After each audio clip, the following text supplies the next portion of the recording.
of her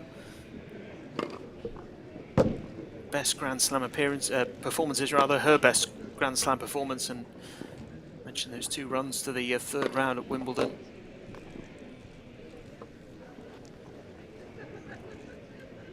Finds herself very often in the main draw of Grand Slams, keeping herself in the top 100. She made the quarterfinals here last year, had to withdraw in the end in the third set of her quarterfinal against Broady after beating Contreras Gomez and Sonny Cartal in the first 2 rounds. She has played here 3 times before Brengel. Last year was the first time she'd made the quarters. She was the #1 seed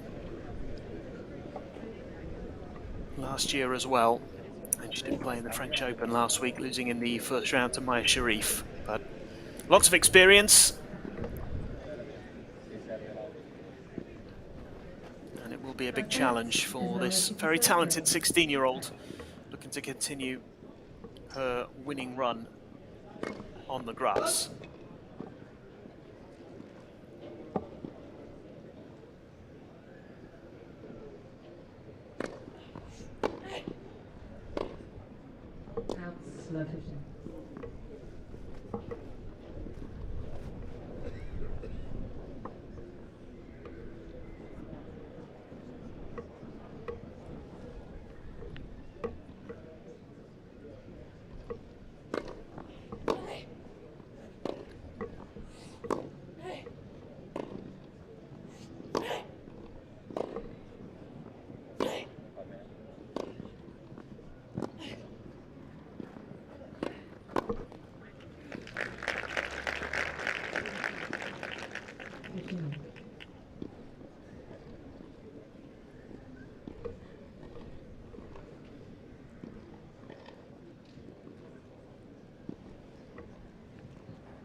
First couple of points on the board for Lacy.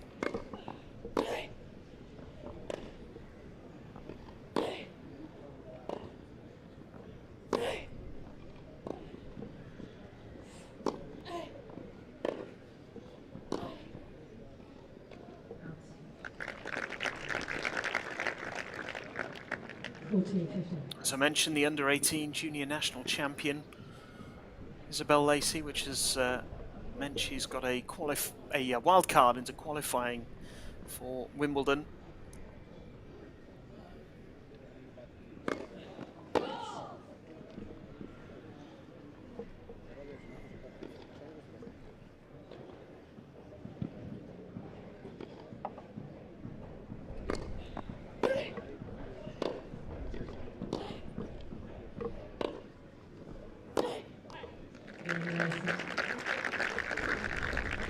She has made a pretty impressive start here. It's a good hold.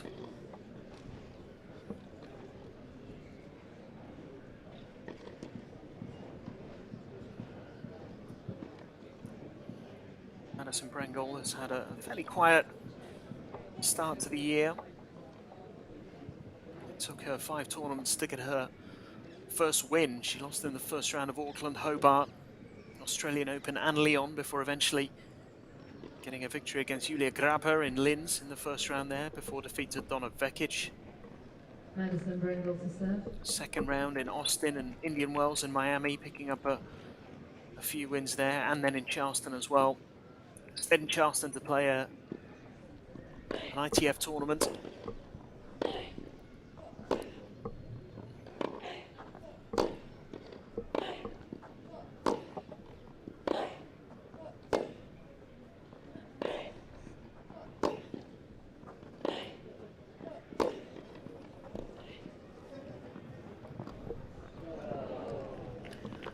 Was the event in Charleston where she picked up her first back-to-back main draw wins in any level. She actually won 3 matches there, got to the semis and lost to Emma Navarro. and then didn't play for just over a month until the French Open last week.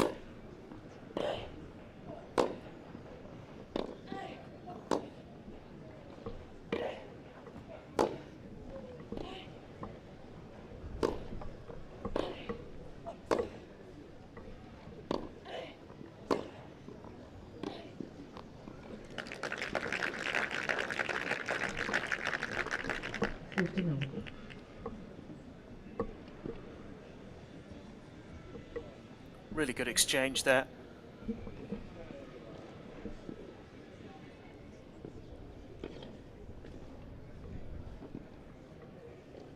Good solid play from Isabel Lacy. Started well here.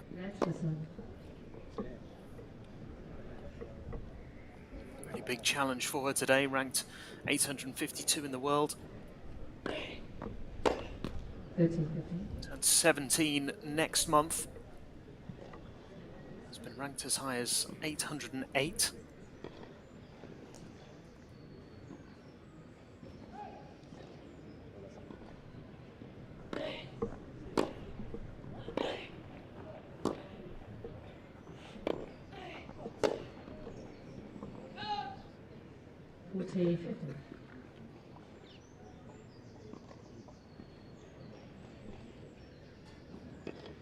Of game points here for Brengel.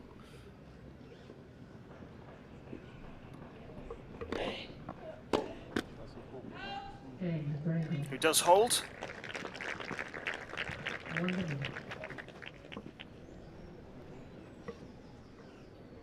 One game all here.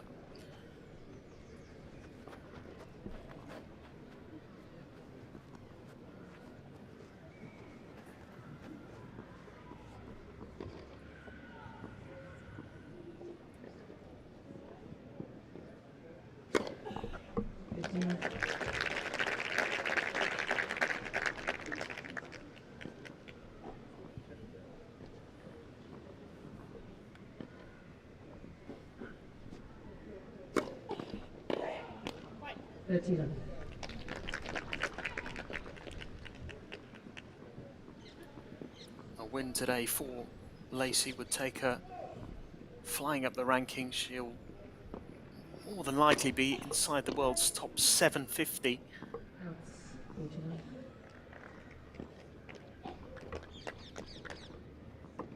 So we'll gain over 100 places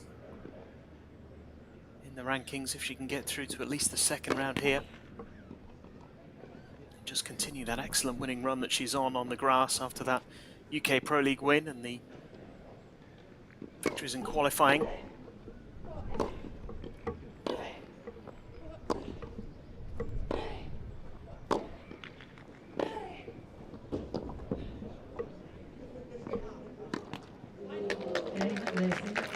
Just looked like a slightly awkward bounce there for Brengel. But Lacy will certainly take that and build on what has been a pretty solid start here. Very good hold to love.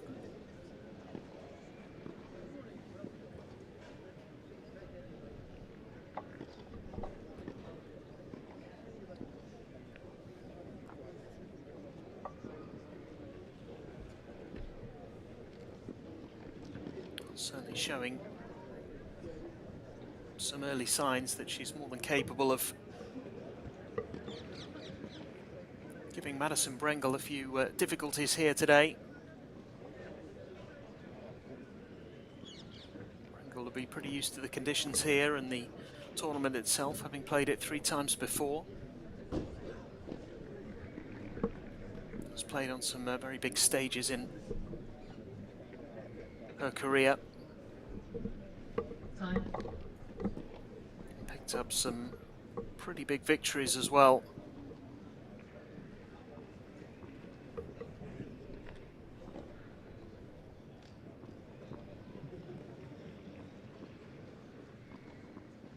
Serving here at 2-1 down.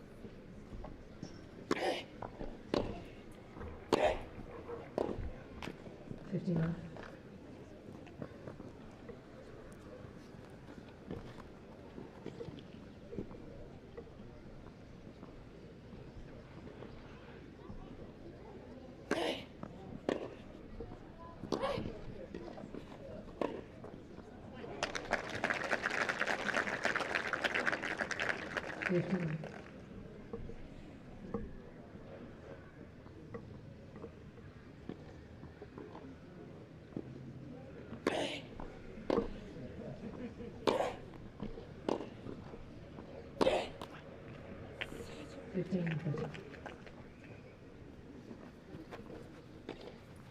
Could there be a little opening here for Lacy?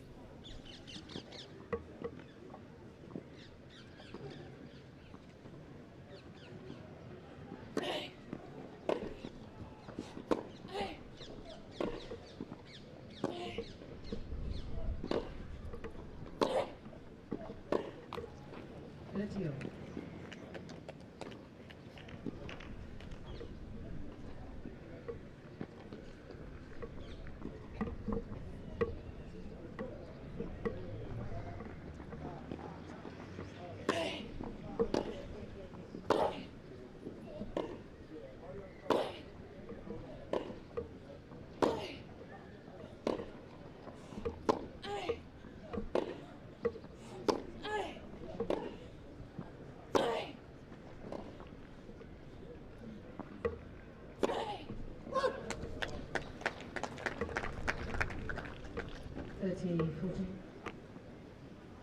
What an opportunity here for Lacy to get the first break in this match. Brengel frustrated by that last miss.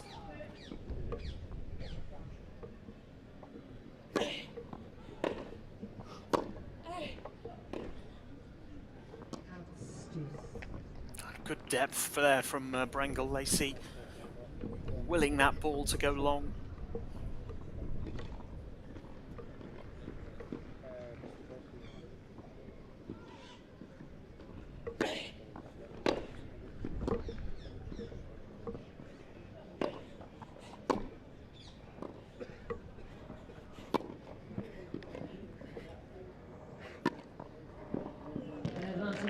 Good depth again from Madison Brengel. Just played a couple of excellent points there to get herself out of trouble.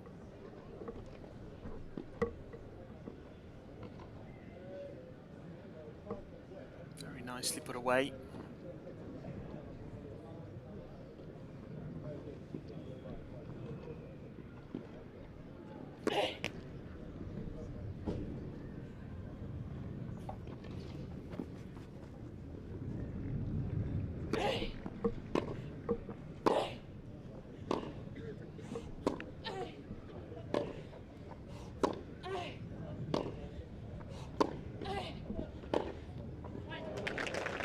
Really nice injection of pace there from Lacy. Yes. Set it up with his forehand and then just let rip here. Backhand cross court. Lovely clean winner.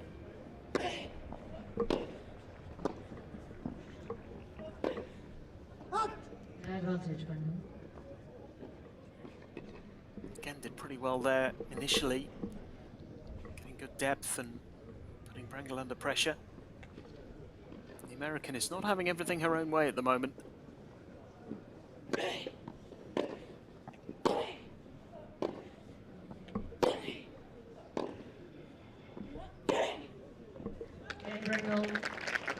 Big hold for Madison Brengel, under pressure.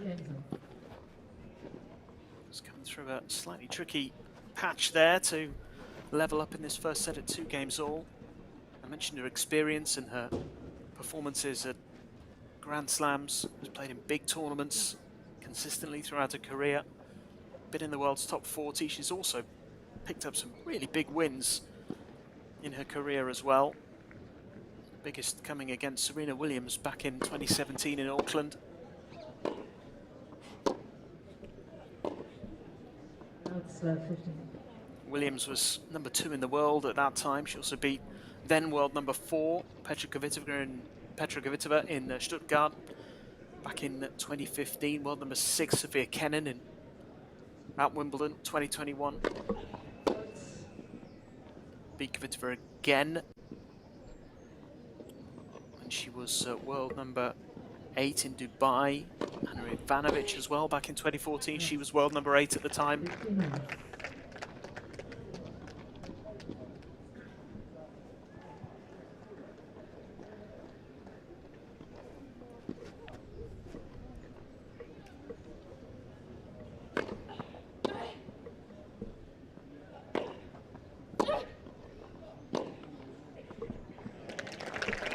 nicely done by Lacy. 13-15. Using the full width of the court here, the forehand to set it up. Brengel across to one side before that cross-court forehand winner. Diallo.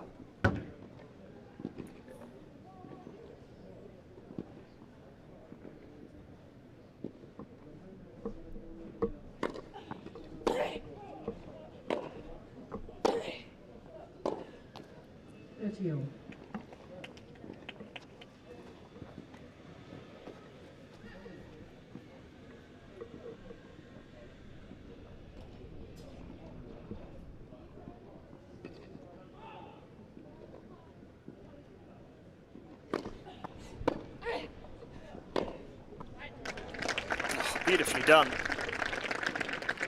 14-15. Fair amount of pressure on that point as well, 30 all. Having had a chance to break in the previous game.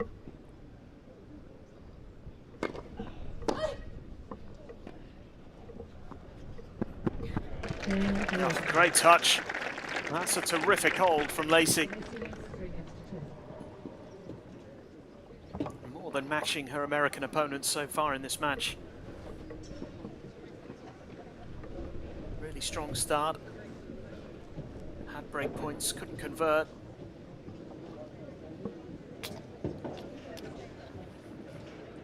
The lead's 3-2.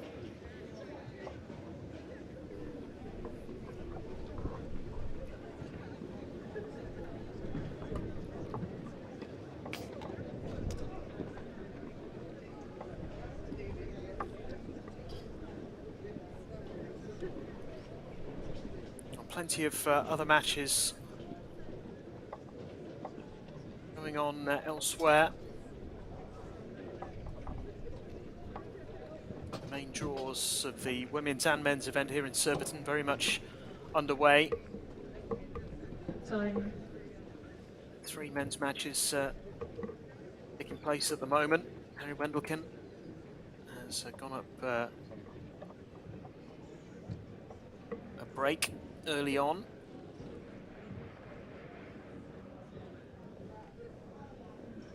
In his match over on court 6 against Bu Yunchaukete. So early lead for him.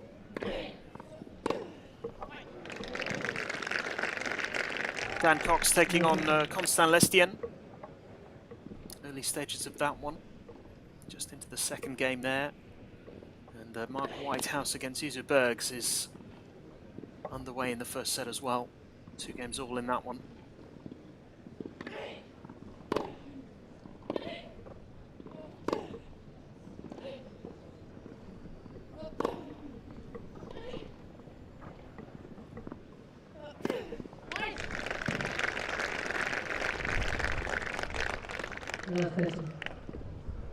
Two of the matches underway in the women's draw as well. Eden Silva against Zacharias. 2 games all in the first set there, and Victoria Golubic is 2-1 up against Alison Risk-Amritraj.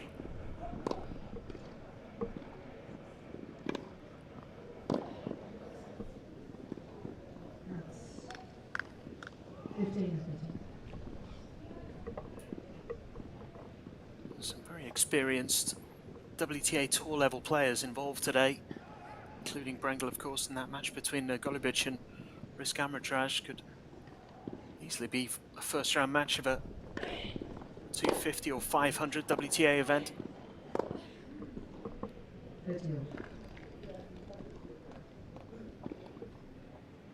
Risk-Amritraj in particular, very good grass court player. Should be one to watch this week.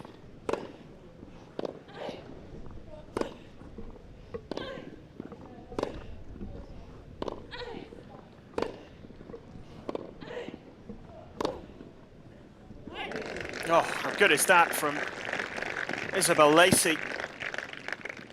Got herself another break point. Some of these winners she's hit today, really very impressive indeed. That one right in the corner. Brengel up against it again.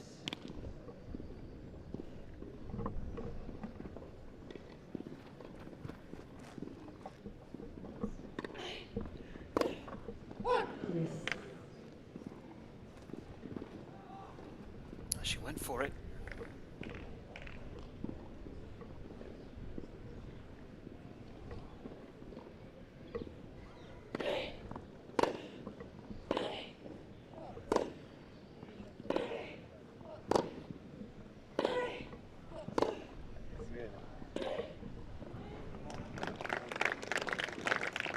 Advantage, Lacy. A little bit of frustration for Brengel so far in this match, and she is certainly not having things all her own way.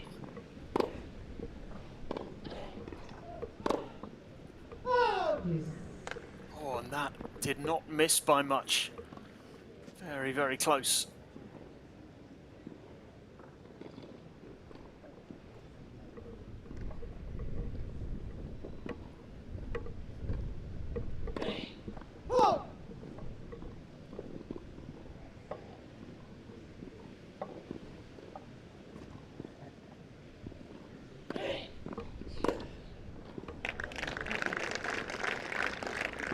Advantage, Lacy.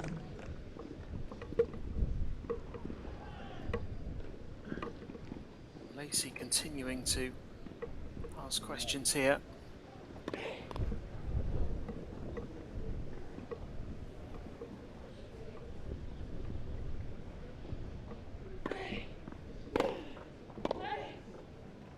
Outstanding, Lacy. Oh, it's long. Didn't miss by much, but Brengel is broken. It's Isabel Lacy with the early breakthrough in this first set.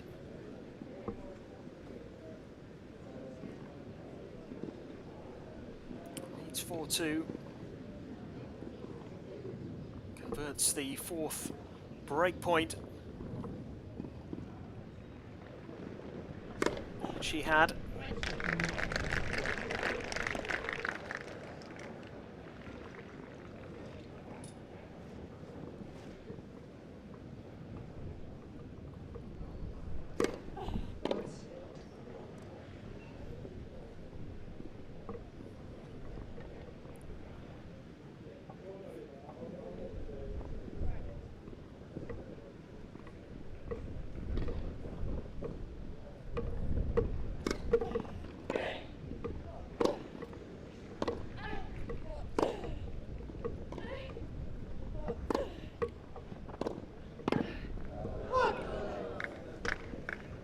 Played the point really well, just couldn't quite execute the volley.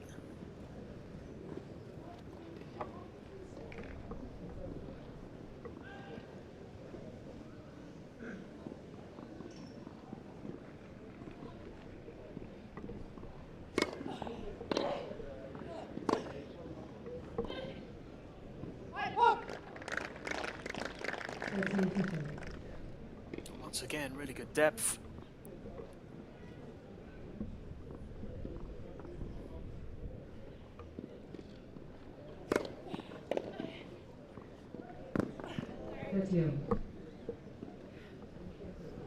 Brengel getting such a good fortune there.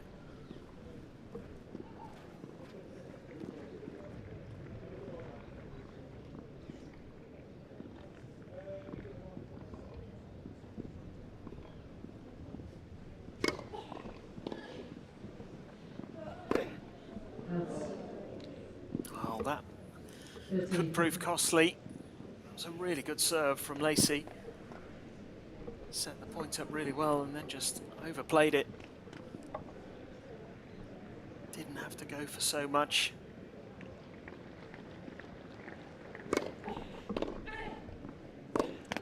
Brengel. And it is a break back for Brengel. That will be frustrating for Lacy because, in particular on that previous point, had a good chance to go 40-30 ahead. Not quite able to take it.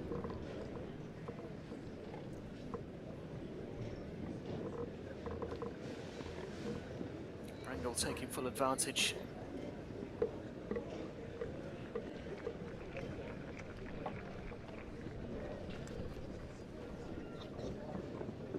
Some fascinating matches in the women's draw today being played across the various courts. Katie Boulter and Olivia Gadecki out next on this court. I mentioned already the Victoria Golubic against Alison Risk, who's the #2 seed here, is already underway over on court #2. Time. Followed by Heather Watson against Madison English. Also Ashlyn Kruger and Sasha Vickery playing each other on that court. Can you sit down, please, at the back of the Court court? 5, it's Katie Swan against Carol Zhao a little later today.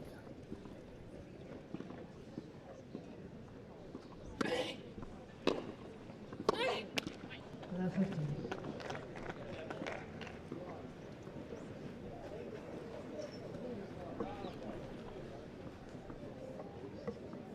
Mentioned Eden Silva against Marcela Zakaris, which is underway. That is followed by Sonny Kartal against Victoria Grunkakova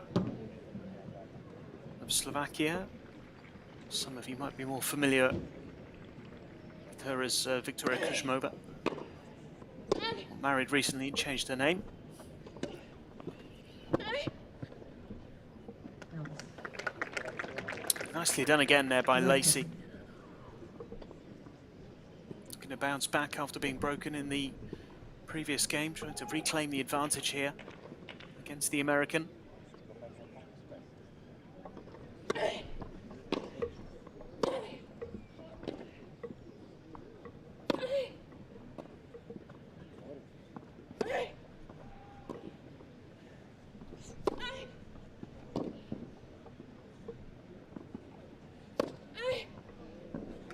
Oh, nicely done by Brengel. It's good defense from Lacy. Brengel had to be patient.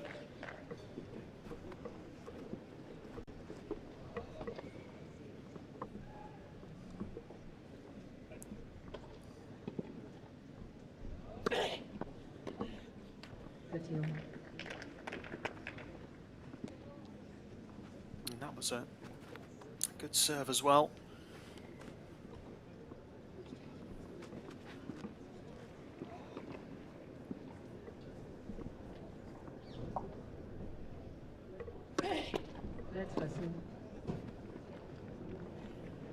See, Madison Brengel doesn't want to take too much time in between points, in between serves. 13, 14. Well, that must have been close. Is it going to be a costly close call for Brengel? He's facing break point again.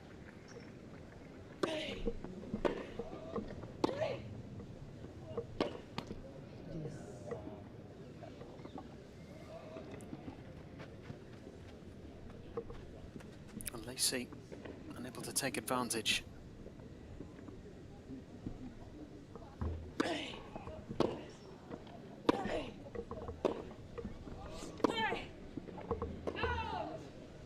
Oh, late call. Another really close one. It's another opportunity though for Lacy here. They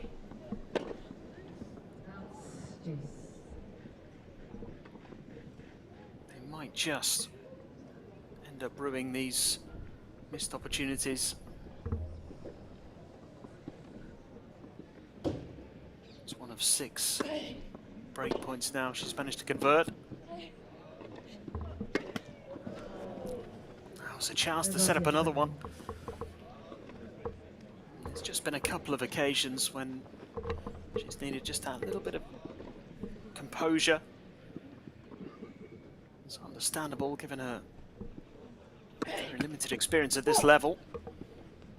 Playing really well against a good player.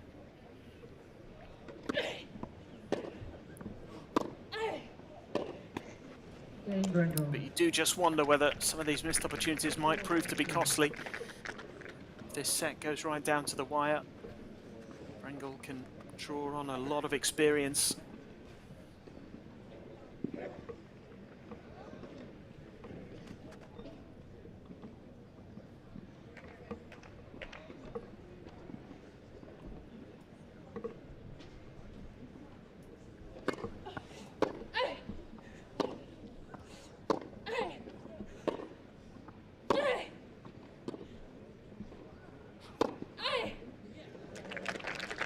Well, shot of the match from Brengel so far.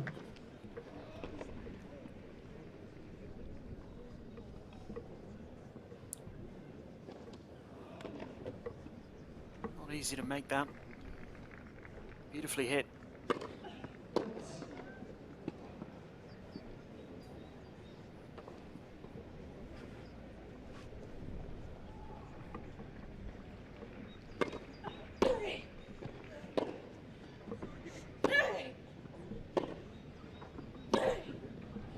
That's 59.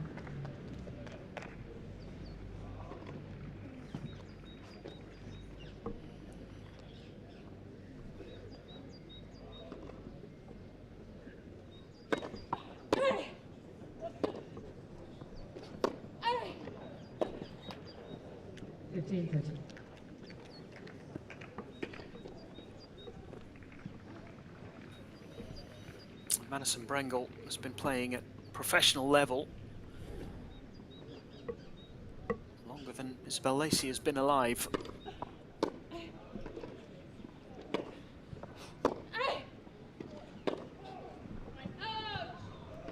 2005, she played her first event.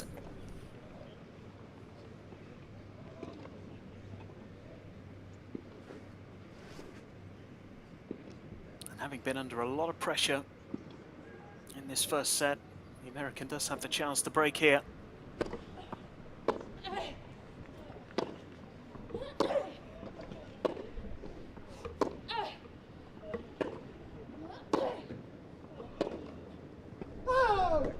And that one has missed from Lacy.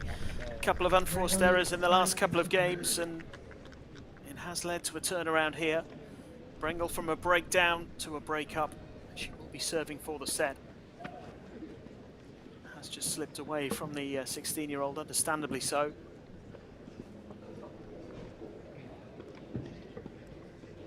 It's always going to be about taking those opportunities when they came. She's had a lot of break points. She's played really well. There's just been a few key moments. She's lacked just a little bit of composure. Once again, this is a really early stage in her career. And overall, the performance encouraging, more than encouraging, really. Very impressive for the most part.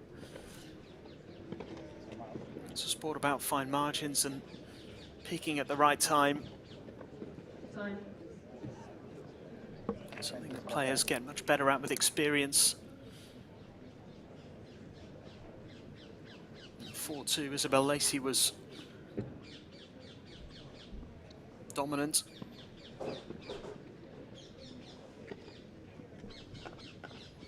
Has been the one creating the majority of the chances, but just in the last 3 games, those errors have crept in and Brengel has taken advantage.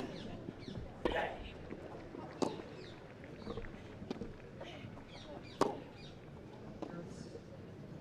good news from Lacy's point of view is that she has created a lot of chances, and she'll be hoping she can create more here in this first set. Try and break back.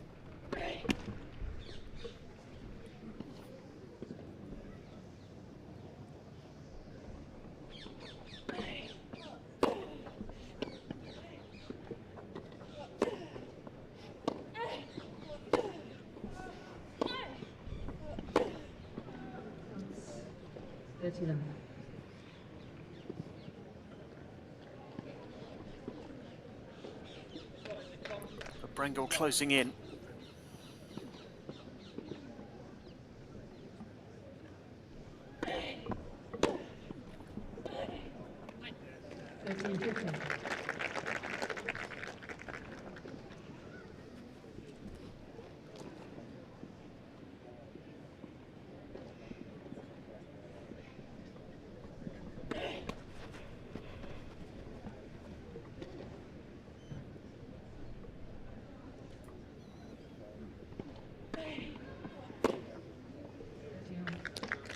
Very nicely done by Lacy. I think Brengel almost stopped. I think she thought maybe that serve was out. No call came. Lacy was ready to put it away.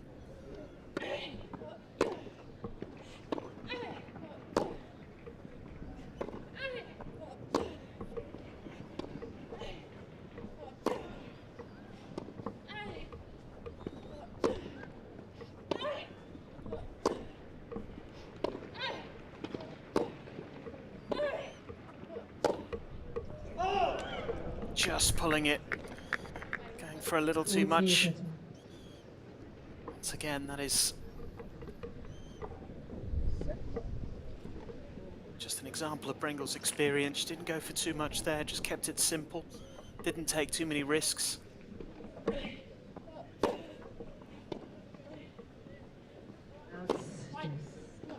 That one is long though.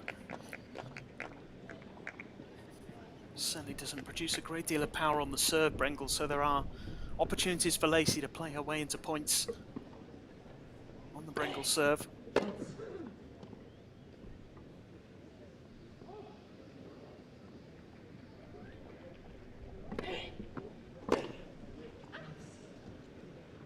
Advantage, Brengel. Yeah, again, we'll be a little disappointed at not getting that ball back in play.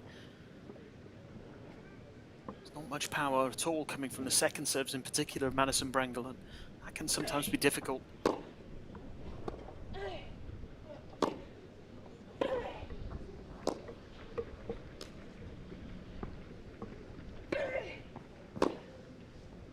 Oh, that is magnificent from Lacy. She'd almost given up on the point. She thought it was heading out.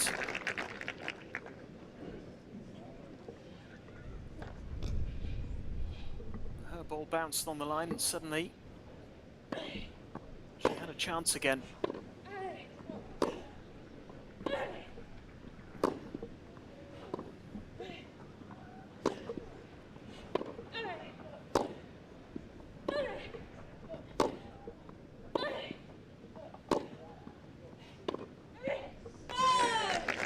Terrific point from Lacy.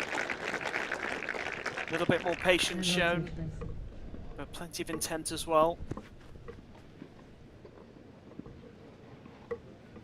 She has got her chance here. This is what she was hoping for in this game. She has had a lot of break points. And this one is successful. Brengel thought she'd made it.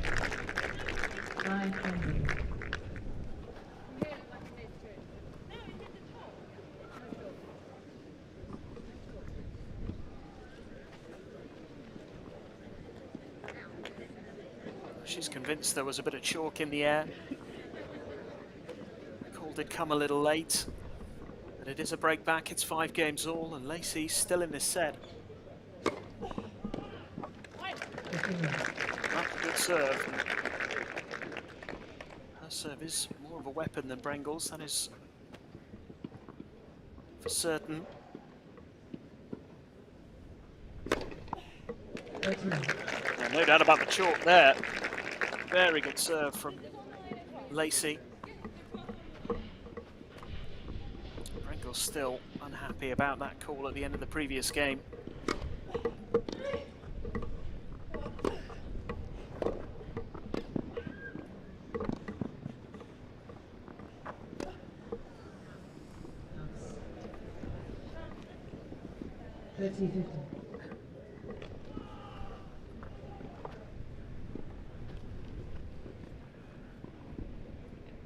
Still not happy. Such a big point as well, would have got it back to deuce. Kept her within 2 points of victory in this set. She's had a set point already. Extra serve.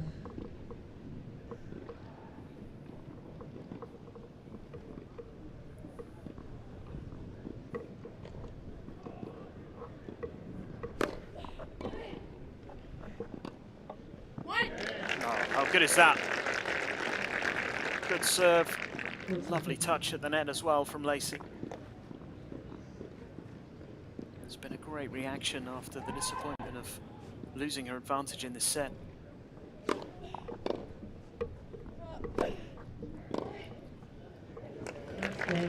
Some very good serving there from the teenager.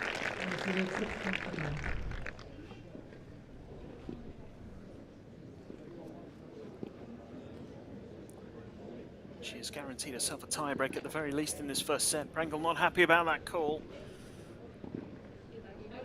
which ultimately led to the break back. 6 games to 5.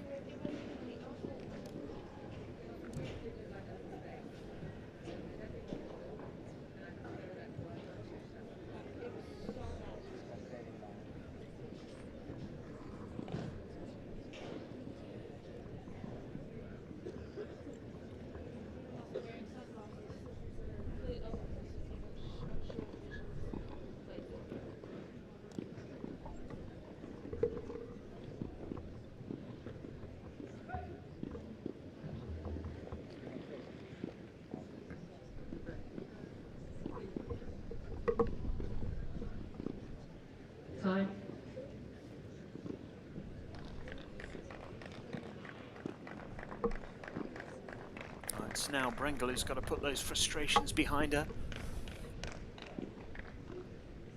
Try and react. Force the tie break.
Closing in on the tiebreak here in this first set now. Brengel 2 points away from forcing that.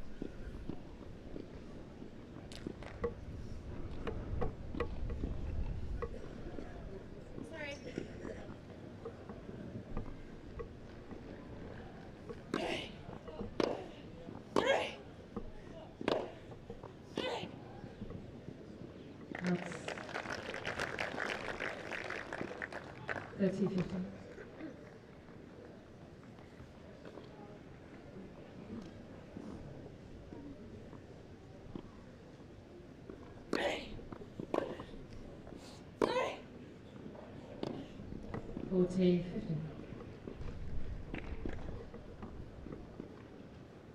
It's nicely done by Brengel, who now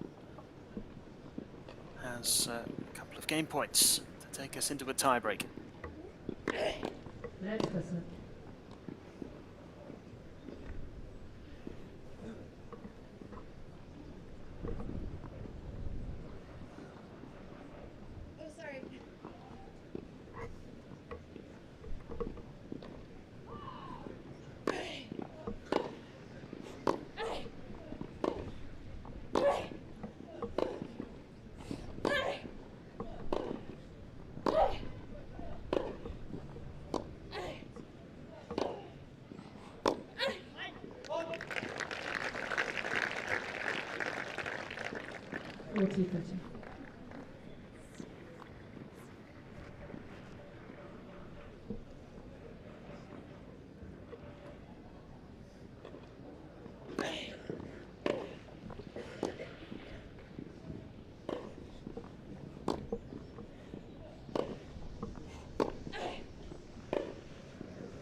Oh, a little miss hit there from Lacy, so we will have a tie break to settle the first set.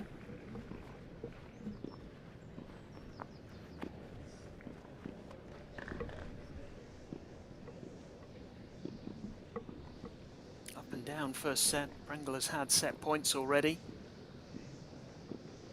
She was a breakdown. Lacy led 4-2. She's done well to respond and get back in. It's a very tight call. It ultimately led to the break to make it 5-all, which Brengel was not too happy about. But a really good contest here.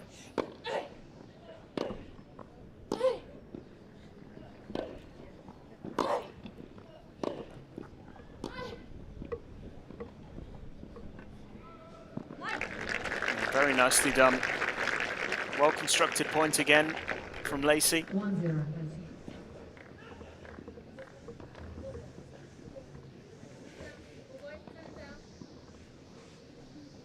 She's done pretty well.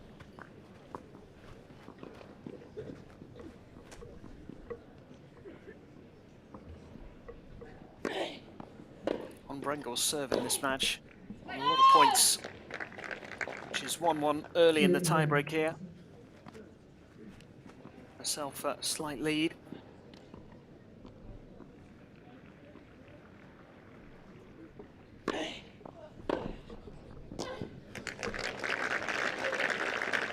Really piling on the pressure now. 3-0.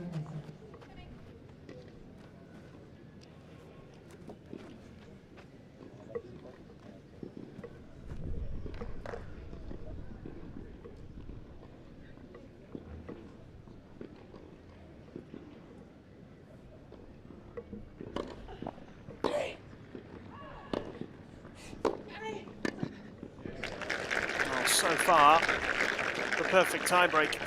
4-0.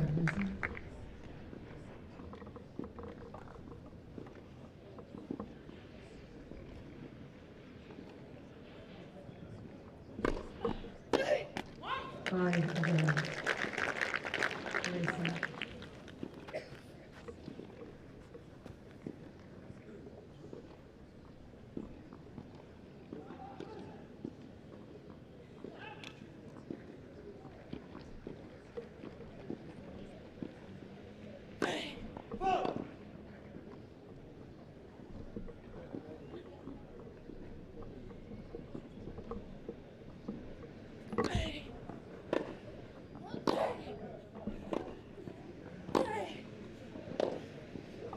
Lacy.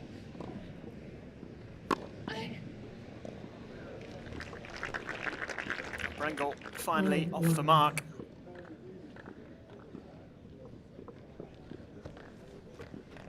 A long way back here.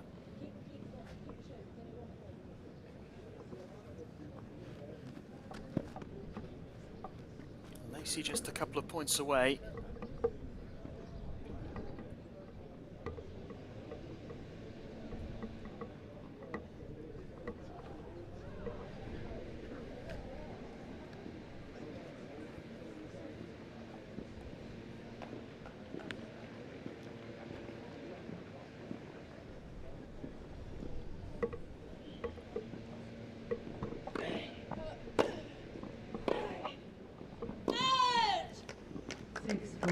It's a slight ball.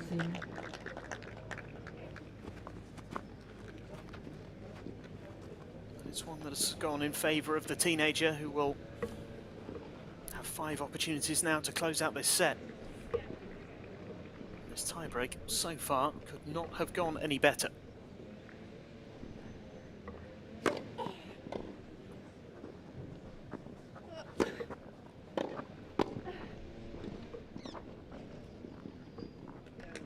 Nicely done by Brengel.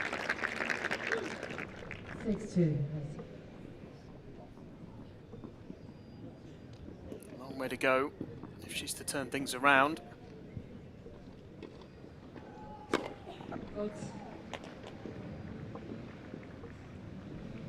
Set point number 2 for Isabel Lacy.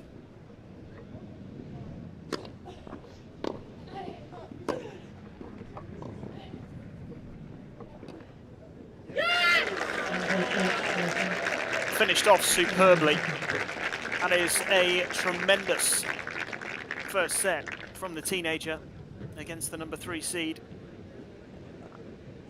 Really good competitive first round clash here. Lacy takes the opener 7 games to 6. Fine performance.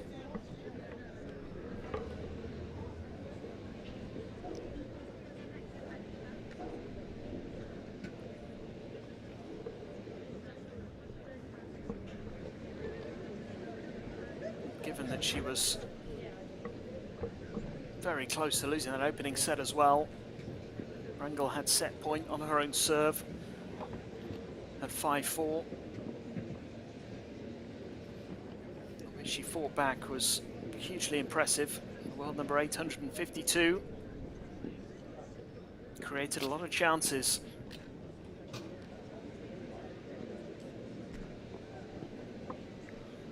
7 break points in total, 5 of them saved by Brengel.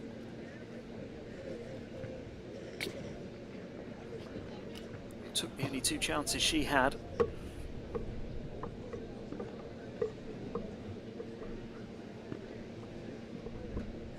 A very solid performance, 75% first serve percentage from Isabel Lacy winning 63% of points behind that first serve and 67% of points behind the second. Higher than 7 sets. her Brengel, opponents on both counts.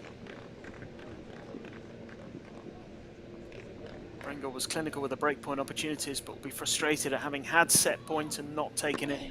Now has it all to do. Love it.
Nicely done.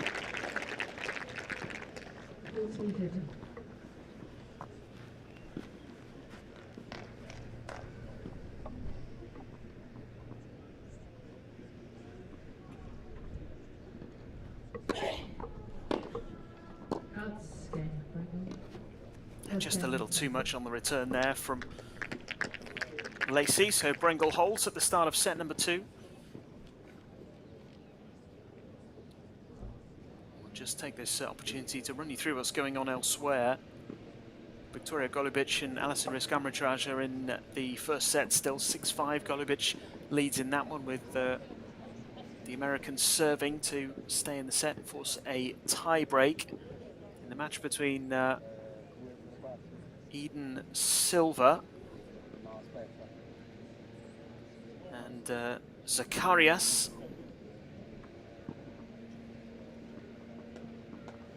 It is Silva who has taken the opening set in that one. Marcelo Zacharias of Mexico.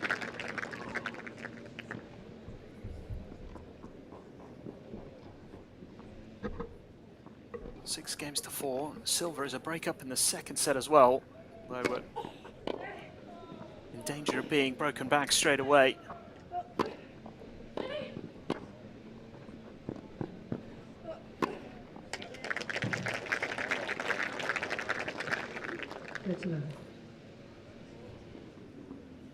Good start here to the game from Lacy.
A good depth there from Brengel.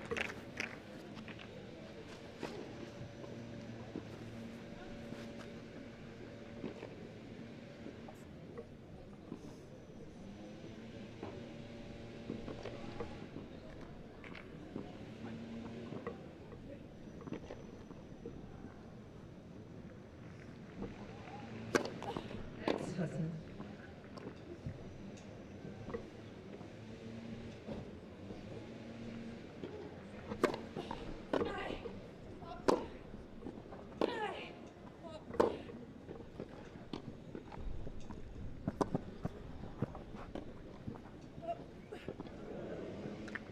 Oh, it's dropped in. That's terrific from Brengel. It was a great pickup from Lacy, but there wasn't much more she could have done. She just couldn't reach the lob, which was very well judged by the American.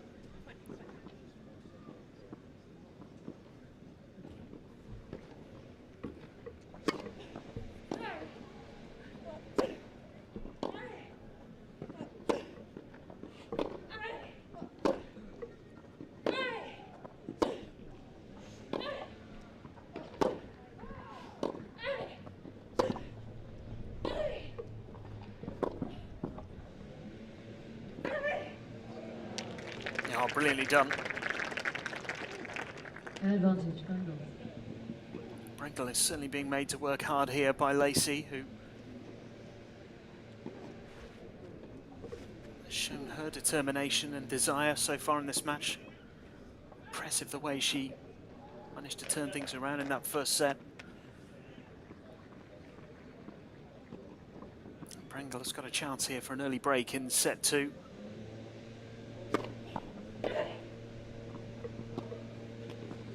In Brengel. And that's exactly what she's got. Not the start that Lacy wanted there. Looked like she was in control of that game as well, but Madison Brengel.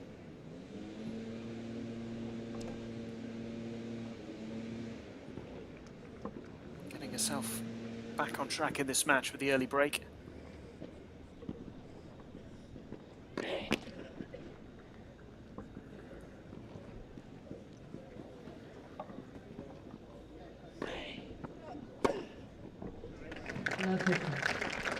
Big return, really going after that second serve of Brengel's, which really is something she can target.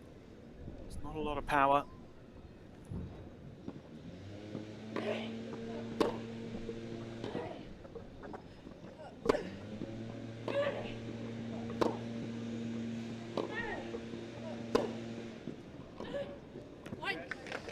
Ah, it's terrific again from Lacy. She's so brave with the shot selection, really goes for it.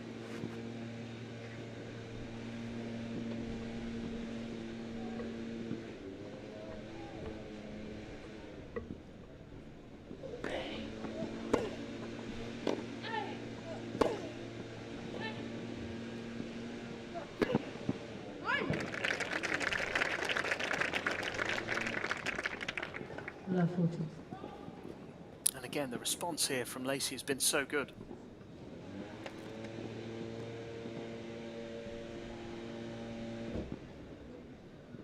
Down a break in this set, but a chance to hit straight back.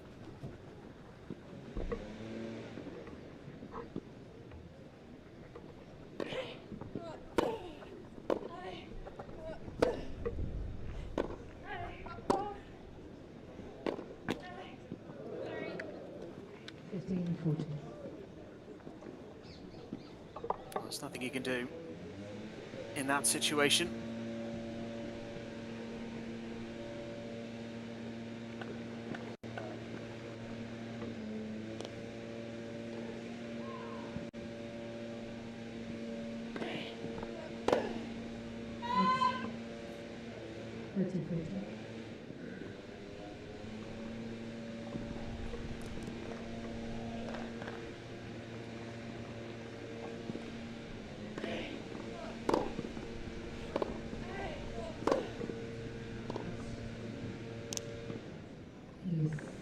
That'll be frustrating.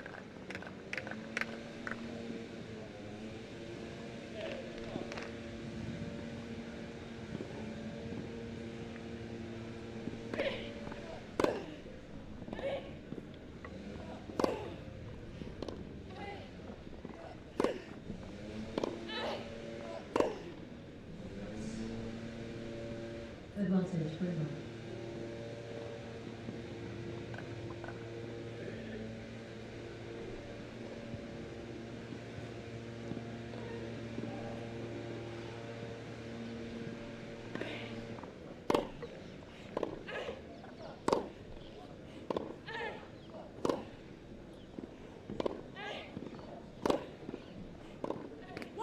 Yes.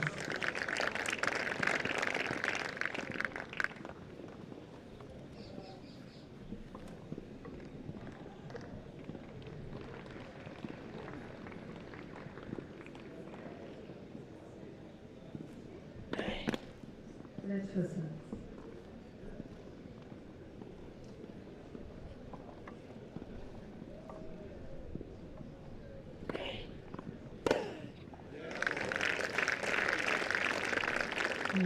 Outstanding from Lacy.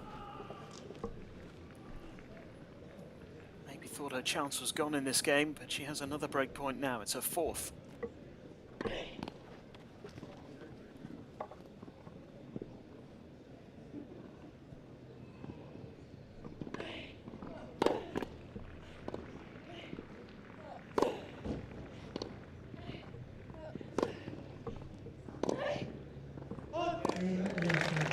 Outstanding.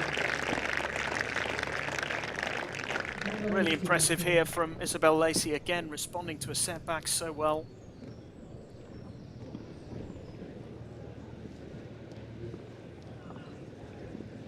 Brengel, again, unable to hold on to an advantage. It was an up and down first set. She went break down, then was a break up, and eventually lost the set in the tie-break, which was pretty one-sided in truth. So Lacy back on track in the second set, having won the first. Still has it all to do. Knows that this won't be easy against a very experienced player.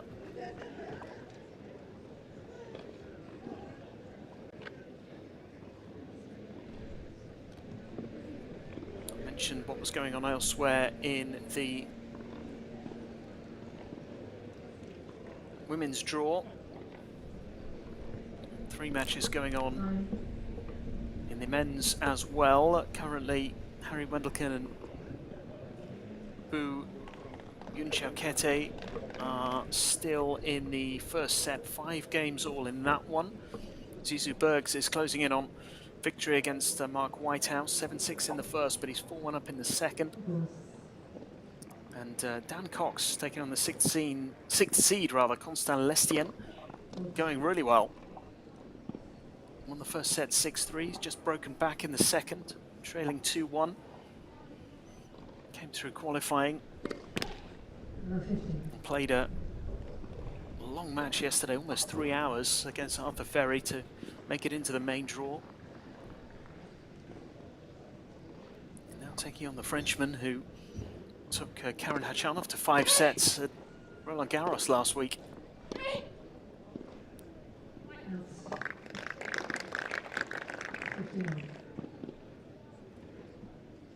So the qualifier going well there. Another qualifier here, doing a fine job against a seeded player too. First match of the day here on centre court, with the Boulter against Olivia Gadecki to come next.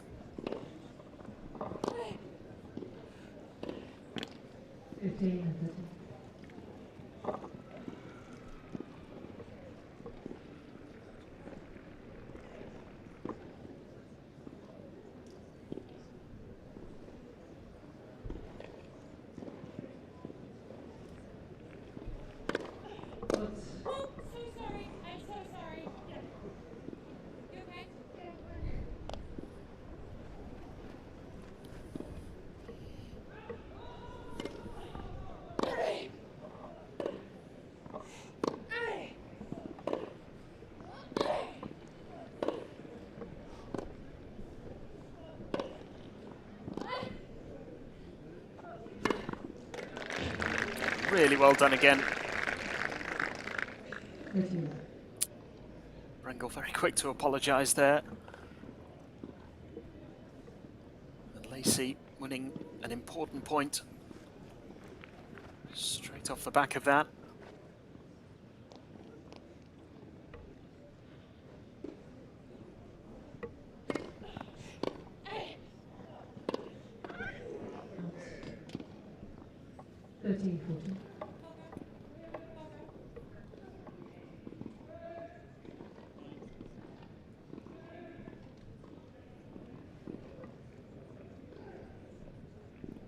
Brengel has break point here. What a response from Lacy.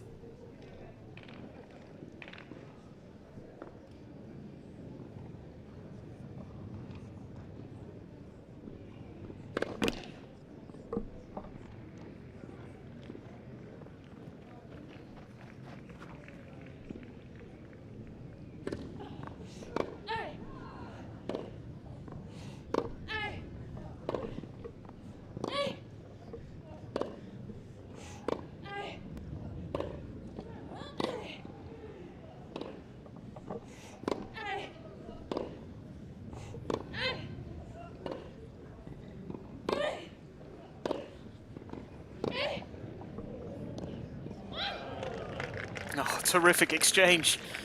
Just a slight miss hit there from Lacy, which is a little unfortunate. After a brilliant rally. Good angle there from Brengel. Looked to be in trouble as well. Managed to get enough on that shot to make it difficult.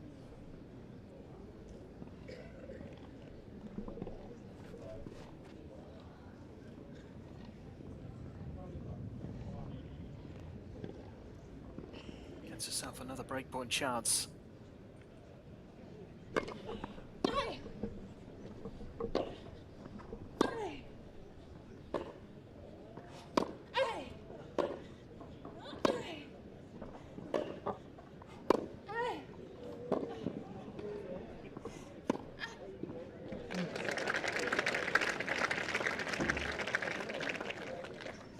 Another really good exchange. Lacy is digging in deep here.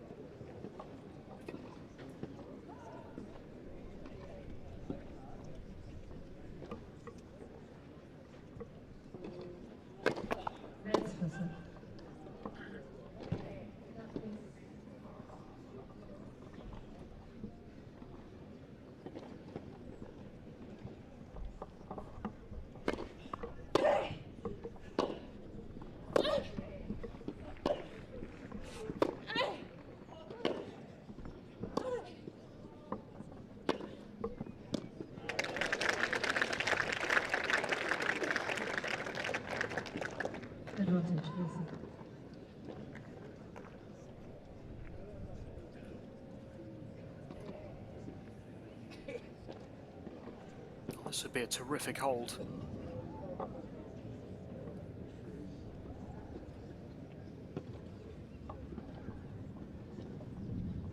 For Lacy to get it back to 2 games all.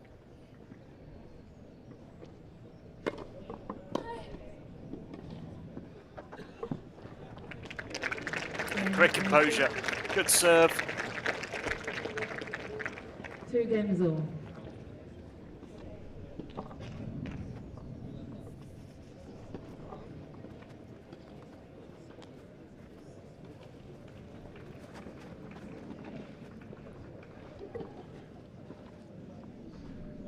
Brengel unable to hold on to that lead. Might just be feeling the pressure a little here.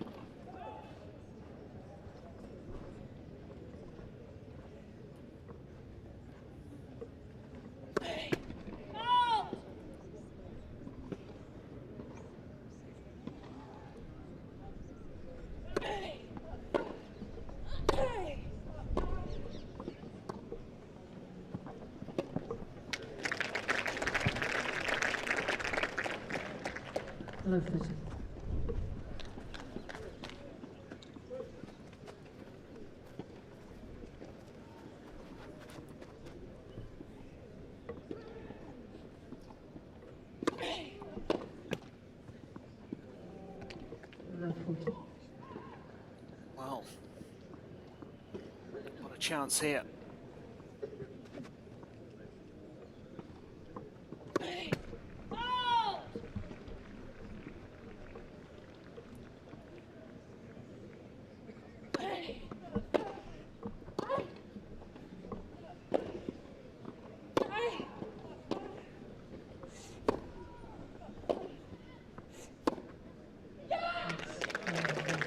Lacy breaks 3 games in a row from a breakdown to a break-up in the second set. 3 games to 2. Getting a little bit closer to what would be the biggest win of her career so far.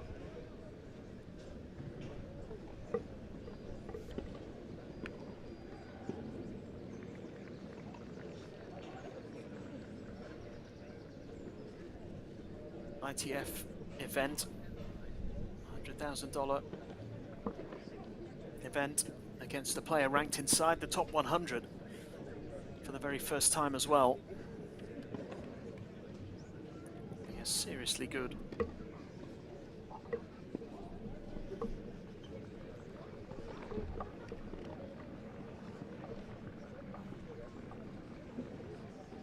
Victory if she can get over the line here. There is still some way to go. Brengel has got plenty of experience.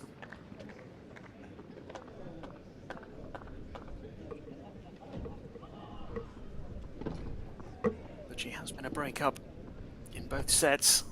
Madison Brengel now finds herself a breakdown in set 2.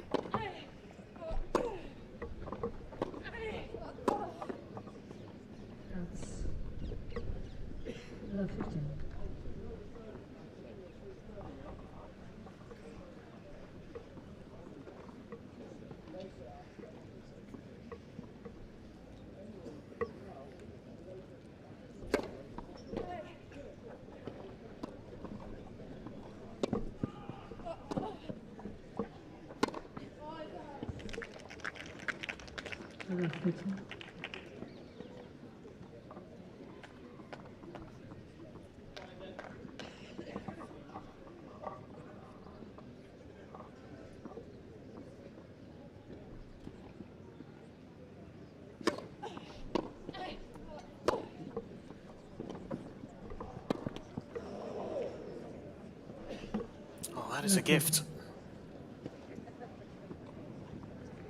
It was never going to be straightforward.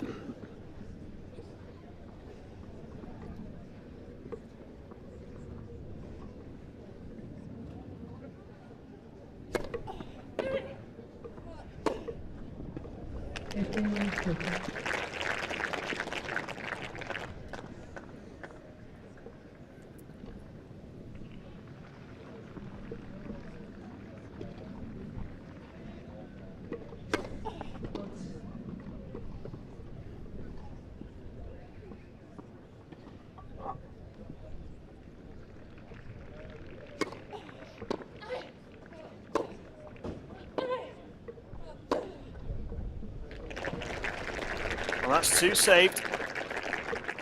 38-40.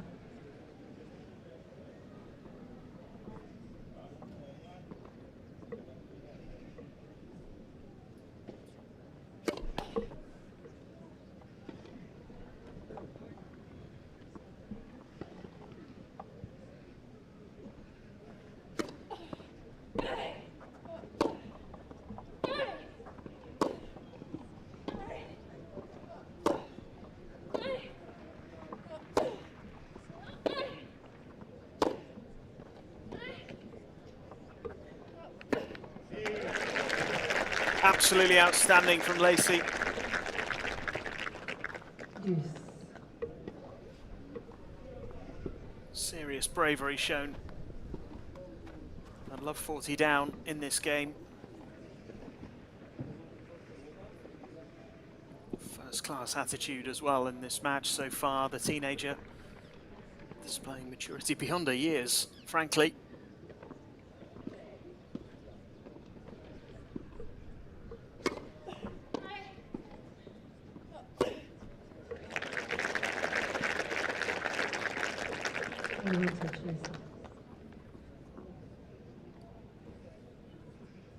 If she does hold here, give her such a big boost. Maybe just too big a blow for Brengel to recover from.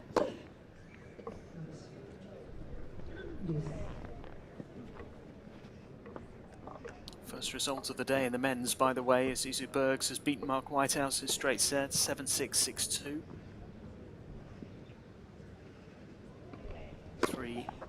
women's matches being played here at the start of the day, still in progress. All into a second set at the moment.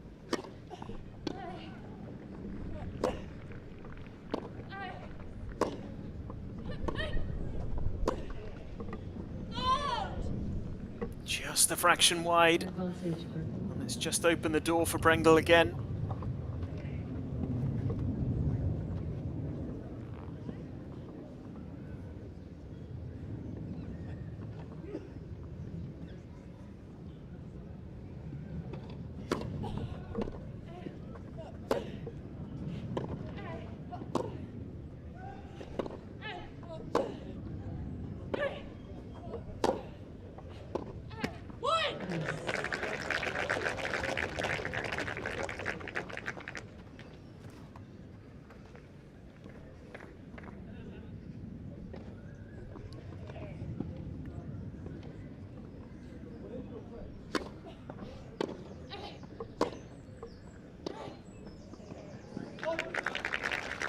Wrong footing Brengel there. Brilliantly, advantage, Lacy. Lacy.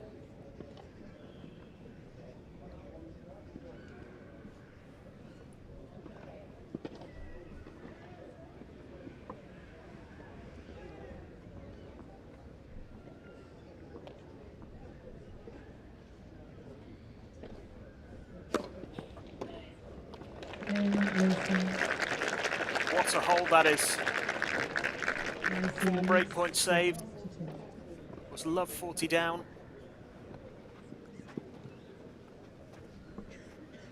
Isabel Lacy now 2 games away from the biggest win of her career, the number 3 seed in trouble. 4 games in a row for the 16-year-old. 59.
Again, just out of reach.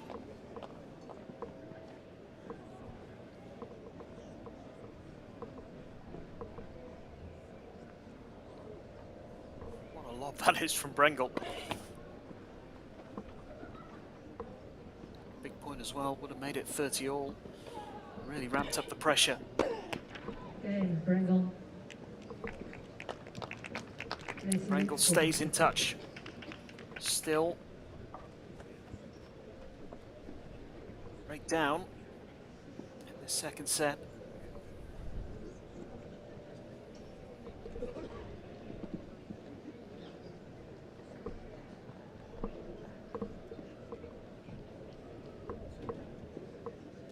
Lacy leading by 1 set to love, an upper break in set 2. Eden Silva set up against Marcela Zacarias, leading 4-3 in the second set. That one is on serve. Madison risk arbitrage, winning the first set against Victoria Golubic in a tie-break. They are in the early stages of the second. Golubic, though, is a break-up in that one.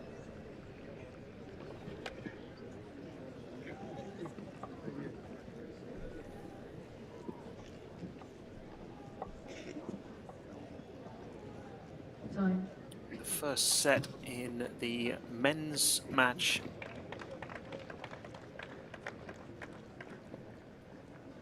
being played on the court 6 at the moment between Bu Yuan-Chokete and Harry Wendelken has gone the way of the Chinese qualifier. Bu leading by 1 set to love in that one. 3-3 currently in the second set between Dan Cox and Constant Lestien.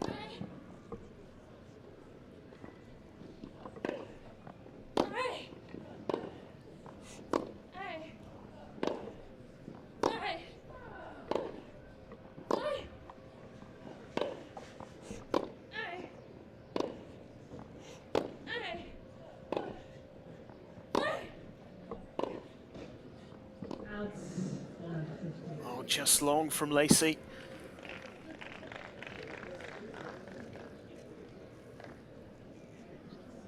A lengthy exchange.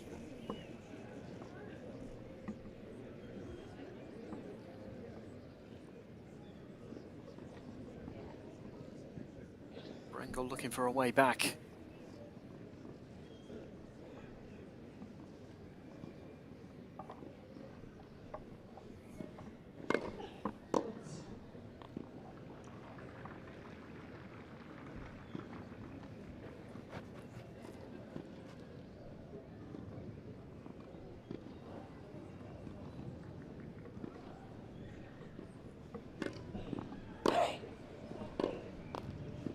Love 13.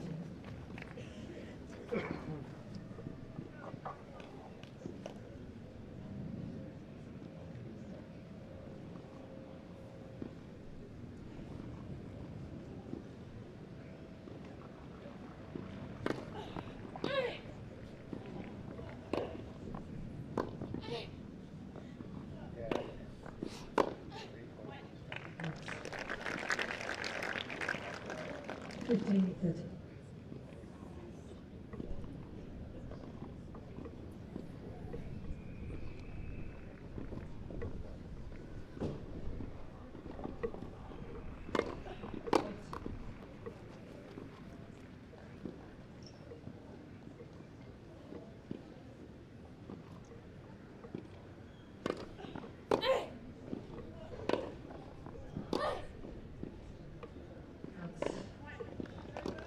Oh, it's just long. Call coming from the chair.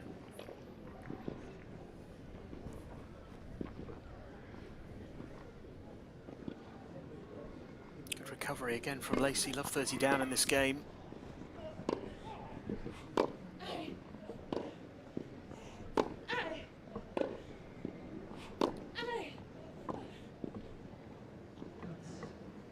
She will face another break point. Certainly been up against it at times in this set.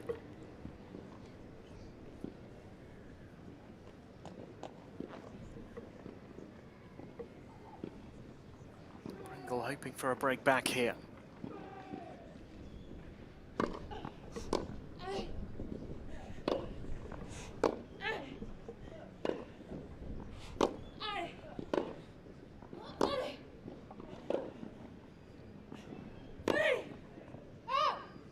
It's missed. Again, only a fraction wide from Brengel.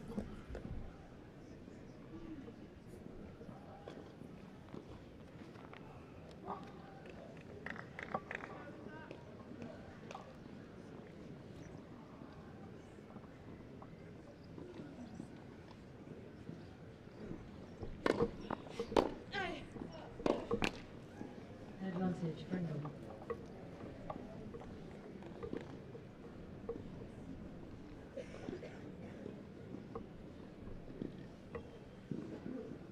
Another break point.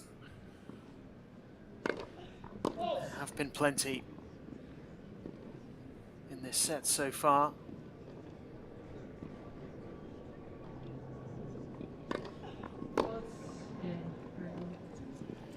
Oh, what a disappointing way for the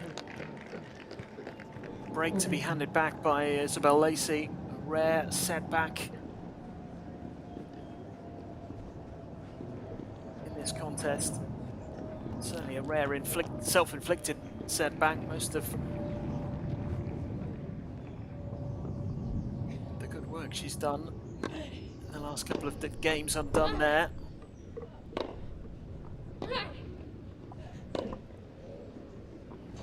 most impressive thing about Lacy's performance so far in the match has been the way she's reacted in situations like that. A little bit of adversity, she's responded so well. positivity.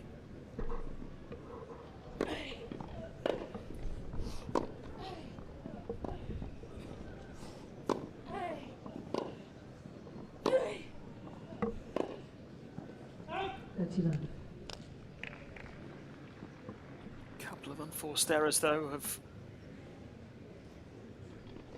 opened up an opportunity here for Brengel to apply some pressure. 13-15.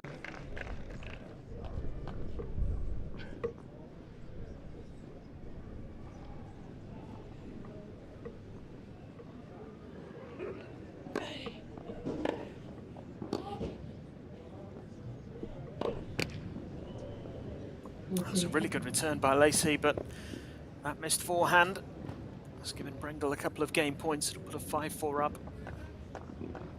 Just been a bit of a shift in momentum here in the last few minutes.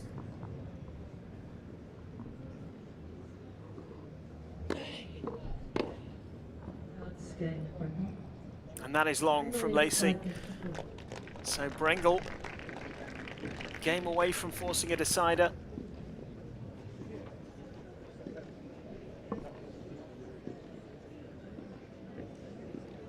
5 games to 4.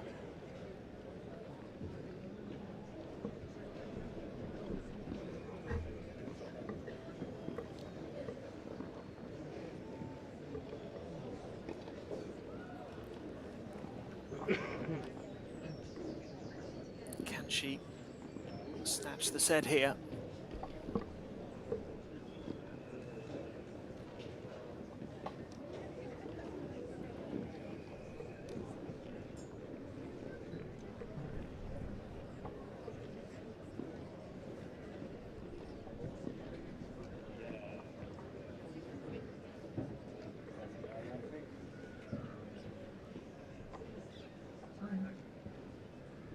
Big service game here for the teenager.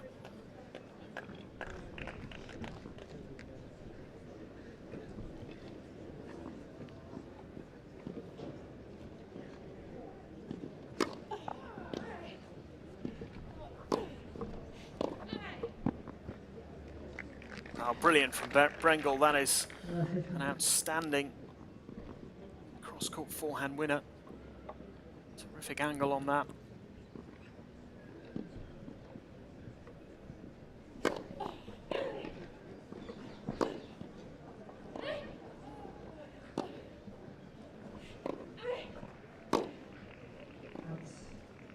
And that is just long from Lacy.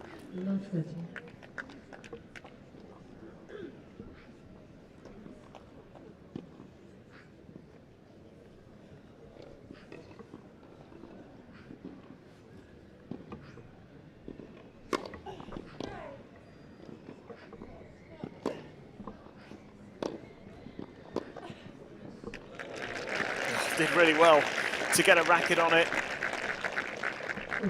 because Brengel did brilliantly to get that ball back in play, and there might just have been a moment there where Lacy thought she'd already won the point.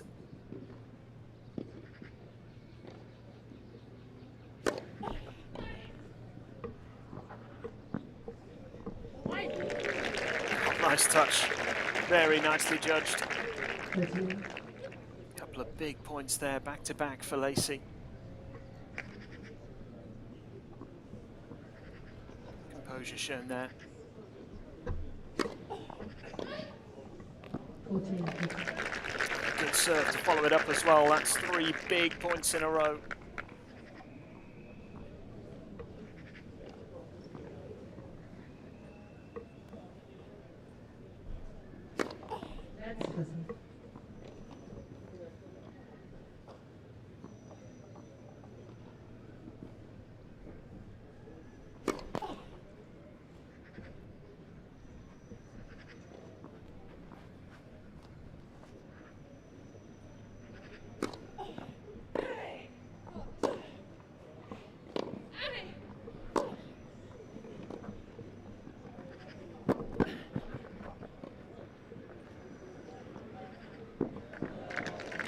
That is Another tremendous lob from Madison Brengel after a great pickup from Lacy. This was superb, did really well, couldn't have given it any more really, but that is a tremendous lob from the American. Not for the first time today. 2 points from snatching the set here.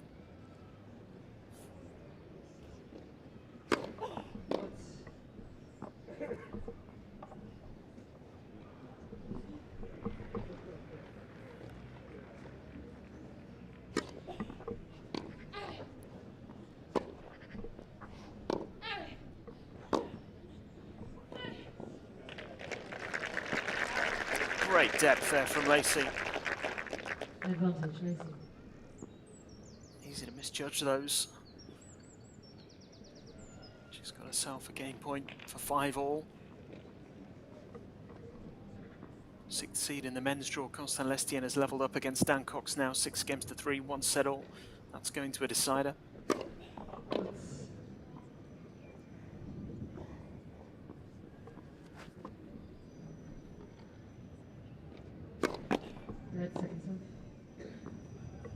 Will this one be going to a deciding set?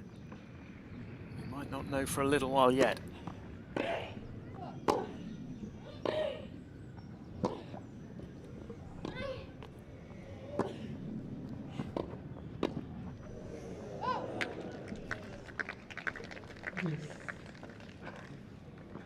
Brengel certainly wants the set here and now.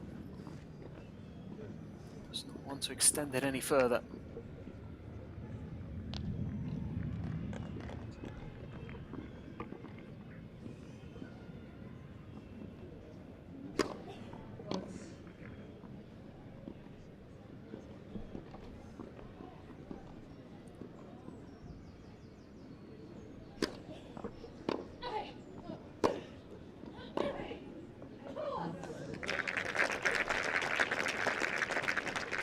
Advantage, Lacy.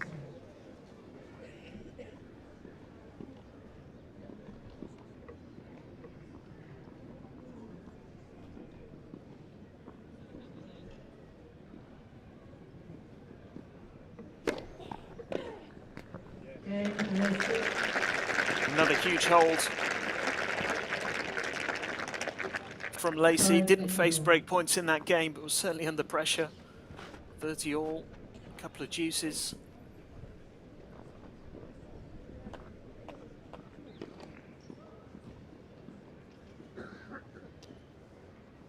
Again, a good reaction after losing the advantage in this set.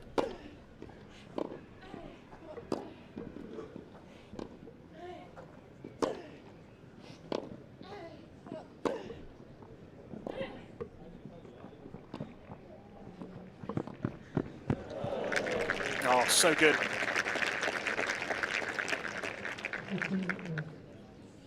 This is brilliant from Brengel. Maybe could have been a little better place from Lacy, and maybe she should have gone down the line, but it's just good court coverage from the American.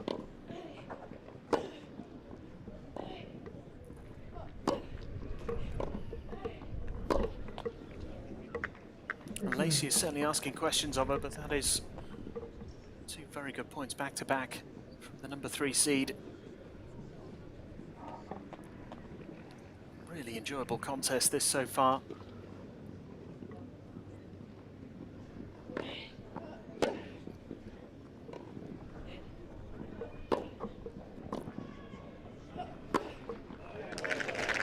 Not an easy shot. Slightly on the way back.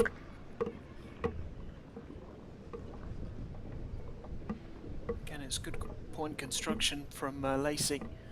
I mentioned it already, but seems to have real maturity to her tennis. Turns 17 next month.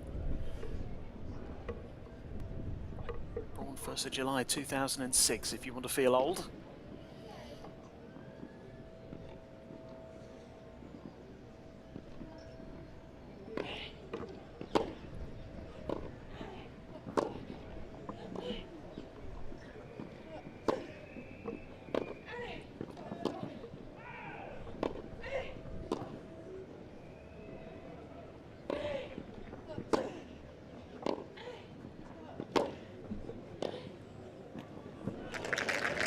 But again, terrific exchange. 40-30.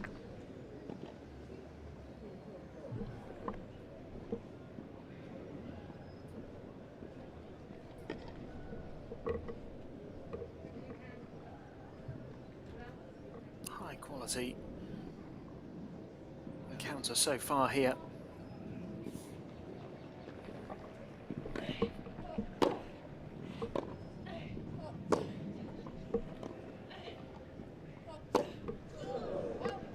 Brengel. I should have felt that was a chance. 6-5.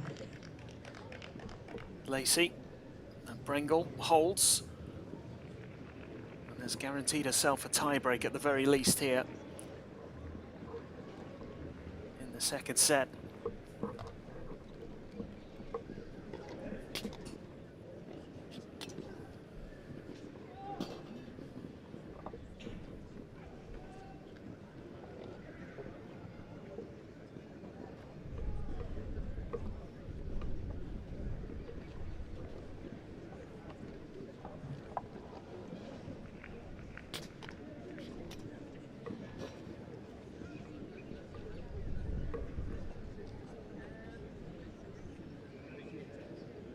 First result of the day in the women's draw, Eden Silva with a win over Marcela Zacarias. Straight sets, good victory for the British player against the Mexican over on court 7. Time. 6-4, 6-4. And the match between Golubic and Riz-Kamratraj is going to a decider. Golubic taking the second set, 6-2.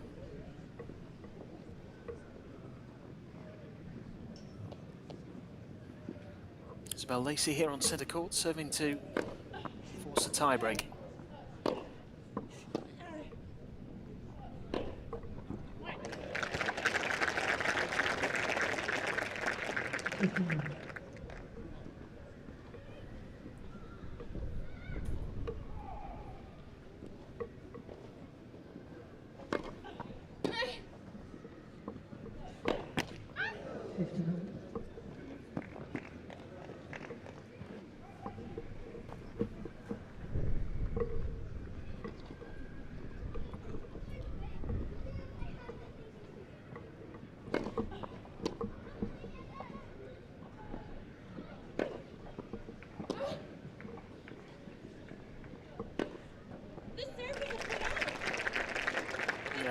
Brengel is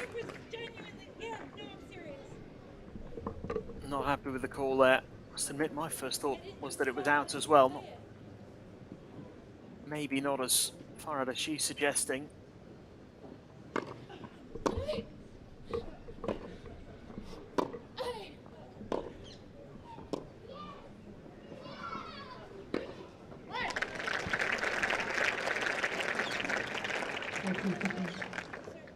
Again, number 1 or 2 there in the crowd, I think, as well as Brengel, who thought that might have been long. There's been some close calls.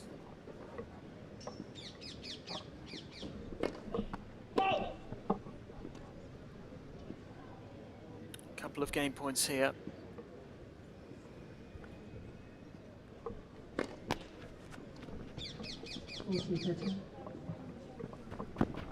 Should be hoping that that fault doesn't prove costly here. Lacy has got another game point.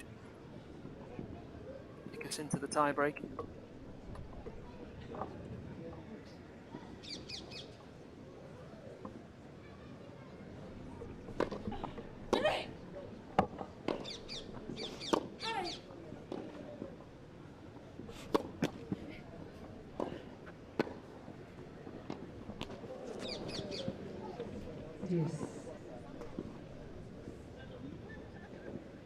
If Lacy does get through this match, it will be another American for her in the quarterfinals. Ashlyn Kruger and Sasha Vickery going head to head for the chance to play the winner of this match.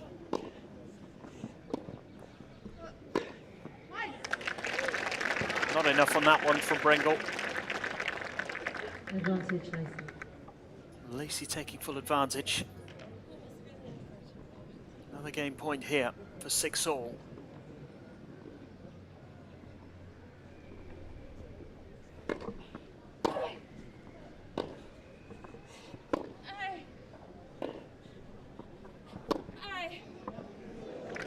Oh, brilliant from Brengel. Yes.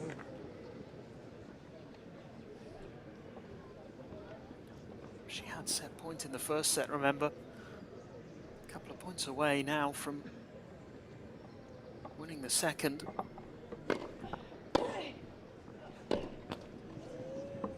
Advantage. She will get a chance to.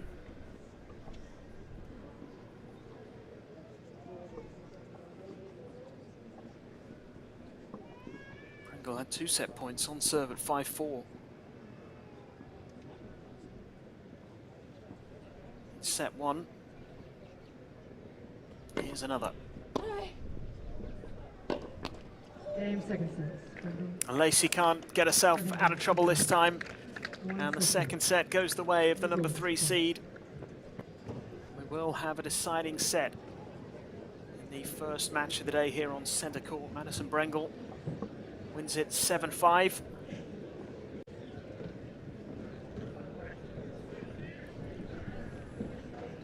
And it is 1 set all.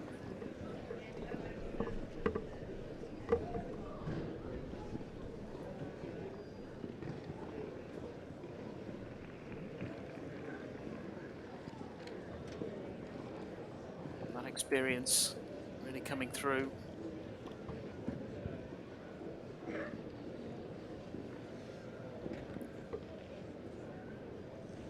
The closing stages of the set, which look like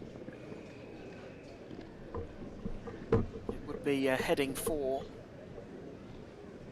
another tie break. Brengel now keen to kick on. A big test for the 16-year-old. He's put in such a good performance so far.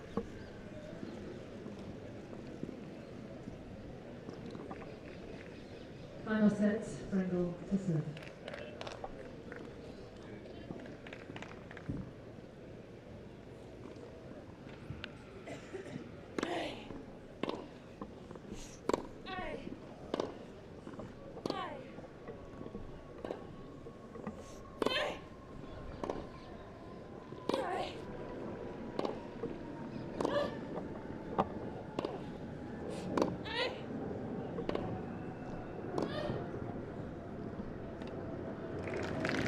That is a great way to start set number 3. Just trying to respond to the disappointment here, Lacy, which is something she has done really well throughout this match. That's 15.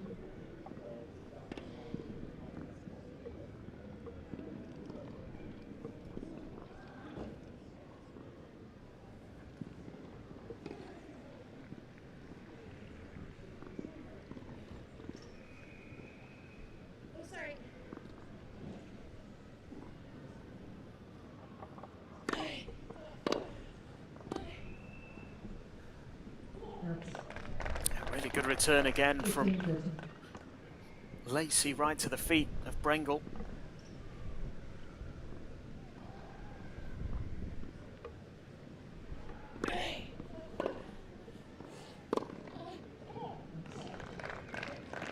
And there could be an early break here for the 16-year-old.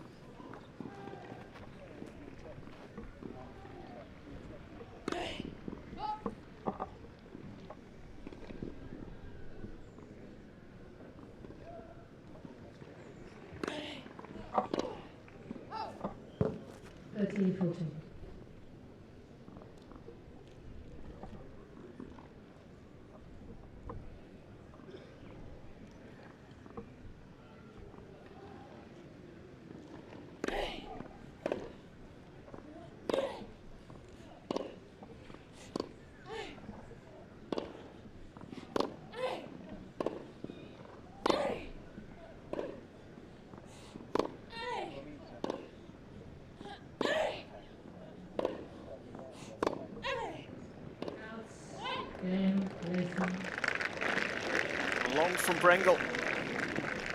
So it is Lacy who breaks early in set 3. Game, final set.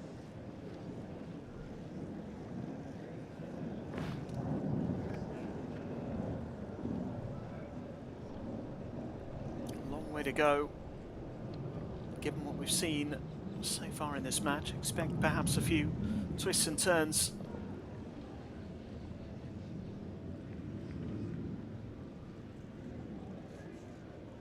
That is a great way to start the set following the disappointment of the second.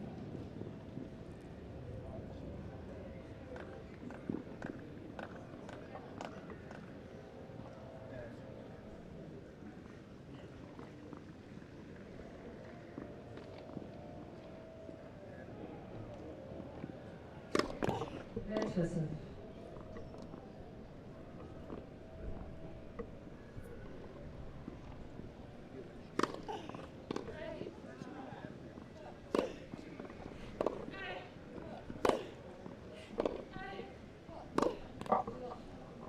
Love 15.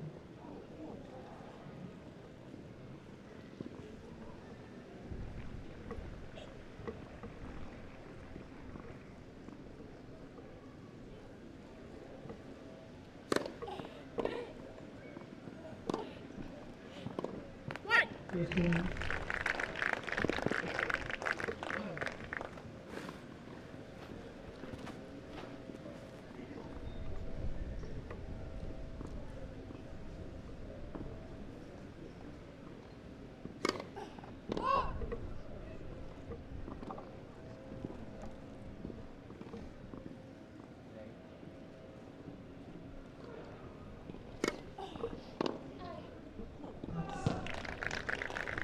13, 15.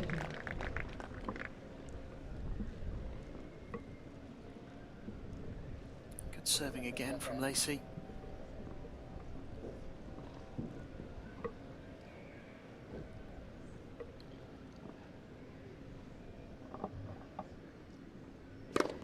Match for serve.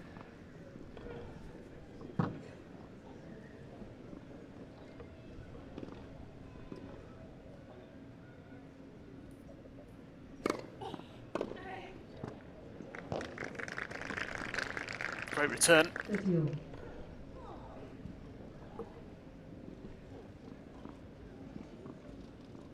Super backhand down the line from Brengel.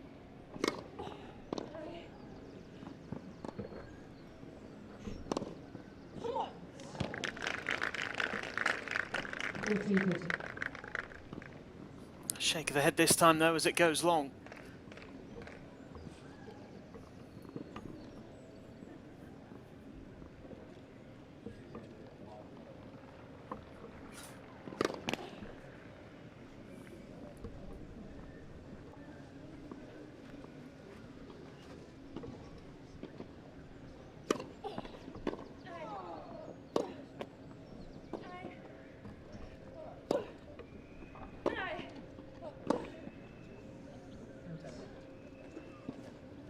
Deuce.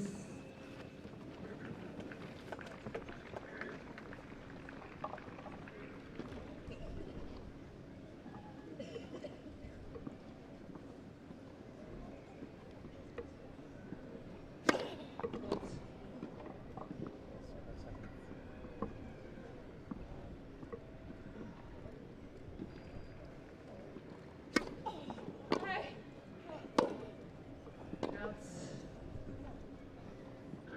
Advantage, Brengel. Well, a chance to break back. Out.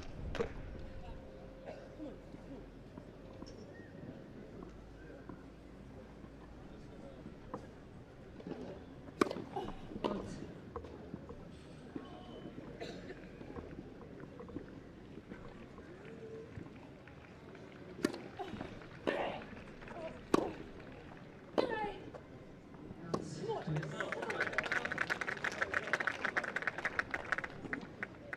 Again, not missing by much.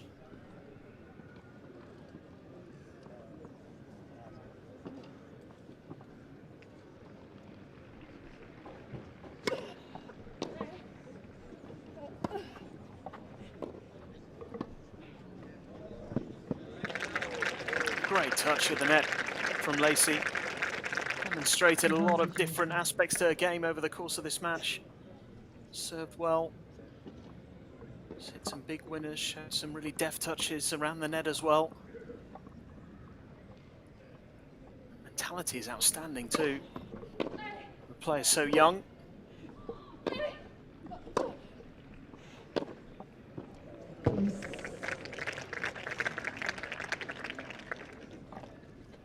Shown over the course of this match that kind of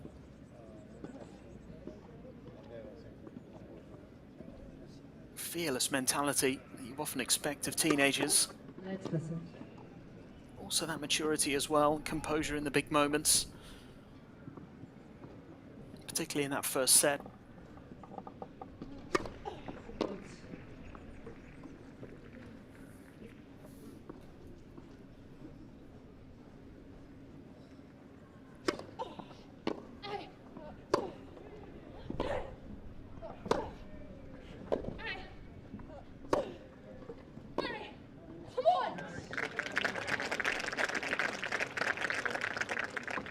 Advantage, Lacy.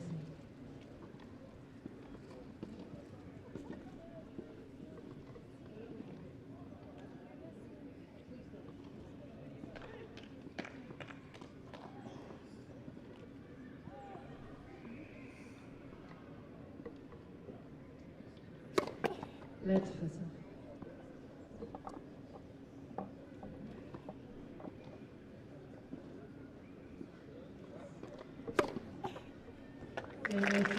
What a serve.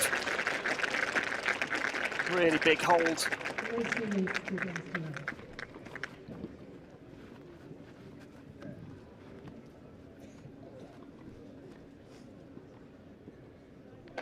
In this match,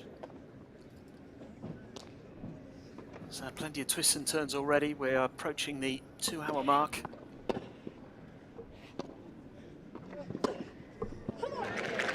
Oh, brilliant pass there from Lacy.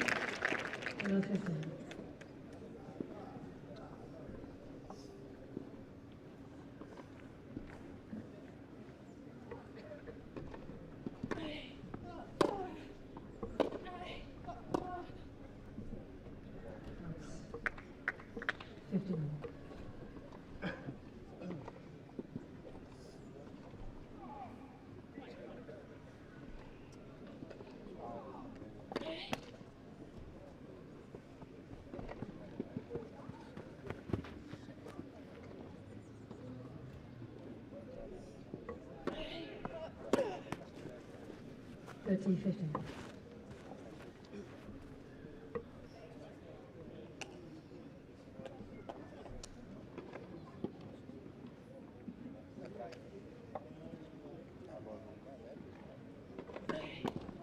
Let's listen.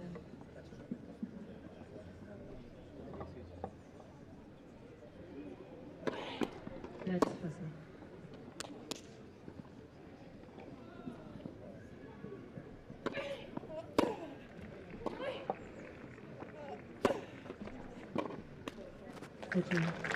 Again, really good depth on the return from Lacy. These are a couple of really big points for Brengel.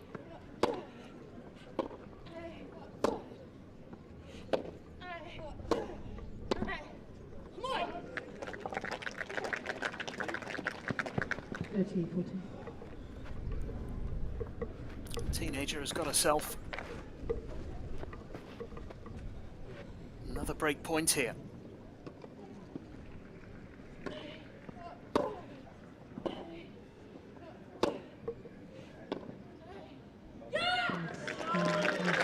It was a rather tentative serve from Madison Brengel. And Isabel Lacy took full advantage. It is a double break for the Brit here in this deciding set.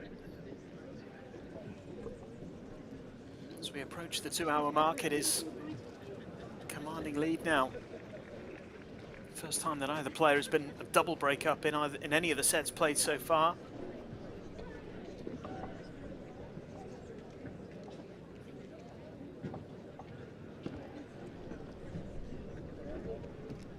3-love lead.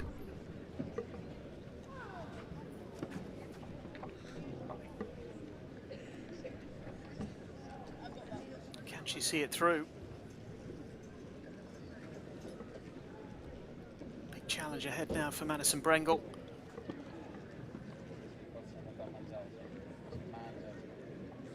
You have to be impressed with the response again from Lacy.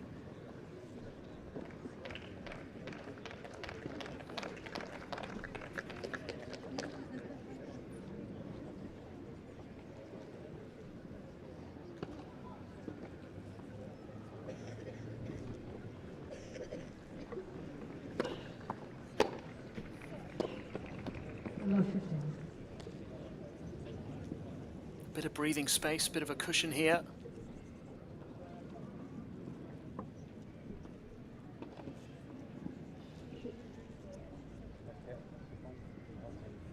Lacy, she'll want to hold on to that double break for as long as she can.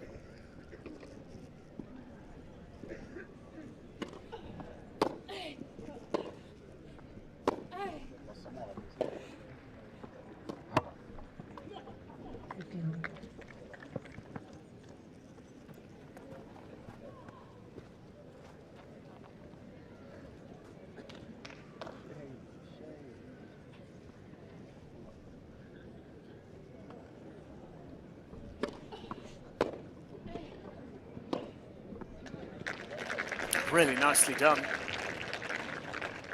13-15.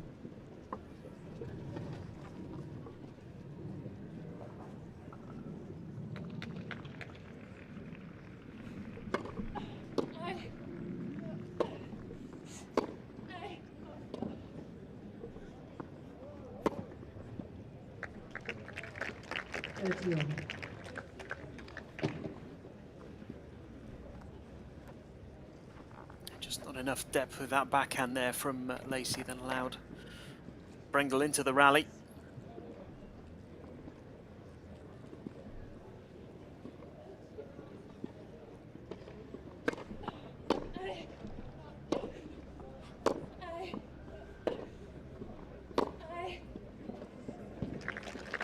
And that is nicely done by the American. 13-14.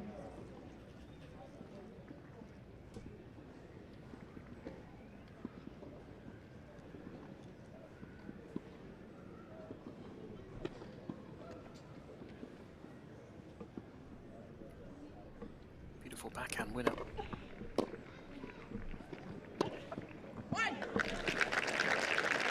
Again, the response so good from Lacy to save break point.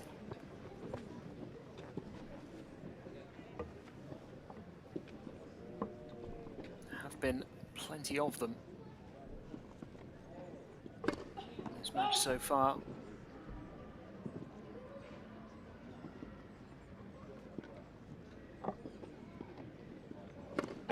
That's second set.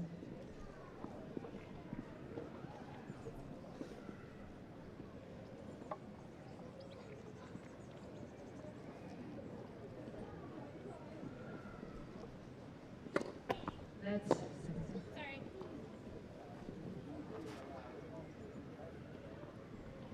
There have been 29 break points in total in the match so far. Advantage Brengel. Just about to have the 30th with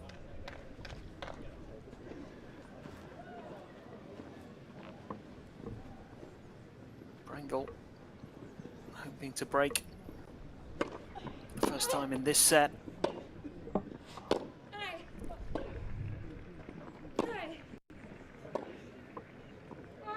And Brengel. And that's exactly what she's done. Lacy links, 3 French stars.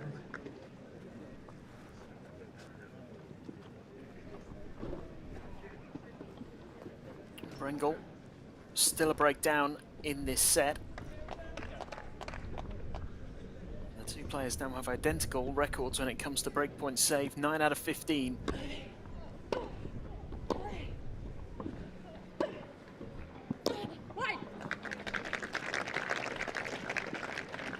No 15. And Lacy, crucially,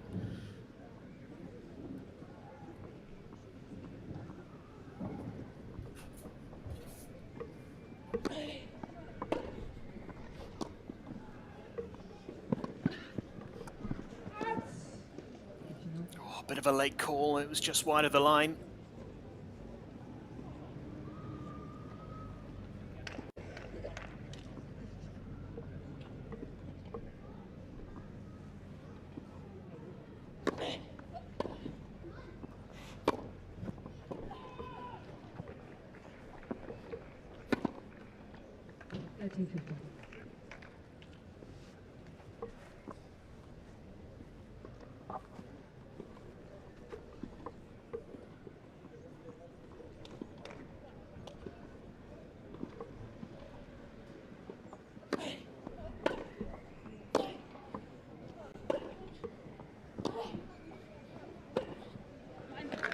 That is a terrific point from Lacy.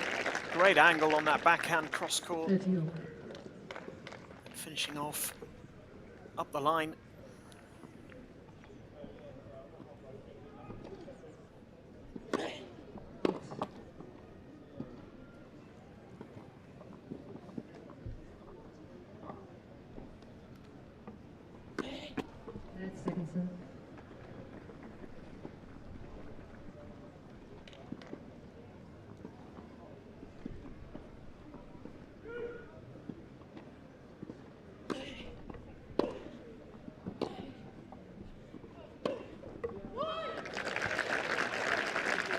Got another break point.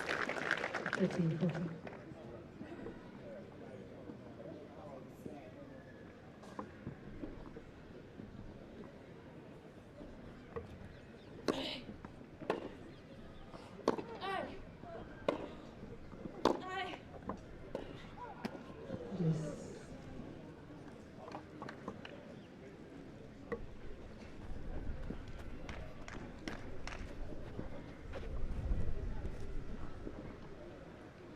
Hanging on here.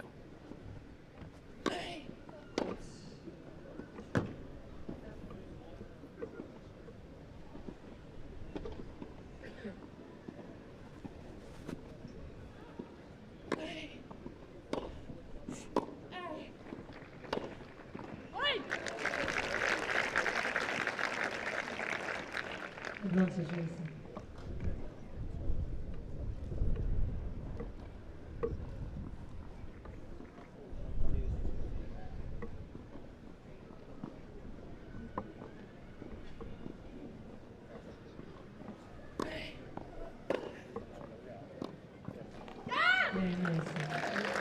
And the 2-break advantage in this deciding set is restored as Lacy breaks again to lead 4-1. Is there any way back for Brengel now?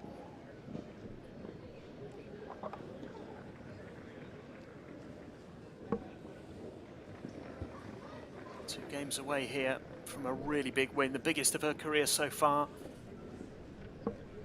She's earned herself that spot in Wimbledon qualifying, winning the under-18 nationals.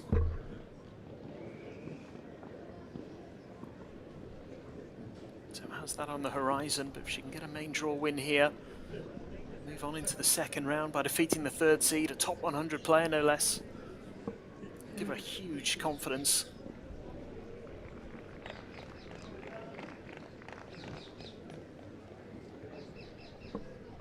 Time.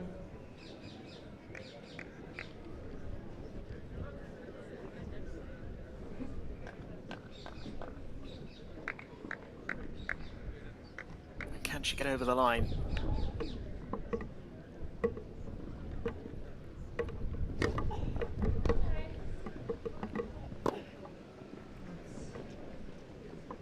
Now 50.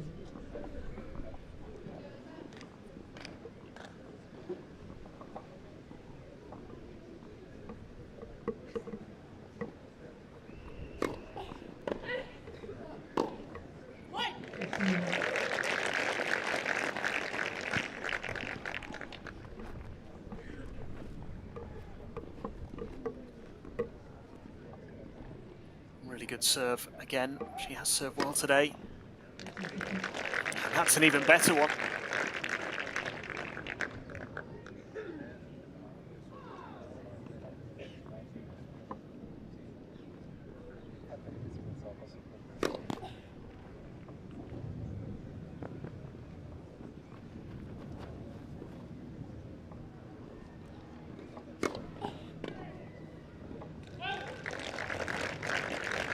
Another good serve from the teenager.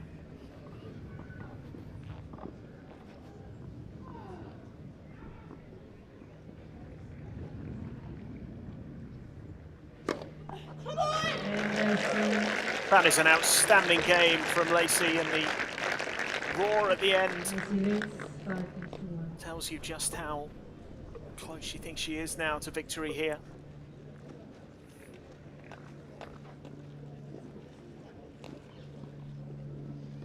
Brengel now serving to stay in the match.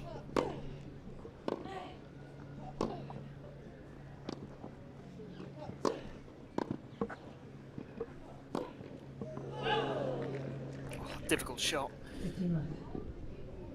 She's feeling the confidence at the moment, that's why she went for it.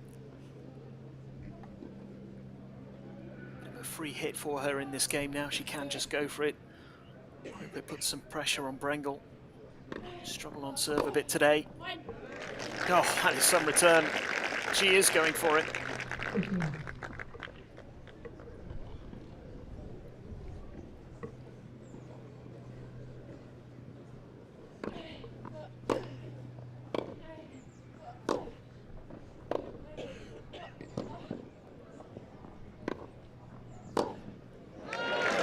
Oh, that is outstanding. It's getting better and better. She can see the finish line here. Great defense, good anticipation. How about that for a passing shot?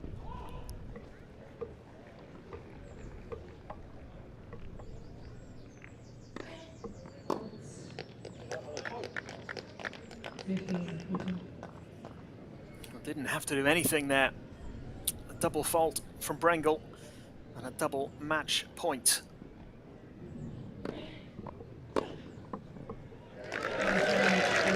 What a win for Isabel Lacy. The 16-year-old into the second round at Surbiton in some style. Terrific win against the number 3 seed and world number 95. It's the first main draw win at this level. It's the first top 100 win for the 16-year-old. A really good match and a really fine performance. Plenty of ups and downs, plenty of challenges. Disappointment for the number 3 seed who falls at the first hurdle, but for the qualifier, the 16-year-old, a 3-set win in 2 hours and 11 minutes. 7-6, 5-7, 6-1. What a performance.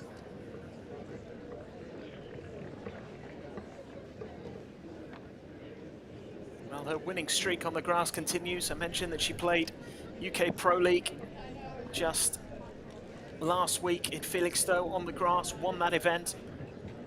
5 victories there, 2 wins in qualifying here, and now follows it up with a main draw win as well. She's really enjoying herself on this surface.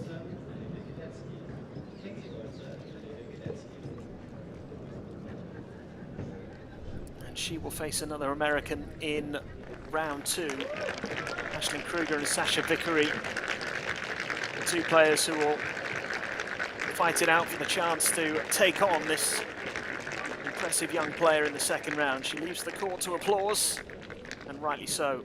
What a victory, what a start to the day's play on centre court. Still 3 matches to come. In just a few moments, we'll see Olivia Gadecki take on Katie Boulter here in Surbiton.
So the second match of the day here on centre court.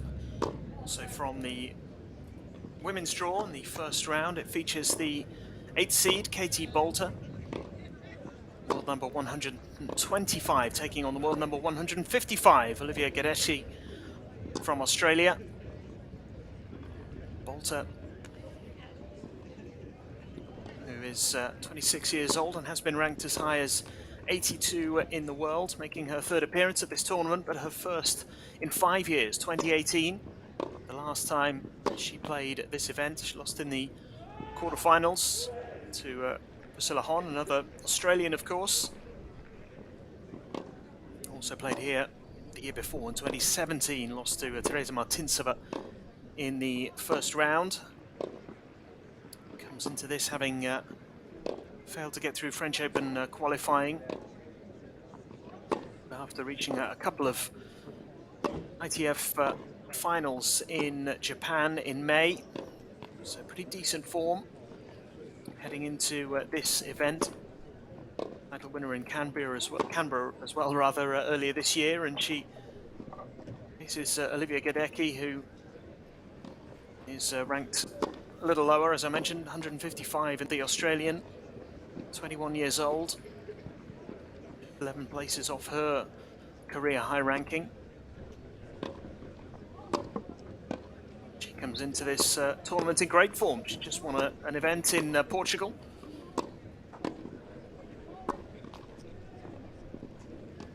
After losing in French Open qualifying, she was actually beaten by the older of the Andreeva sisters, Erika Andreeva.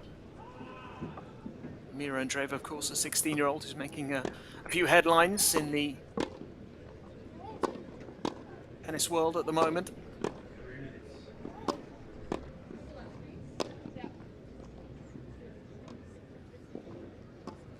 Gadecki is playing this tournament for the second time. She made the second round last year. a victory in the first round against fellow Australian Alana Parnaby. Lost in round 2 to Natalia Stefanovic of Serbia.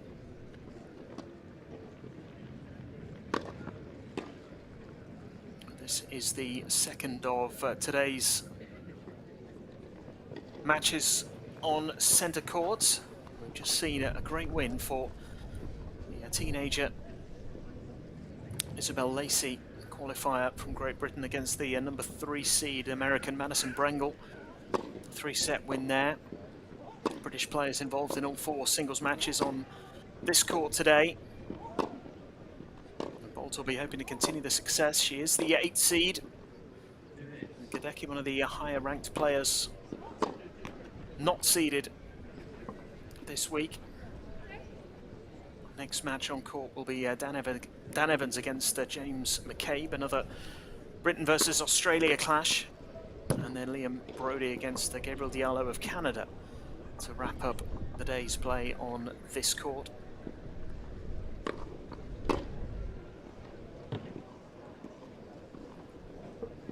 So far today,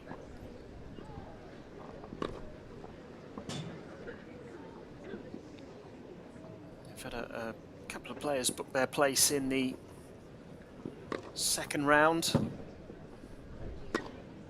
In the women's draw,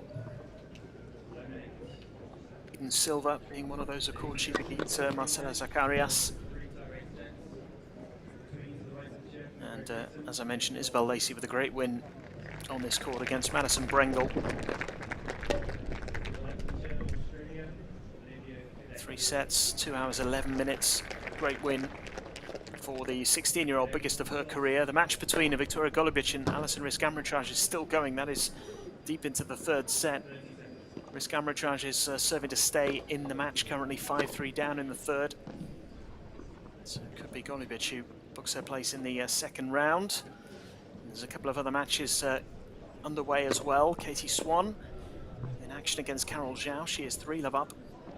Double break for her early in the 1st set. And Sonny Cartal is serving for the 1st set against Victoria Brunkakova, who some of you may be more familiar with as Victoria Kuzmova.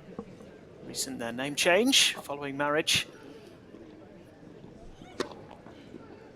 But here on centre court, we're going to focus on Katie Boulter and Olivia Gadecki. The opening round of this 100k ITF tournament.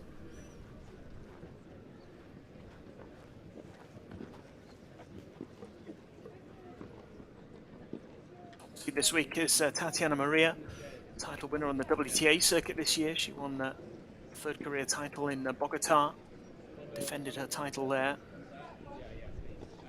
Had that great run at Wimbledon as well, not so long ago.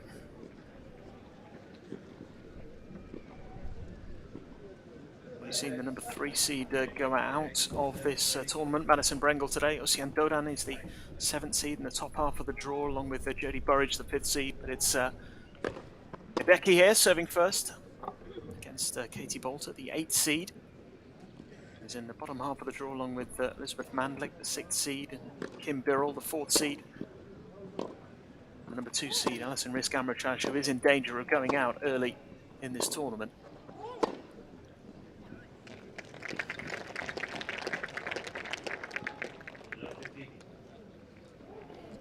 Good start from Katie Boulter, securing the first point of this match.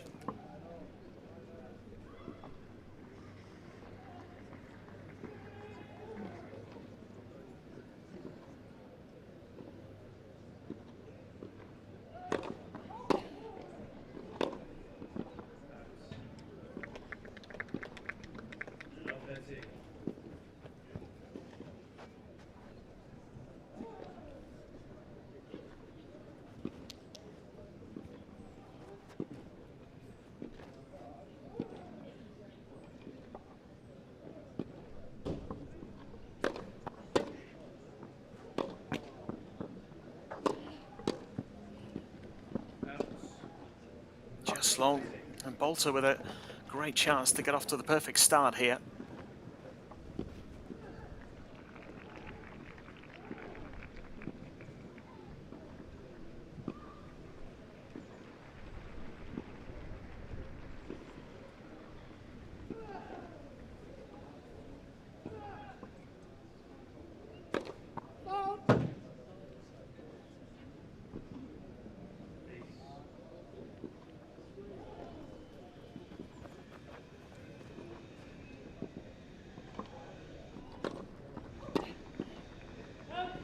That's a good serve from the Australian.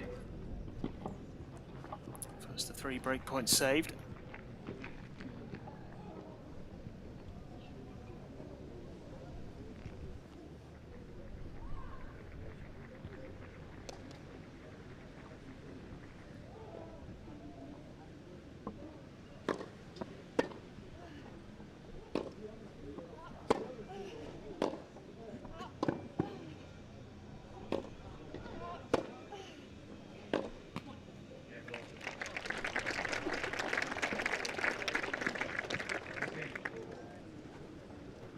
Well, great start for Katie Boulter.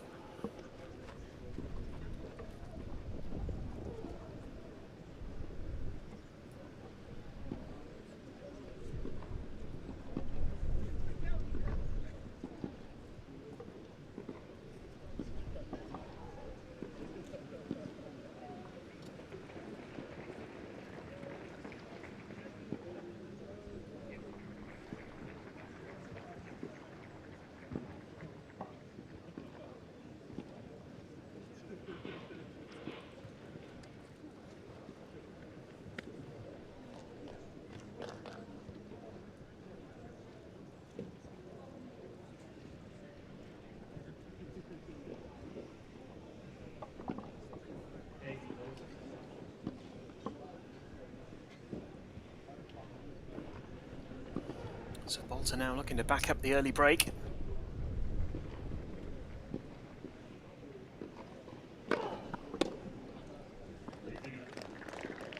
Really has started well. Plenty of intent early on.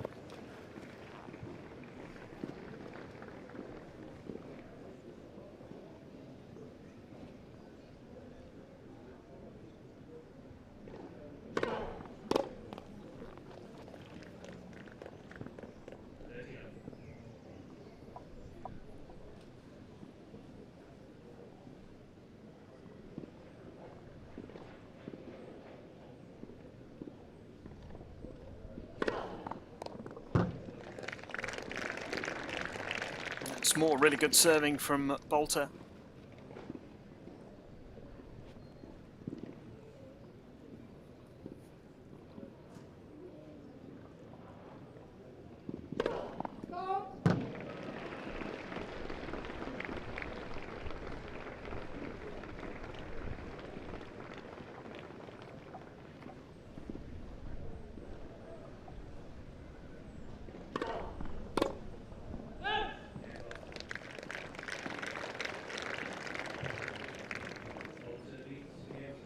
Well, a very impressive start. Packs up the break.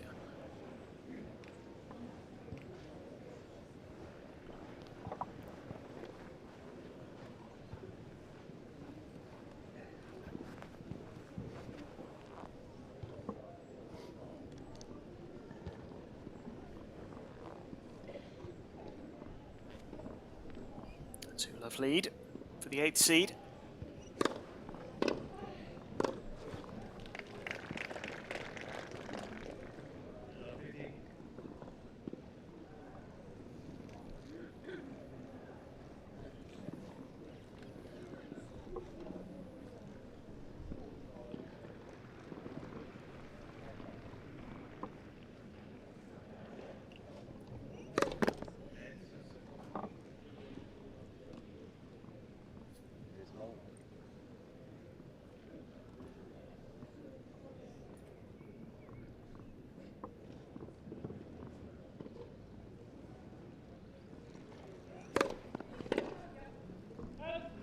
Good serve there from Gadecki, who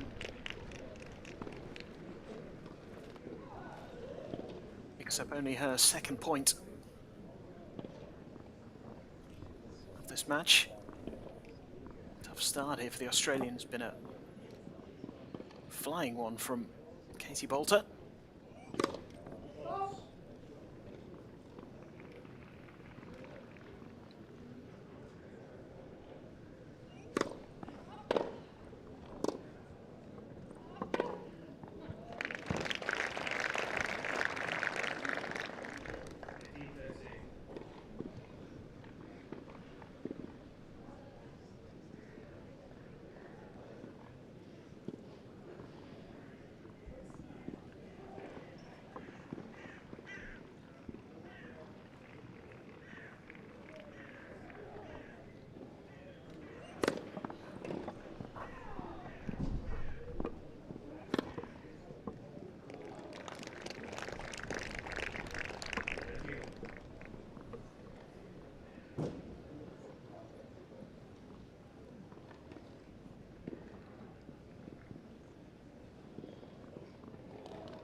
A really difficult start to the match for Gadecki as Boulter breaks for a second time. Flying start from Katie Boulter.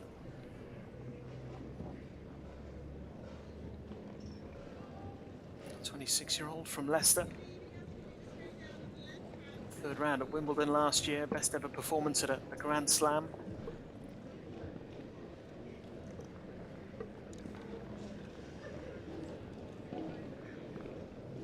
Injury problems over the last few seasons, which has disrupted her progress.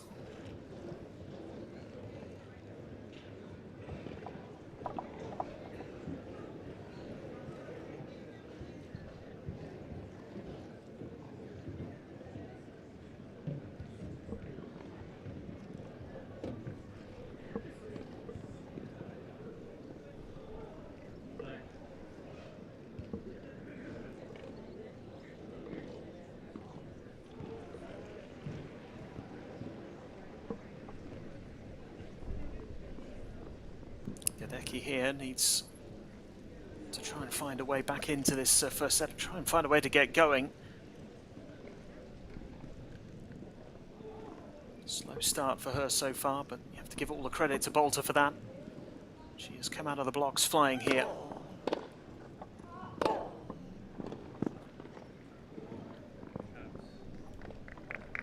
And very much on the front foot, very aggressive.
Again, Boulter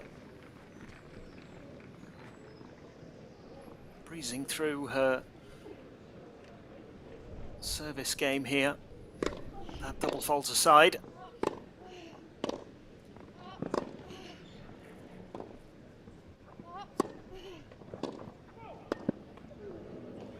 I just couldn't quite get enough on the volley there.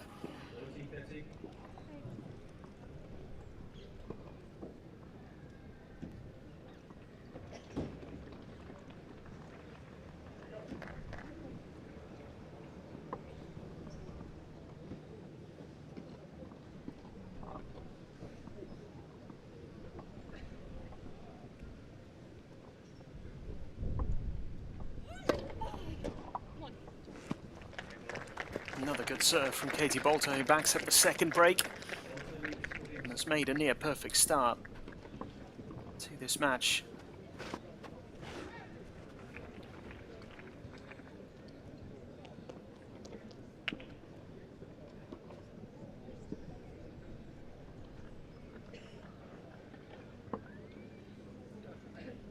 It's won 16 of the first 20 points in this match. Katie Boulter has a 4-love lead.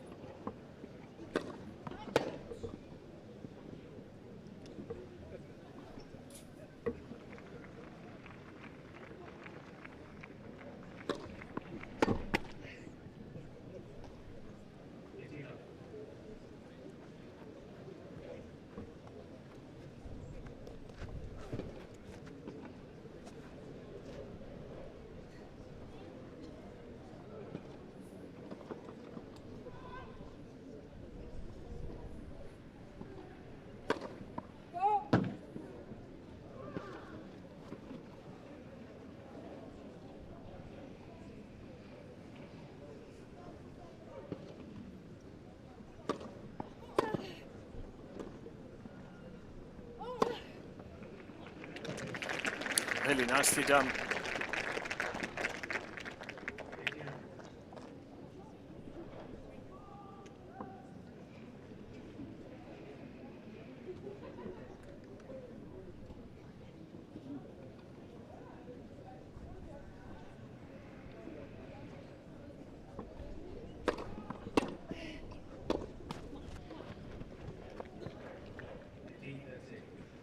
And just not being able to find any rhythm. It's really doing a lot of damage at the moment for Gadecki.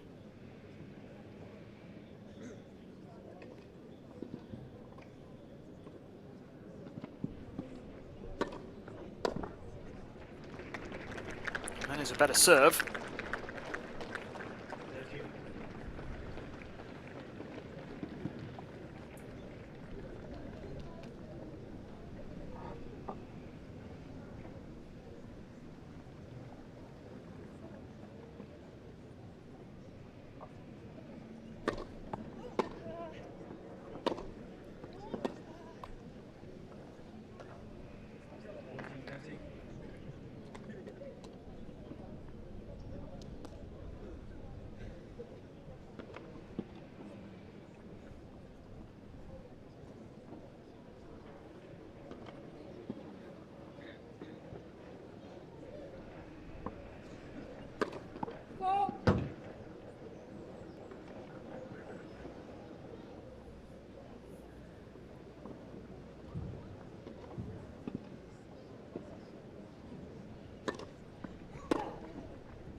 Great touch from Boulter.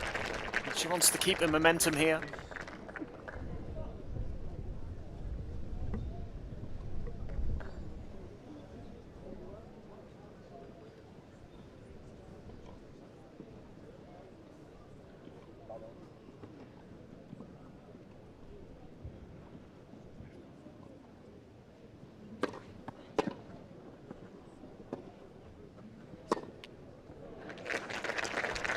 Slightly awkward one there for Gadecki. It stayed pretty low. Almost had to dig it out at the end.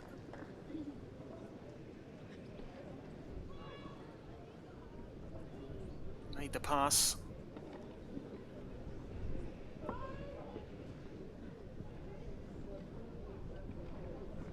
Has a break point to go 5-love up.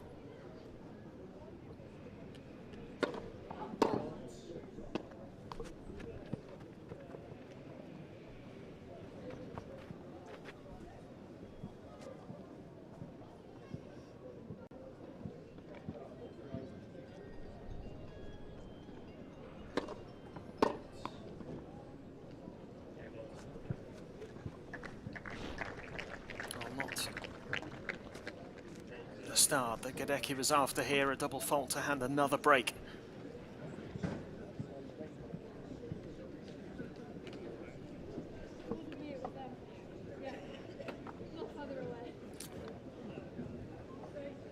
Five-love lead for the 8th seed. It's made a pretty impressive start. A couple of results to bring you from the men's draw here. Buyun Shokete has beaten Harry Wendelken. Battle of the qualifiers there. The Chinese player getting through in straight sets, 7-6, 7-5, and a win for Constant Lestienne, the 6th seed. Had that terrific match against Karen Hachanov in the French Open last week. He's just edged out Dan Cox in 3 sets, 7-5 in the third. Cox played a really long qualifying match yesterday as well. He's had a good week, just falling a little short of getting a big win against the world number 70. Victoria Golubic has beaten Alison Risk-Amritraj, number 2 seed. So we've already seen seeds 2 and 3 fall today. Golubic is through, and Isabel Lacy, of course, getting that win against Brengel, the number 3 seed. And Boulter here, the 8th seed, is serving for the first set, 5 games to love.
First time in the match that Boulter has been under any kind of pressure on her own serve.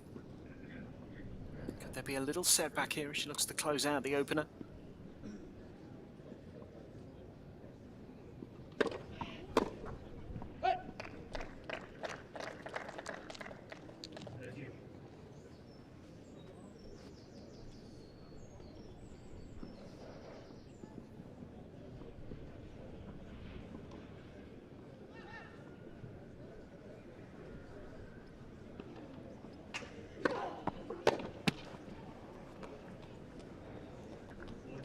Of unreturned serves, and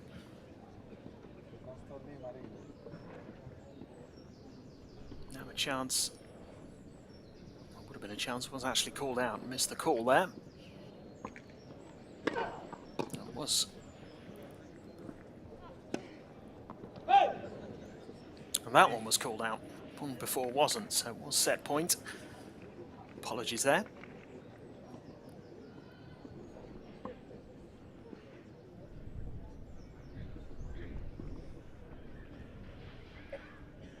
First set point saved.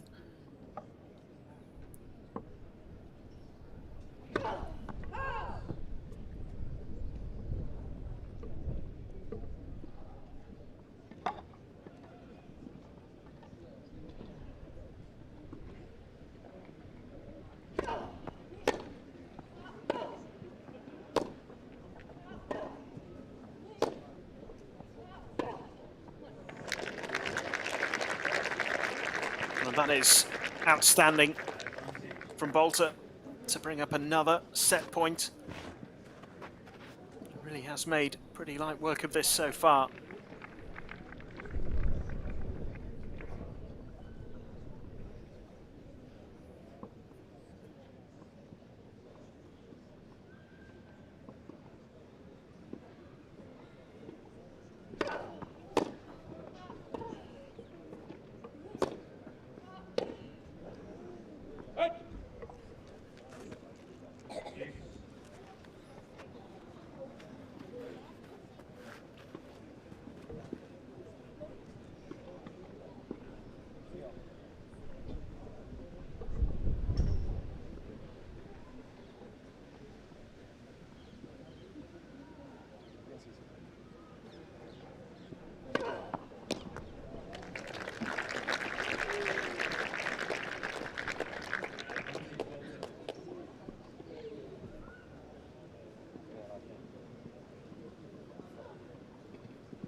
Gadecki is yet to hold serve in this match.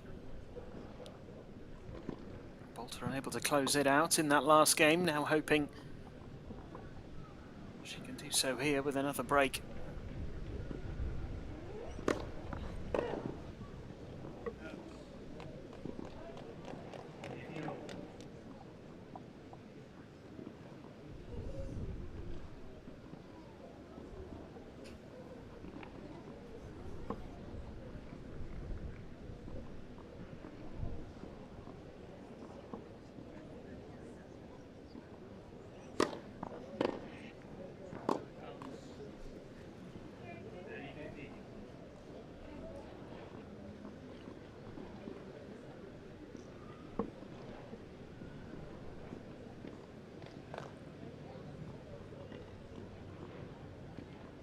Just hasn't quite been able to keep up that level that she showed in the opening 5 games here. Boulter, still in a great position, of course. It's important for Gadecki to get that first game on the board, and if she can back it up here, just give her a bit of confidence heading into the second set, assuming that Boulter is able to see it out eventually. A triple break. It's hard to see her not close it out eventually. That was an electrifying start, but Gadecki is playing her way back into this now.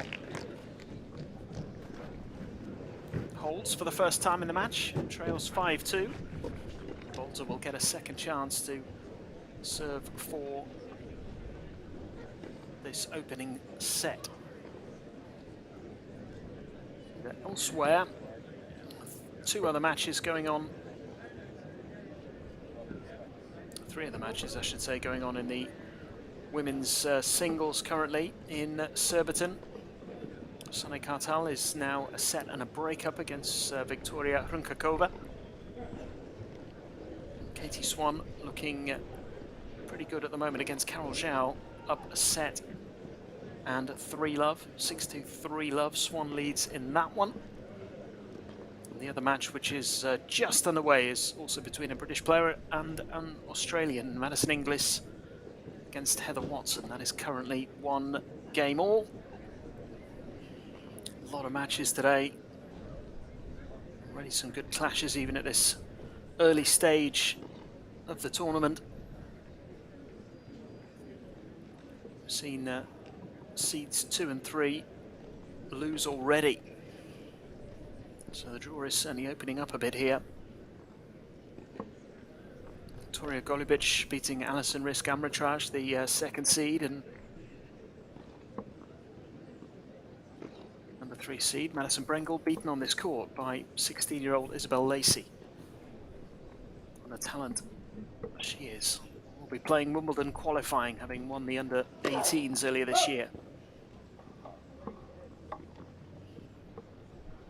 Name to look out for in qualifying after that performance today. Indeed, a name to look out for this week.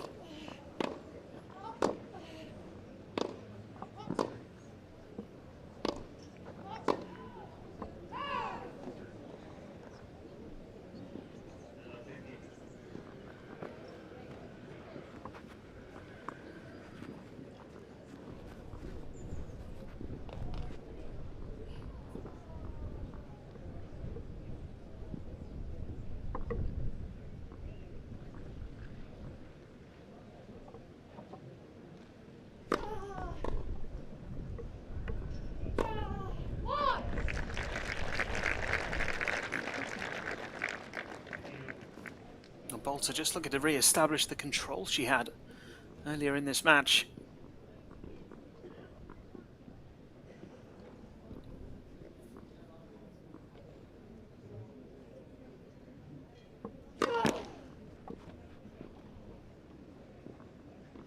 Barely missed in the early stages.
Still 2 points away from wrapping up this set. Gadecki could get another break back in this opener, then Boulter might just start to doubt herself a little. And it was a flying start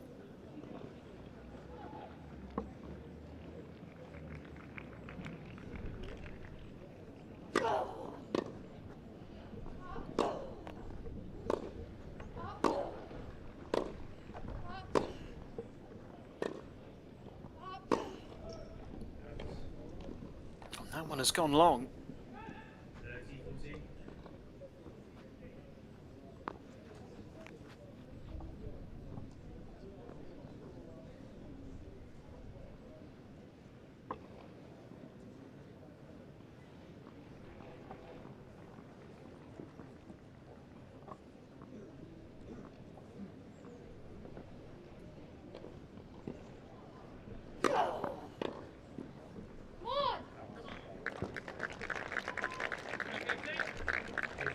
The break point saved.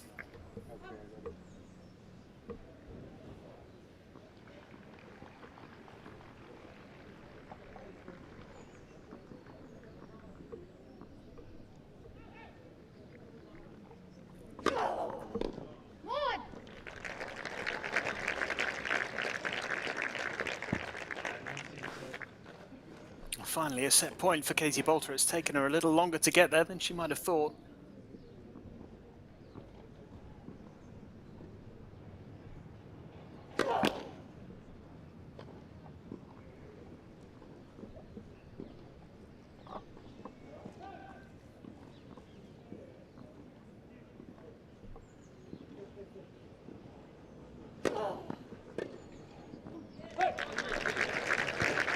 She got there in the end, Katie Boulter, after that flying start. Took her a little while to get going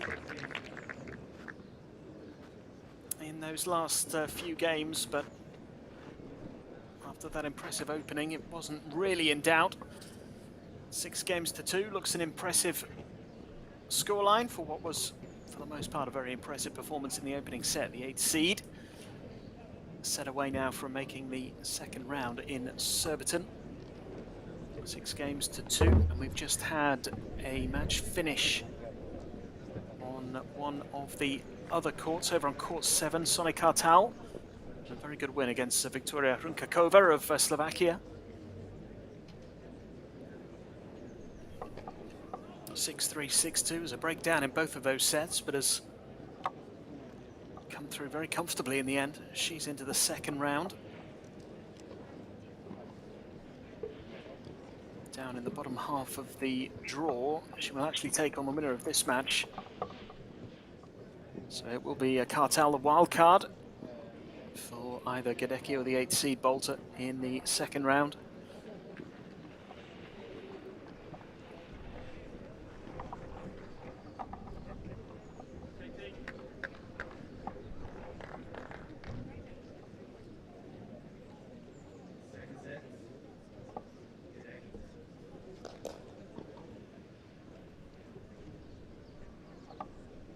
Gadecki to serve. This is an important first service game in the second set here for the Australian. Started to gather a bit of momentum towards the end of set 1.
Just long from Boulter.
Nicely done by Boulter, got herself into a great position to execute that forehand cross court. Well constructed point.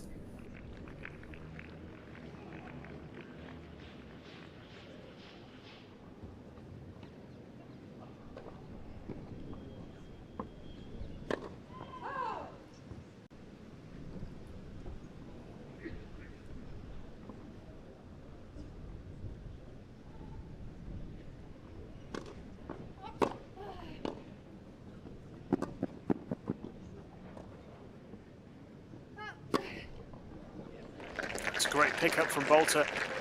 Gets her reward at the end of it.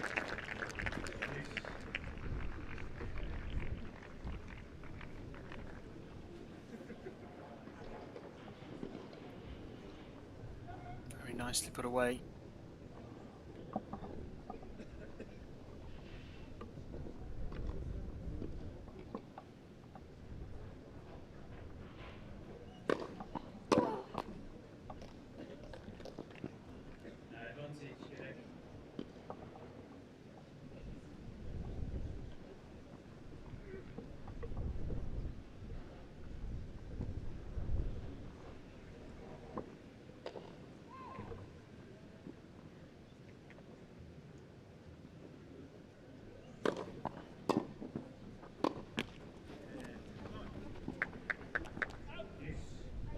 It is a really important service game here for Gadecki, and that was a big chance to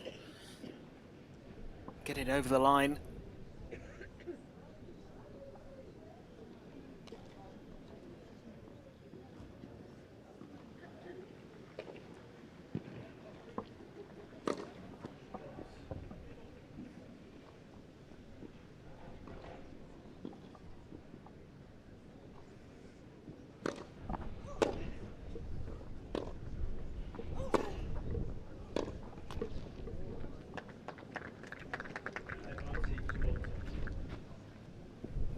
Boulter now has a chance to get that early break.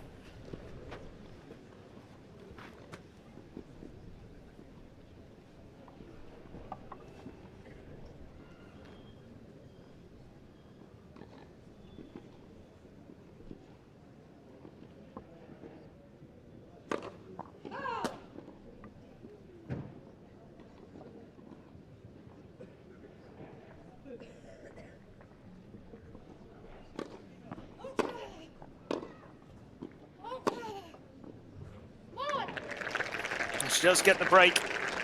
Disappointment for Gadecki, who just looked like she was starting to get back into this match. Now she finds herself a breakdown early on in set 2.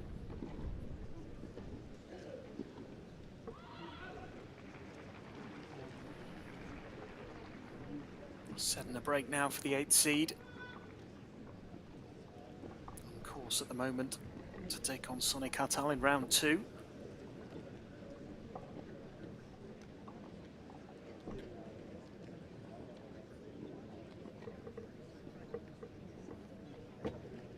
The other match is currently on court.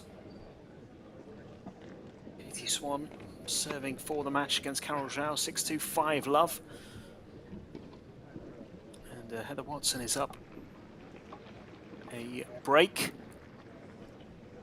early in the first set against Madison Inglis, 3-1 she leads. Boulter here serving with a break in the second.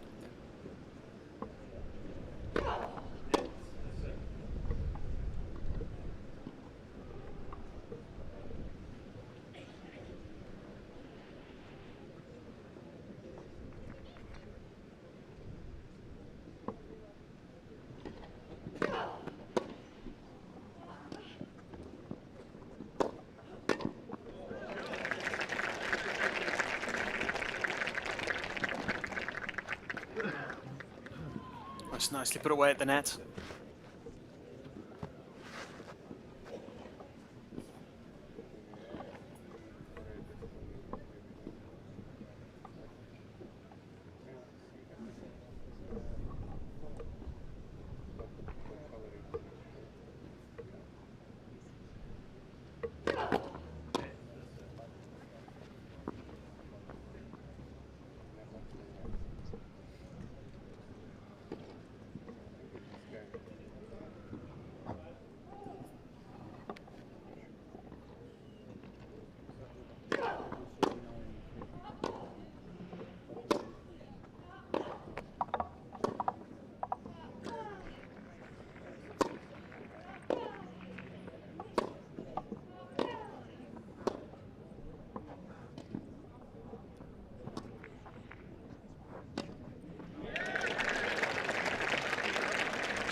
That's long from Gadecki.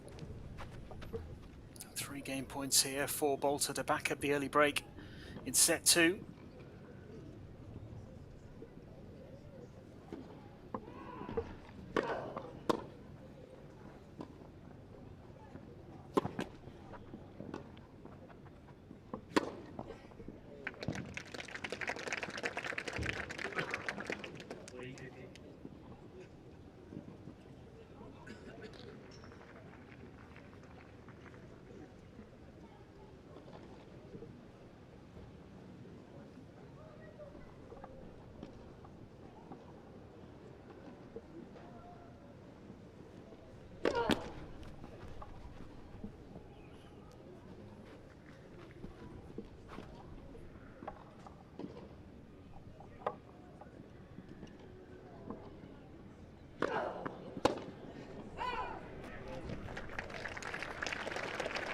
Well, that's a missed return from Gadecki and Boulter with a 2-love lead.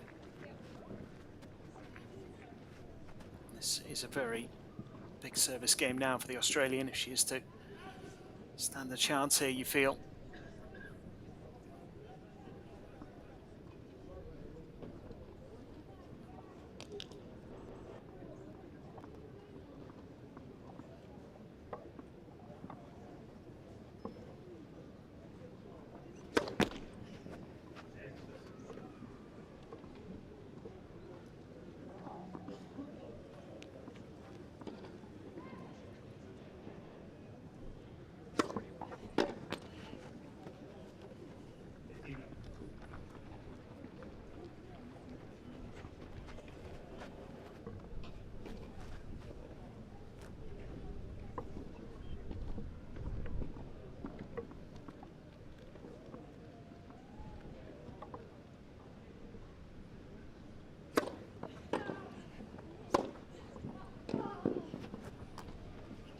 Oh, good start to the game here. What is, you feel, a must-hold for Olivia Gadecki. We have another completed match, by the way. Victory for Katie Swan, 6-2, 6-love against Carol Zhao, so she's into round 2.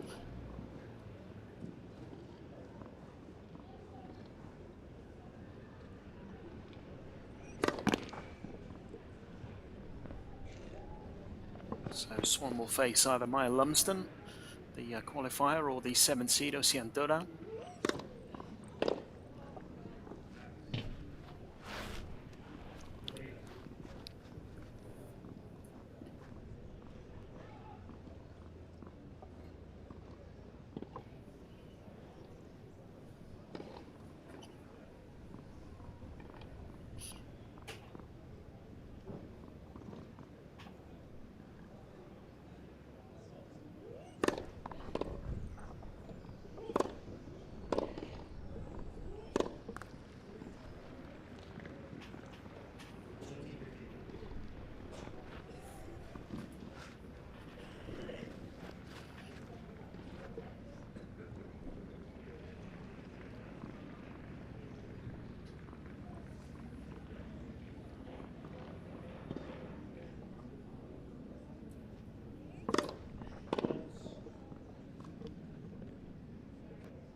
Oh, that looked like it was long from Boulter.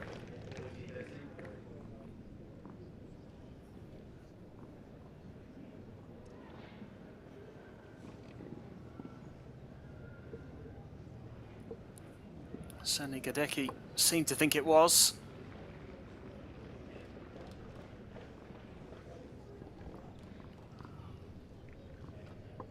The Australian does need this game.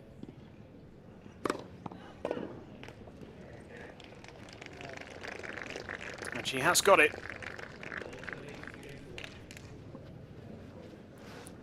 Off the mark in the second set.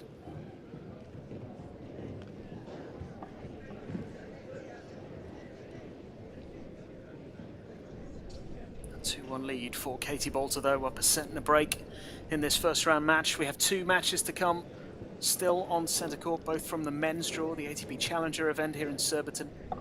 Number 1 seed Dan Evans up against James McCabe, another Australian, a lucky loser.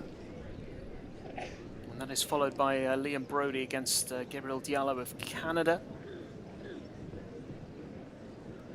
To wrap up the day's play here on centre court.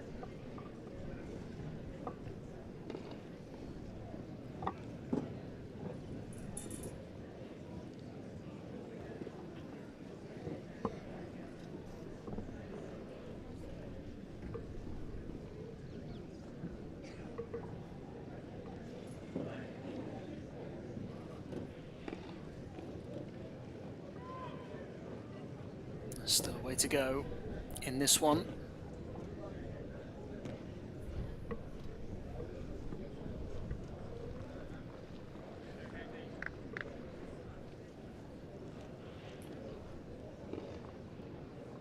Boulter serving with a 2-1 lead.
Lovely touch from Boulter.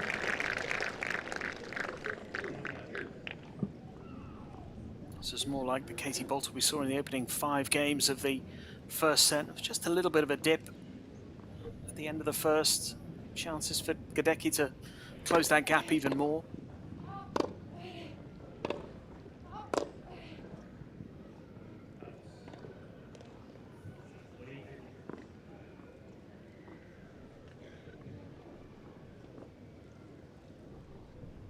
Looks to be in reasonable control at the moment, the 8th seed.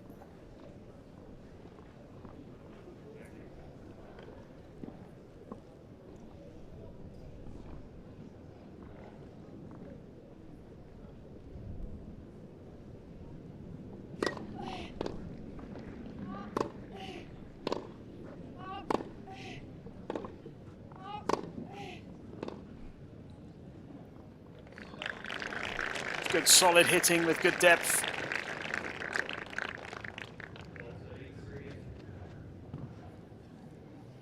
Katie Boulter, Alex de Minaur, interested spectator. He's played here before.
couple of big points coming up here for Gadecki.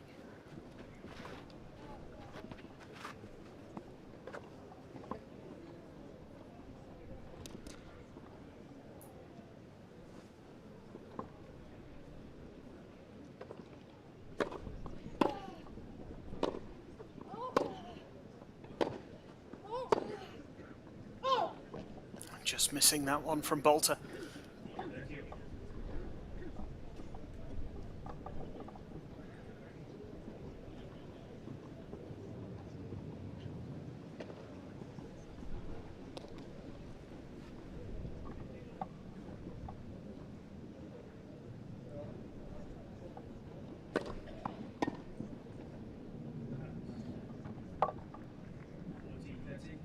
That's a good serve, and the return going just long.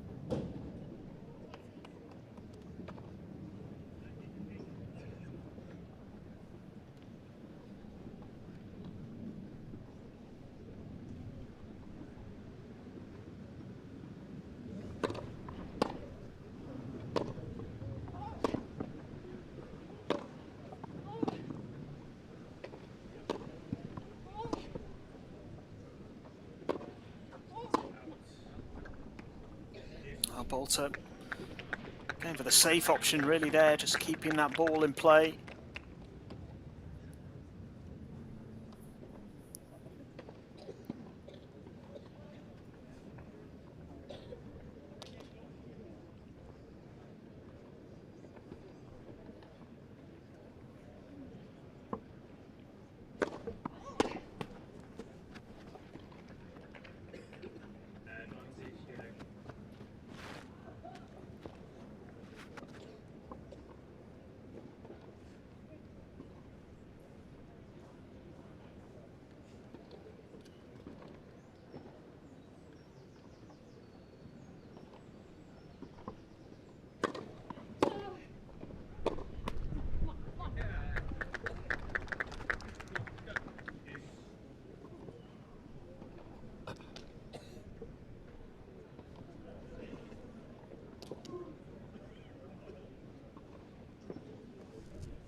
Very good serve from Gadecki. Boulter got it back, but it did effectively win the Australian the point there.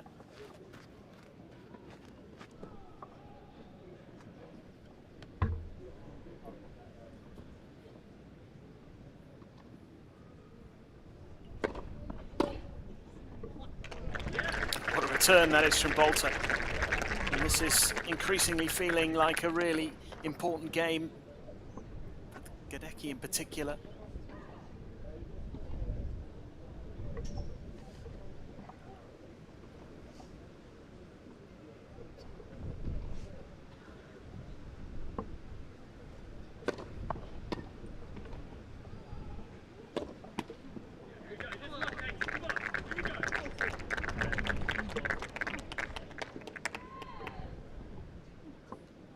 It is a break point.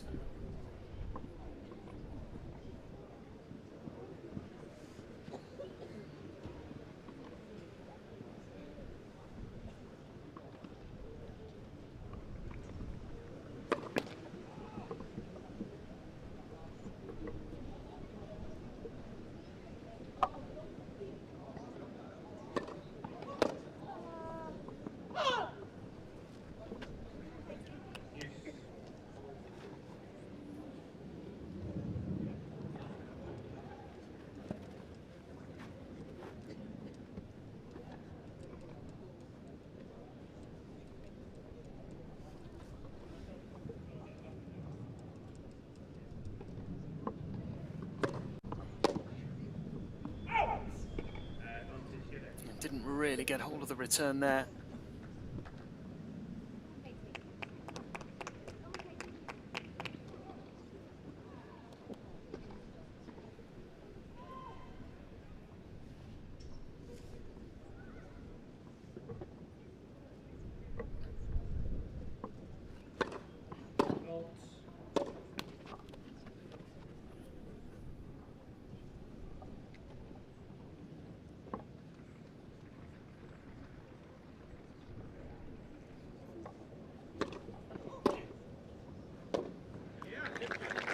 return again from Boulter. Not going away in this game. He had the one break point so far.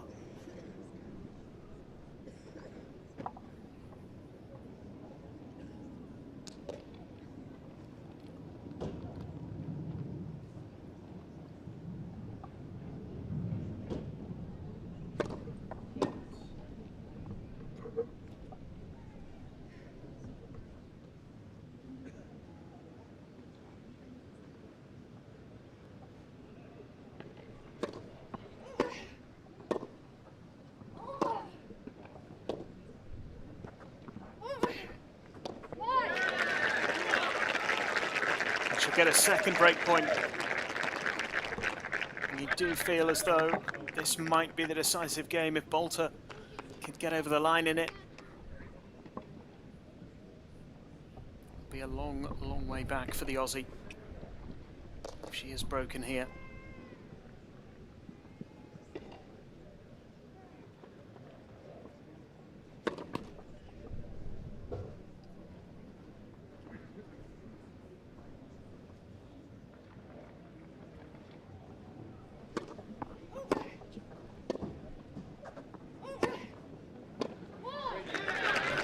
She has got the break.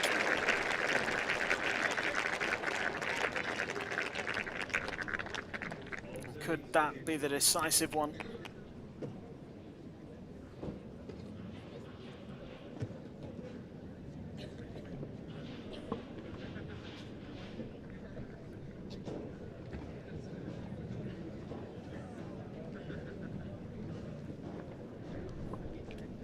Four-one lead then.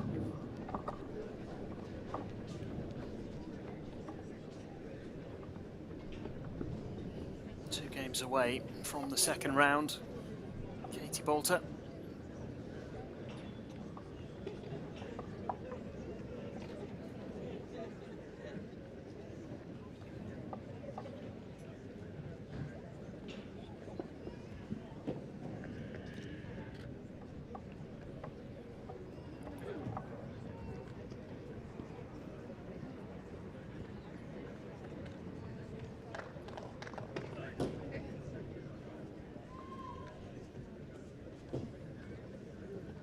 One match yet to get underway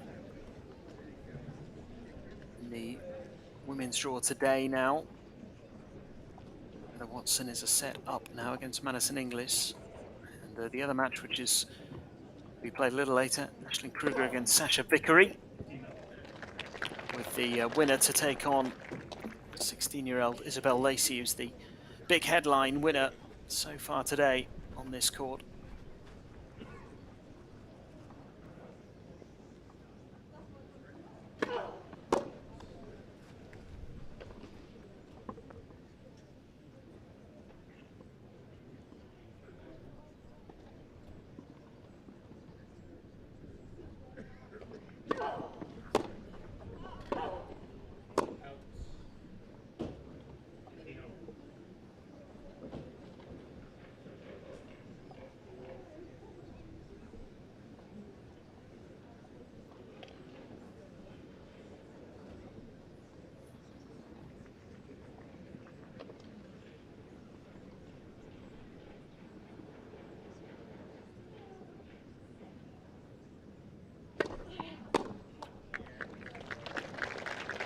Serving again from Boulter.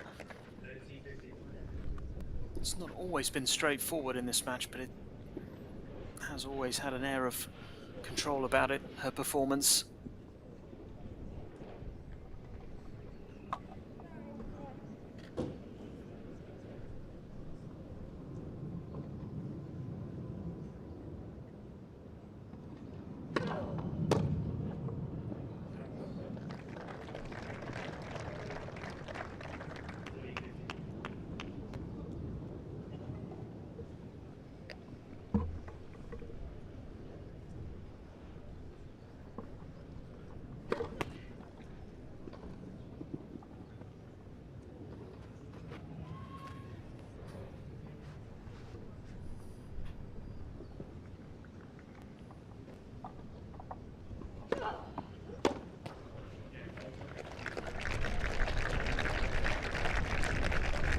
Solid hold from Boulter.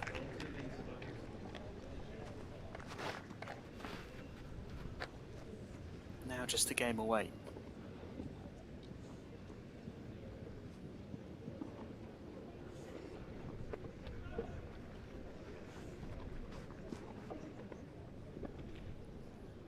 Gadecki serving to stay in the match.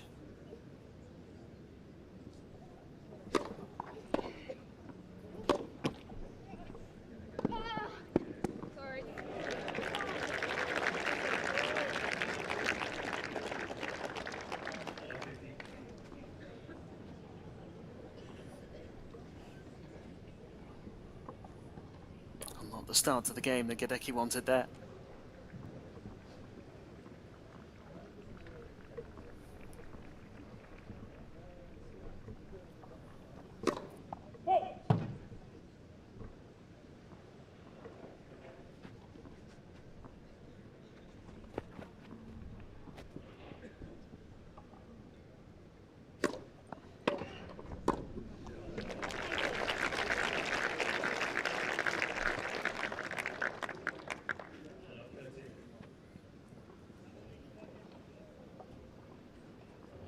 In a bit of trouble now.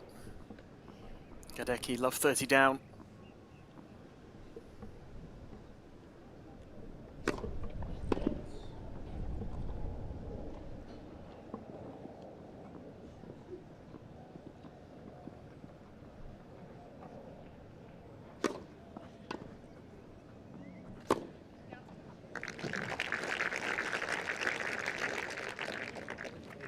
That was nicely done.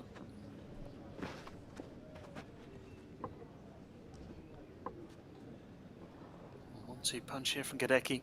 Hasn't won many points as easily as that so far today.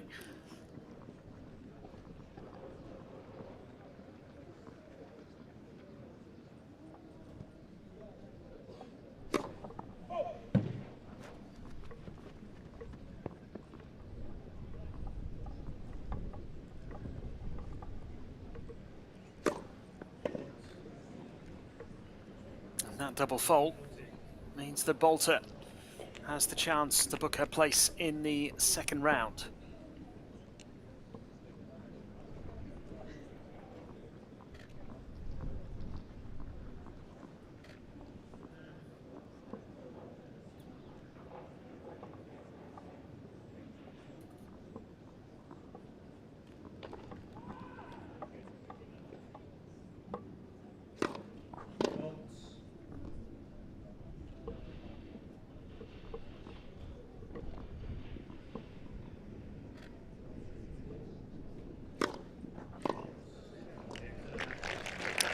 It's a double fault which hands the victory to Katie Boulter, the 8th seed, moves on to the second round. With victory over the Australian in under an hour and 10 minutes, 6-2, 6-1. It was perhaps a little bit tougher than that scoreline suggests, but it was always under her control.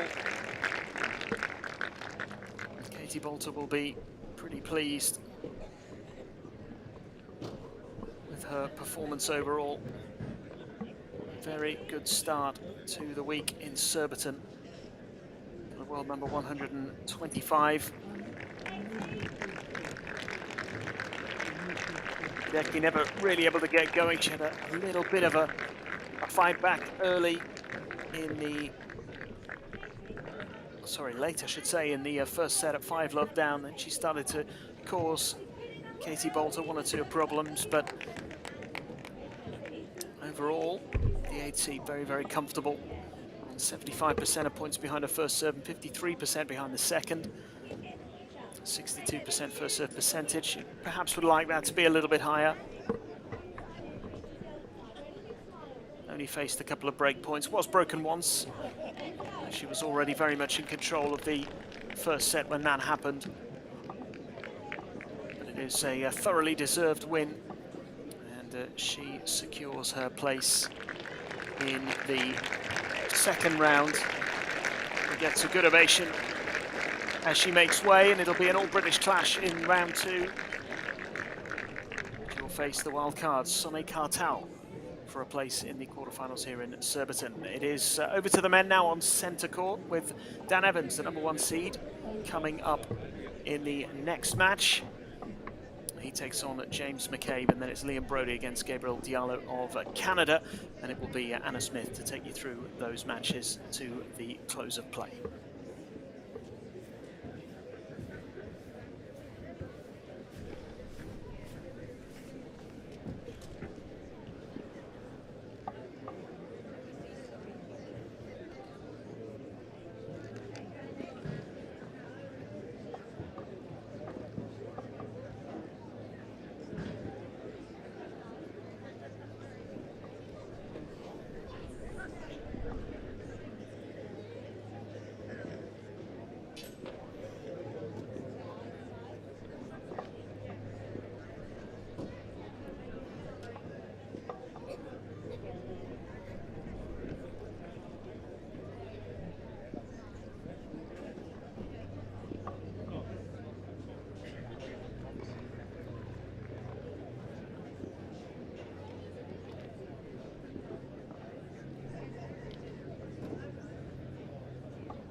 Alltså i live kvar, ser ju.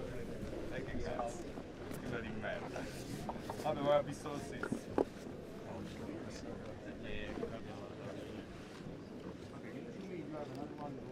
Chris Diamond.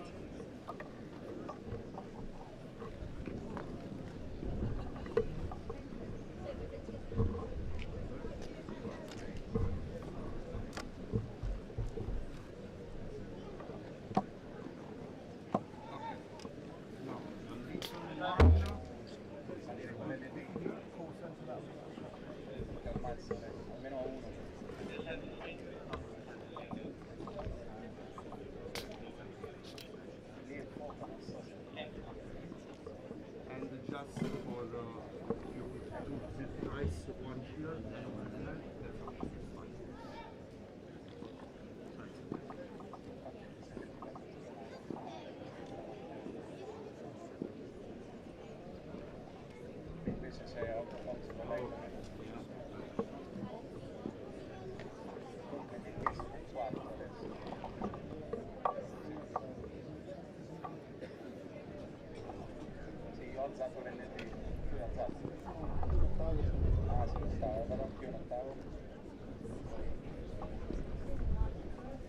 Va bene la 4 così?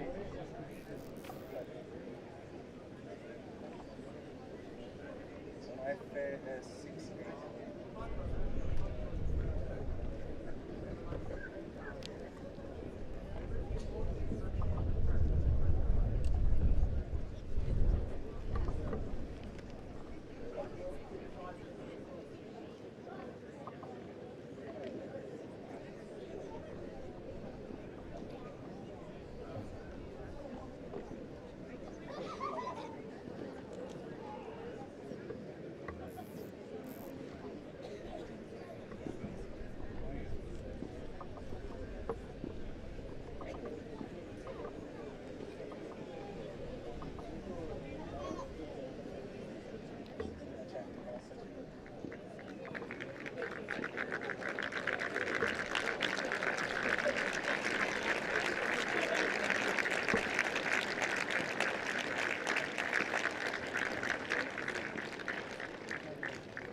off to centre court here at the Surbiton Trophy. Sì, io sto alzando. Third match of the day on centre court to the women's match. First chance to look at Dan Evans, our number 1 seed. Manning your picture from Australia, James McCabe. The loser from Australia.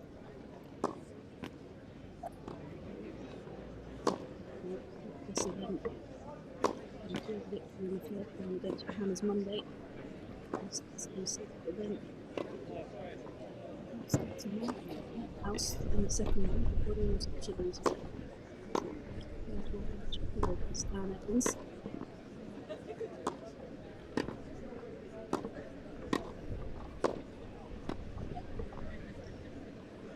Current ranking of 280 in the world. Has been as high as 270. It's just back in April 2023. It's had a pretty good year so far. 20 matches in total, 57% win record. Challenger Tour though.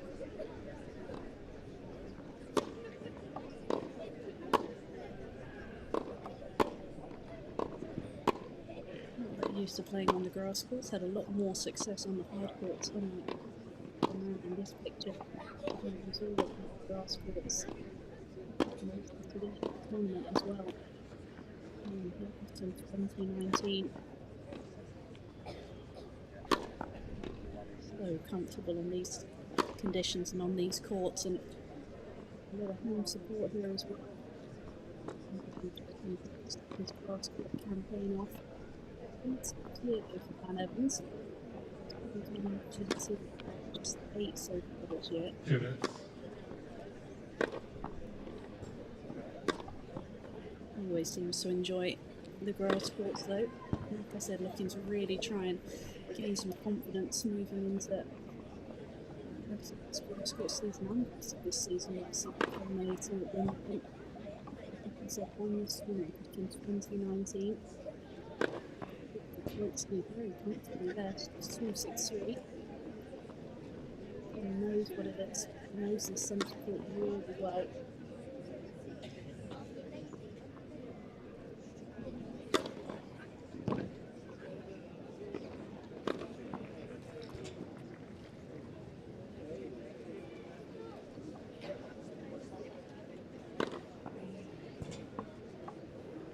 Looking very relaxed already.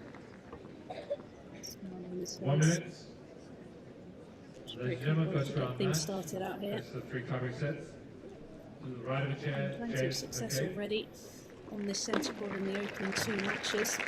Isabel Lacy is the biggest win of her To career the so left of the far. chair, Dan Evans. Number 3 seed Madison Brengel. And a very topsy-turvy encounter. Really good McCabe won the performance from the toss and 16-year-old, first and then another fantastic performance that we've just seen from Boulter. Olivia Gadecki. 30 seconds. One very impressive stuff from the number 8 seed. And into the next one set. Another all-British encounter with Sonic Cartel.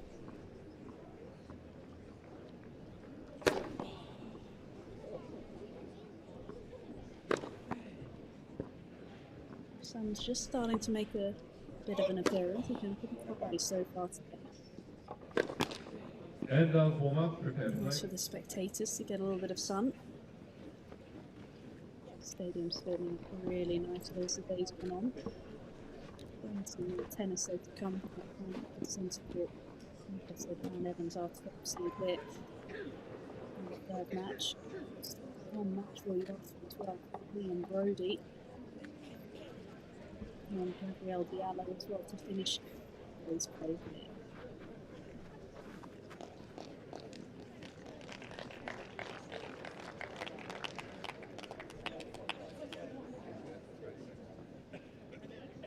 But now the top seed in action. And James McCabe from Australia is going to be kicking things off.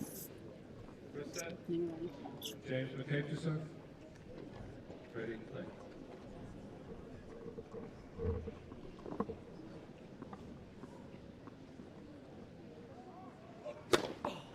15. Opening there from James McCabe is going to have to serve well. He's just got really good returns, especially on the grass, that backhand slice. Good luck.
Taking it on nice and early. You can see they're looking to move forward to the net. I think we're going to see that a lot from Evans. Any second serves he gets the opportunity, whether he hits the drive or the slice, is he going to look to come forward? He's got such good volleys around the net. Yeah, okay, quickly. Have to do it when McCabe serving like that though. Great way for the Australian to close out the opening game. Maybe just settle a few nerves.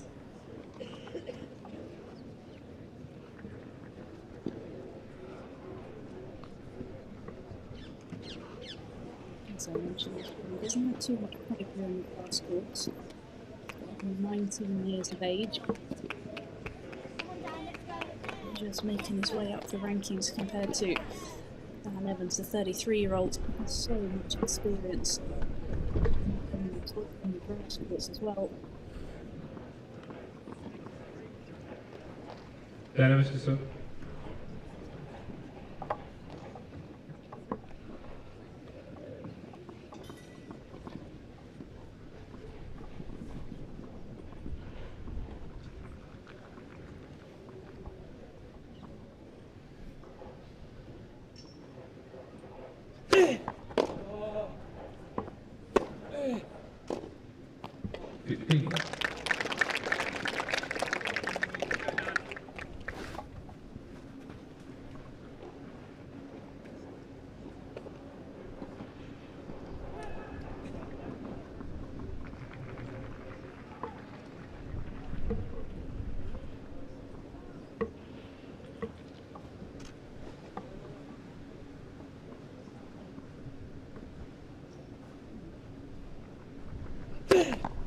Let's sir.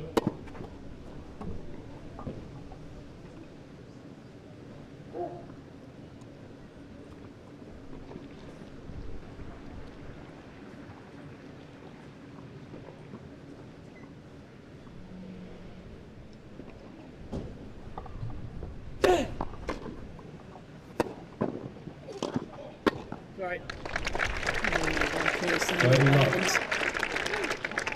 Didn't quite connect with the drive volley, but I'm sure we're going to see a lot of this today, looking to serve back up the big serve moving forward. As you can see, they're just so comfortable up at the net.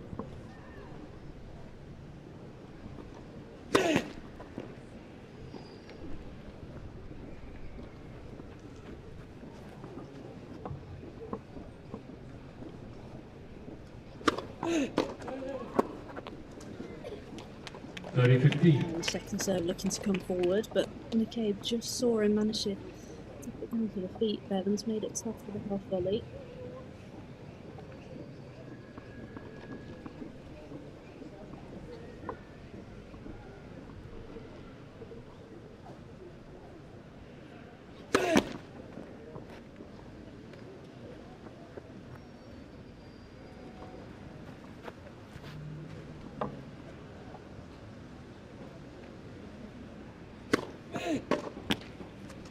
40-15. It's like you said, they're just jamming McCabe up into that right hip, forcing the error.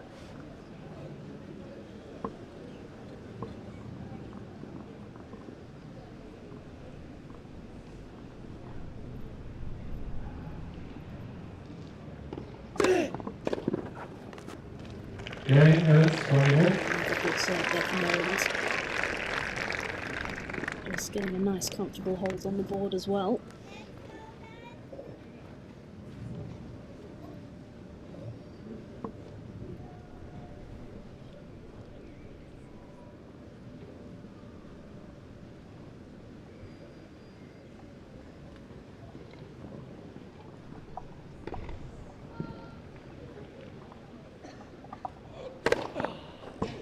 Love.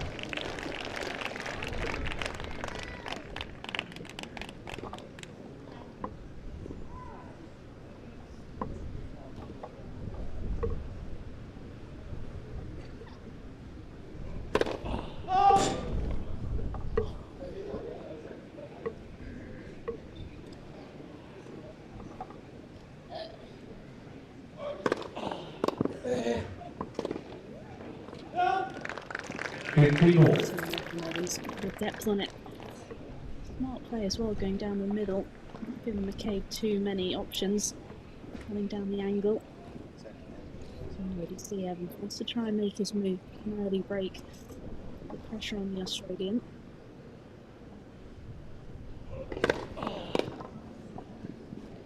Lacy, 15.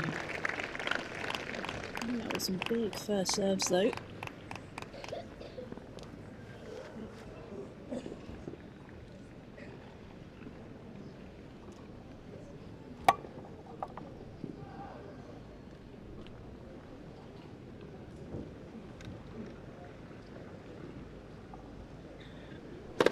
And Sosa.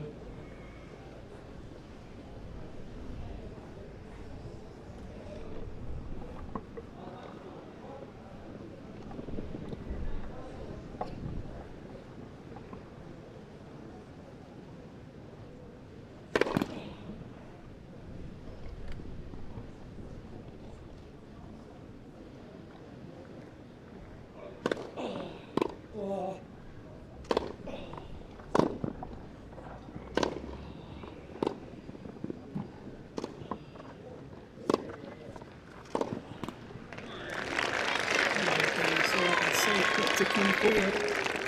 Decided to turn defence into attack. And that backhand slice, and as soon as he gets that short ball on the forehand, he's closing that net down, forcing the error. A bit of an opening here for the number 1 seed.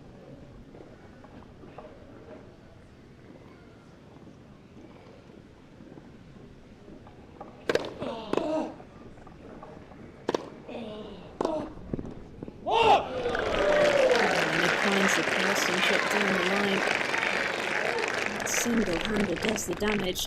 30-40. First break point here for Evans.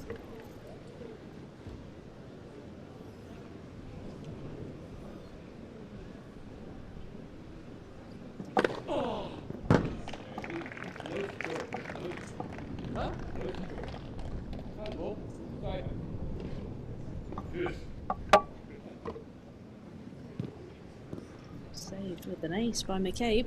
I think Evans was waiting for a call to come. Just checking the ball to see if he could see any chalk. Back to Juice. And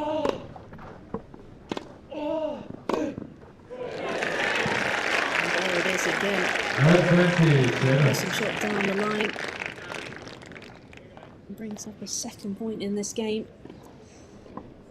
Chance for Evans to break again.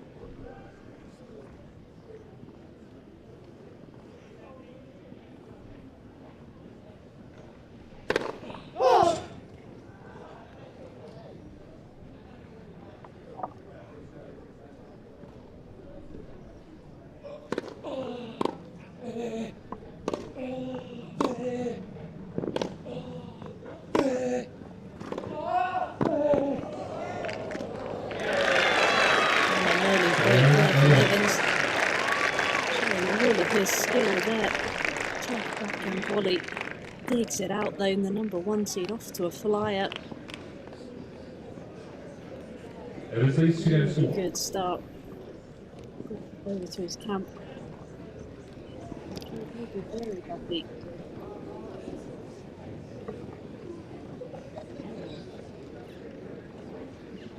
He's comfortable on these grass courts.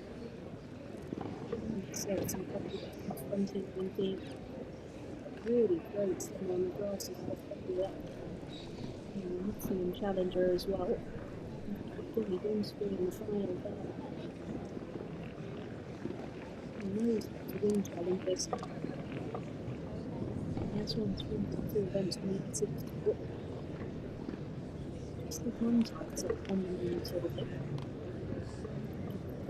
2021 in Australia. It's actually having a scene in that final.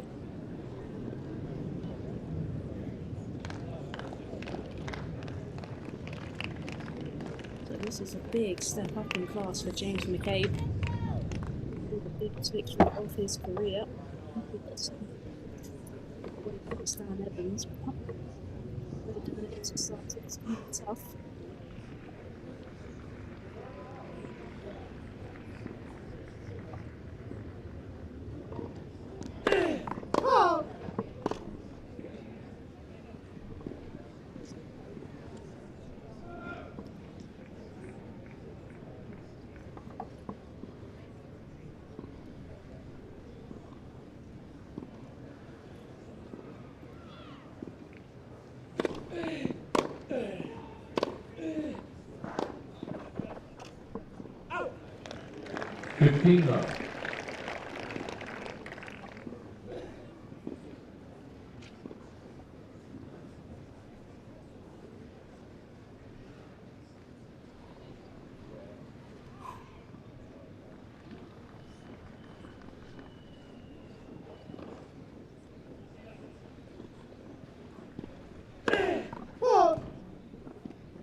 Just dominating a few more of these rallies, Evans.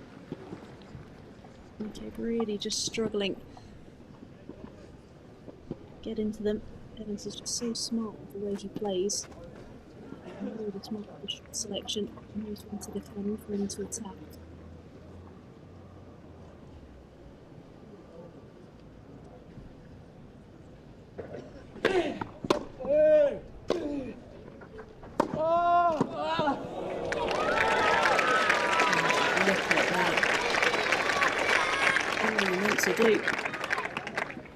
Painting the line with the passing shot.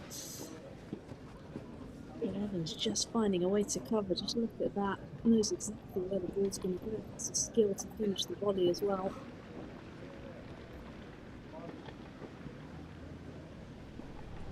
Okay, Evans 3 against 4. Hasn't lost the point behind the first serve.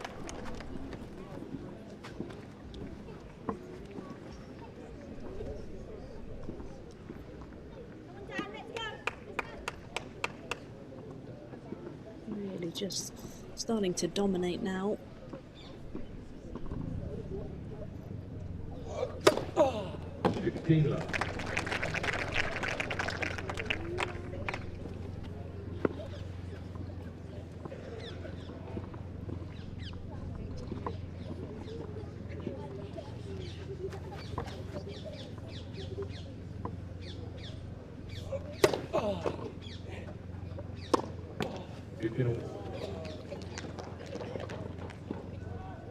Depth of that return, pushing McCabe back, forcing the error. And again, just smart play. Go down the middle of the court, not giving any angles to your opponent. You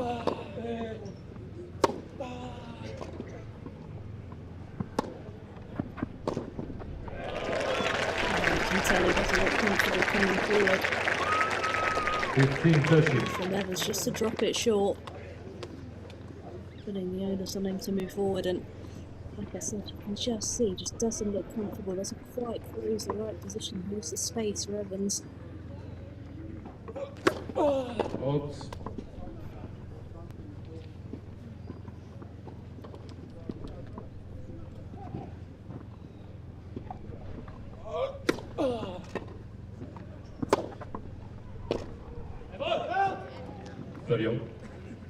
Just missing it wide. Didn't miss by much. You feel already in the context of this opening set, this seems pretty big from McCabe. Can't let Evans get a double break up. Just got to try and find a way to hang on to his coattails here.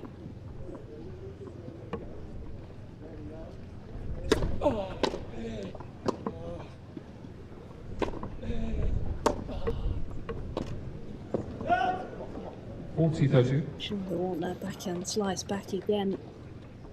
Too often that Evans misses those, but again you can see she also puts that short ball. He's just looking to come forward.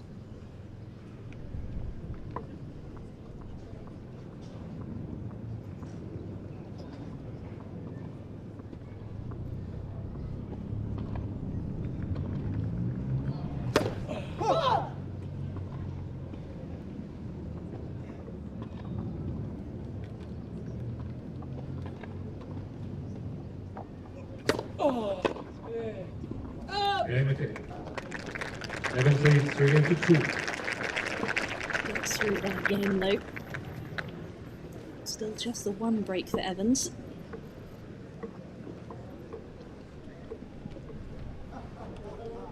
Plenty of action going on the outside courts as well. Plenty of British interest. Gabriel Watson got on court 2. 7-5 for afterwards qualified from Australia in Madison, English. Earlier as well, very convincingly against Diallo.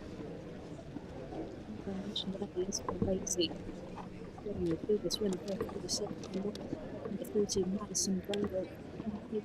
Another comprehensive victory as well.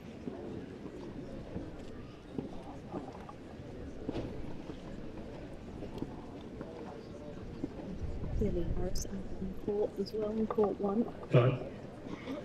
Down low against Hijikata 6-3. As well in court. And the opening set against Luke Sabbath 7-6.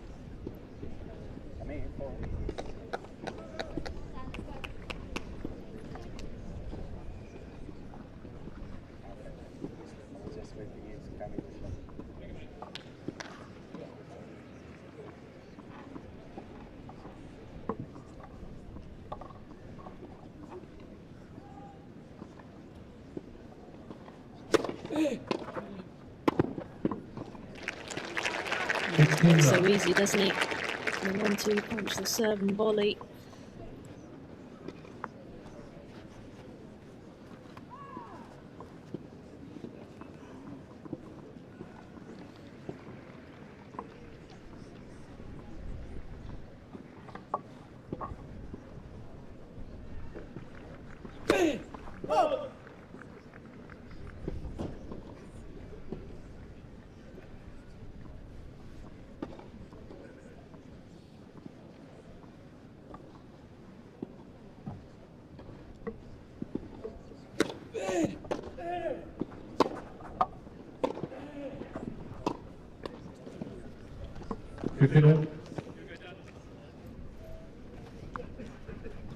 Something that McCabe's going to have to do a little bit better is just try and get a little bit more depth on his shots. Force Evans to stay at the back of the court. You're going to have to be coming up with passing shots all the time.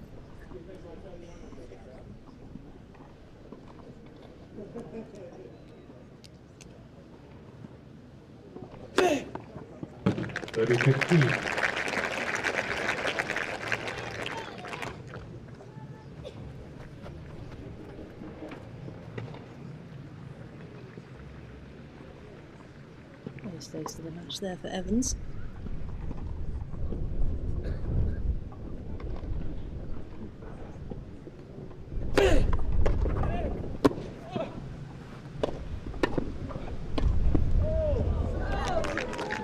40-50. Bill hasn't lost a point behind his first serve. Really defends it so well, whether he's on the baseline or coming forward for the serve and volley.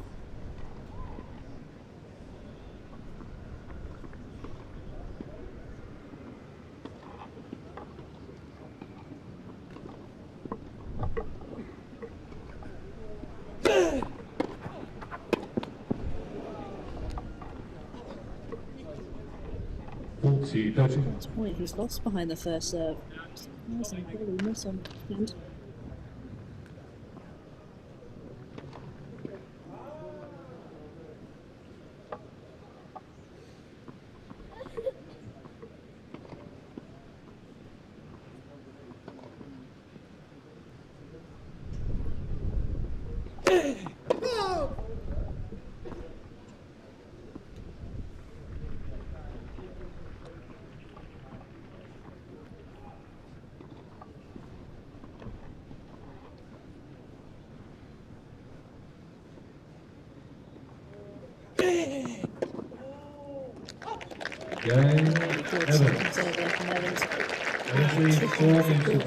McCabe backhand struggled with the timing, forced the error.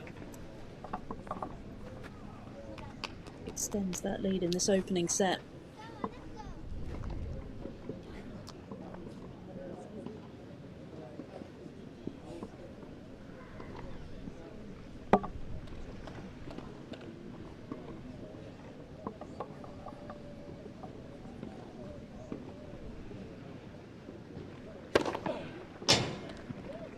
Lexus.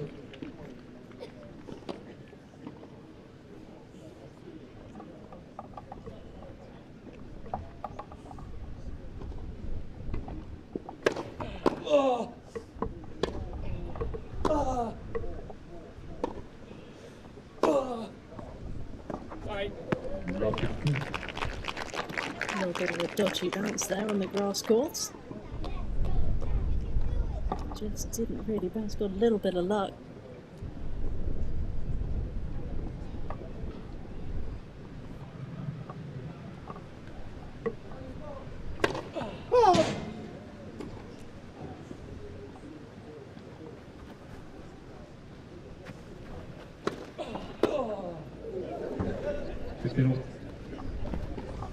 Almost took the umpire out with that return. I don't know if you saw previous first serve from the first point, 221 plays. Got a huge delivery on that first serve.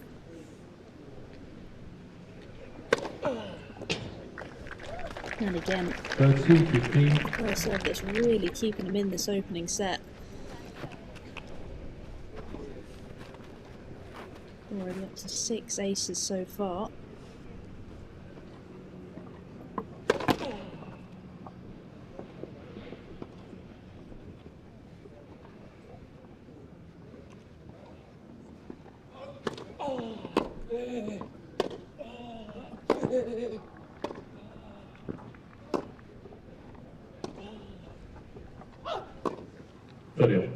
Just doesn't look quite so comfortable hitting that backhand slice, does he, McCabe? He wants to just try and extend these rallies a little bit longer.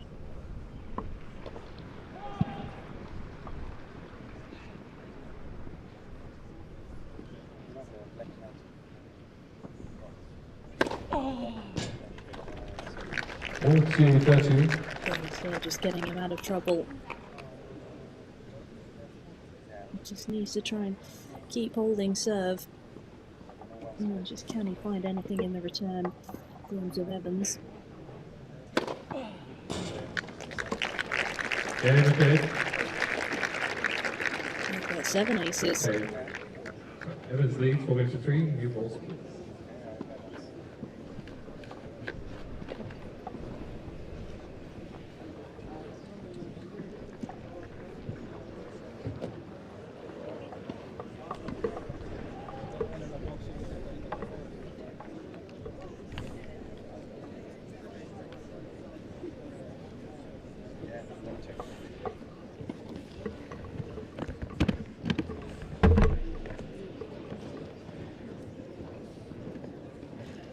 on the thing.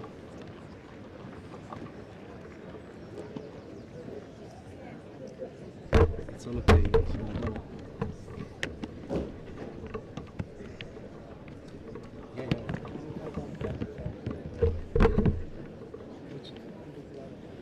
Done.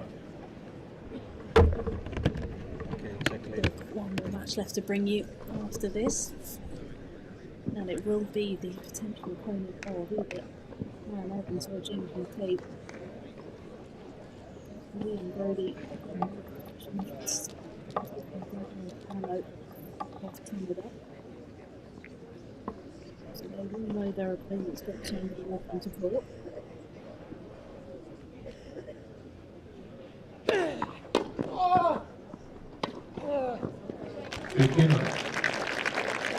Double first serve and forehand has been so effective today. Really, it isn't too much the Australian can do. Looks his spots well. Moves his feet around it.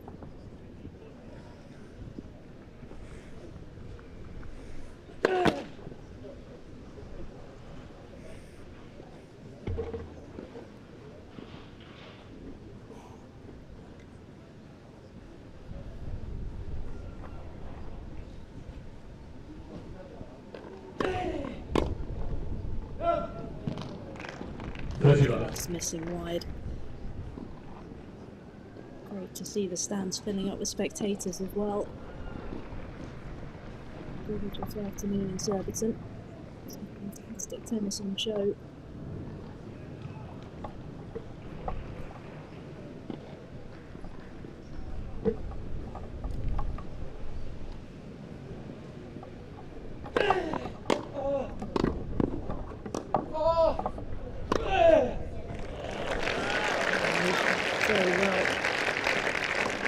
From McCabe.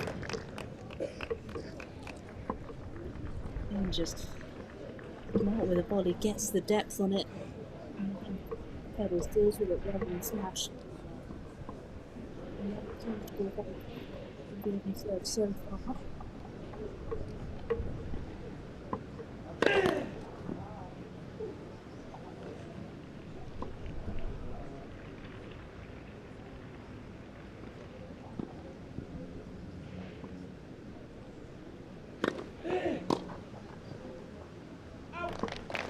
Okay, Evans.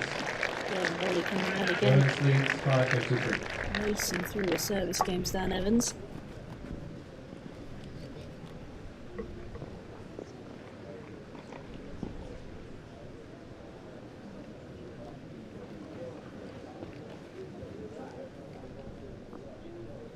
think him and his camp will be pretty pleased so far with what we've seen.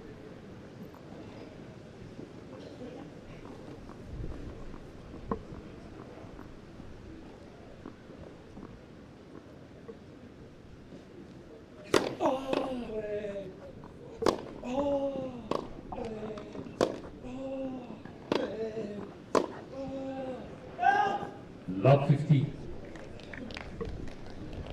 Just wide. Okay, just looking at that line, hoping that it was going to bend in.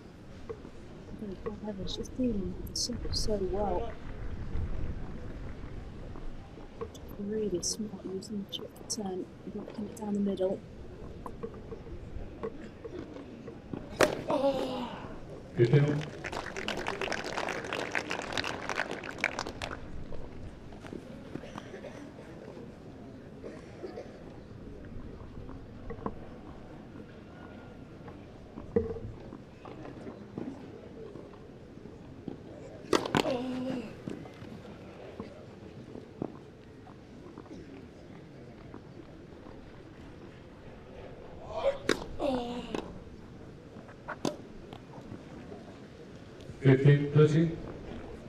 Just doesn't look comfortable with a slice backhand. Just something as opportunity just to try and get it done here if you can. I would like to be the one who thinks and serving in the second set. Just 2 points away now.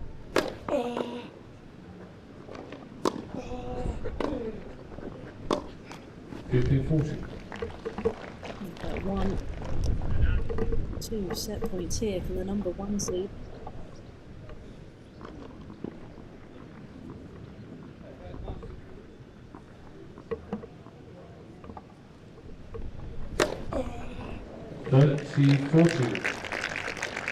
Another rocket down the tee.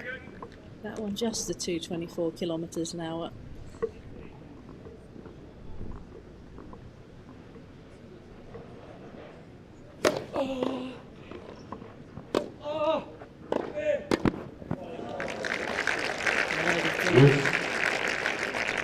A lot more assertive on that backhand approach, really closed the net down. Got the short ball, moved up to it well. You can see really closed off the angle. Back to juice.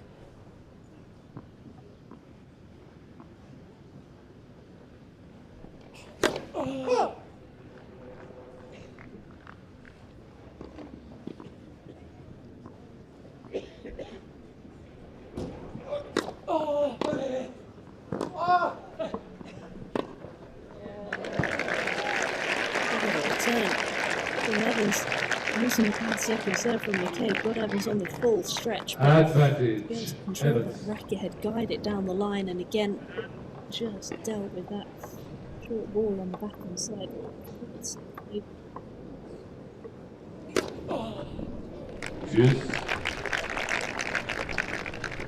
again with the serve.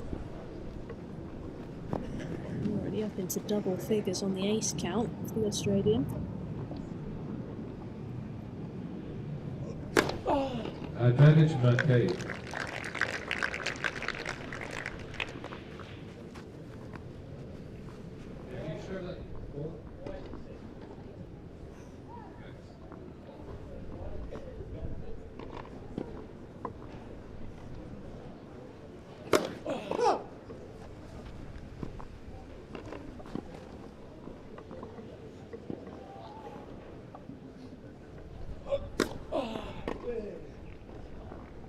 Okay, McCabe. Evans with 5 into 4. So 3 set points in that game. Now Dan Evans has got to come out and serve for this opening set.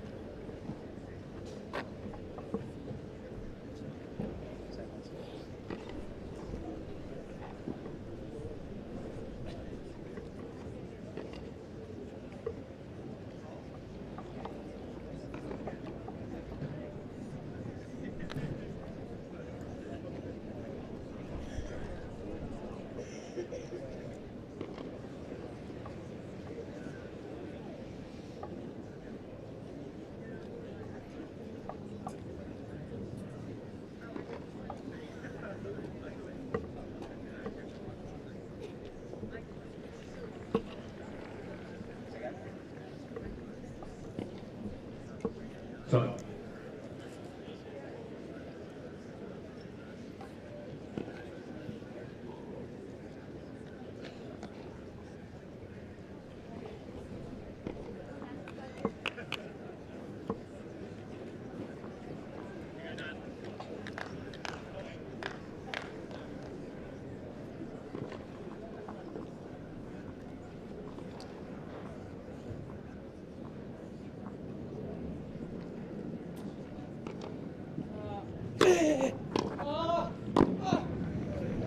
Love 15.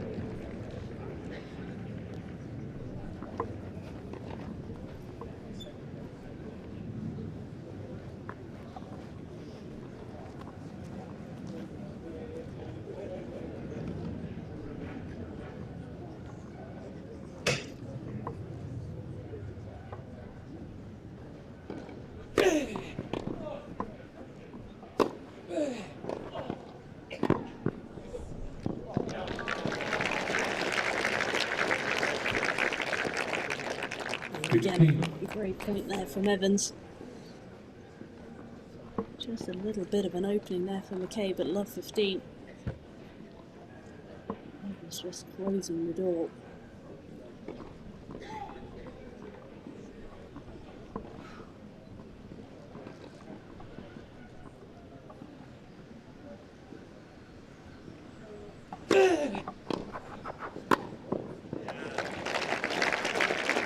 Lexi, Great 15. set for Evans here.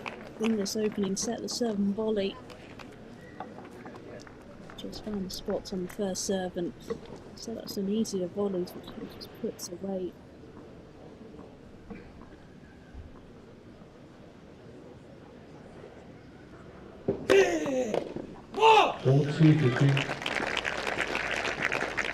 Both serves setting up 2 set points here.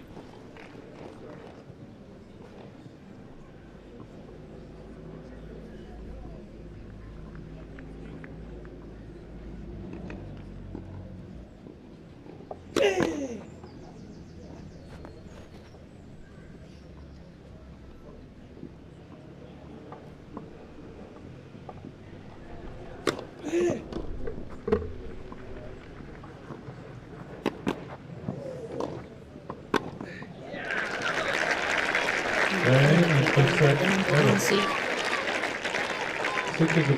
First set under his belt, 6 games to 4. And I think they'll be pretty happy with the attempts that he was able to produce in that first set. He'll puff the cheeks.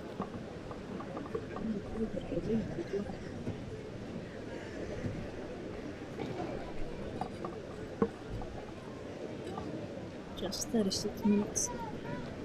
Well, just look at the serving from McCabe, and still wasn't able to get anything out of it. Evans just not the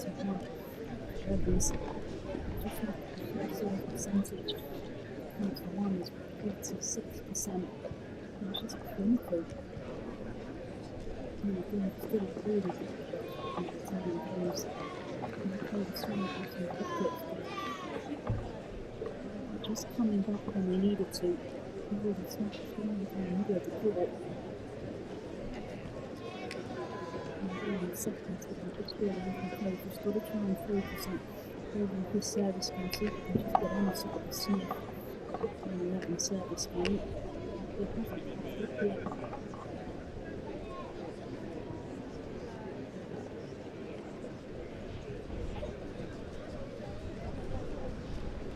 Stop.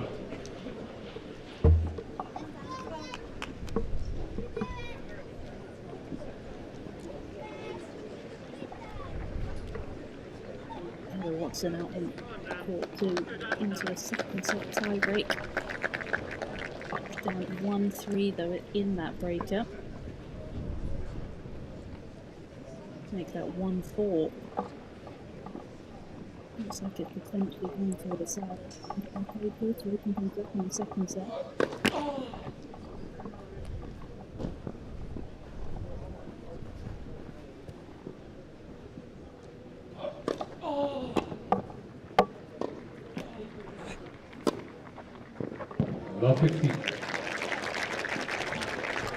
The racket head speed from Evans there stayed so low.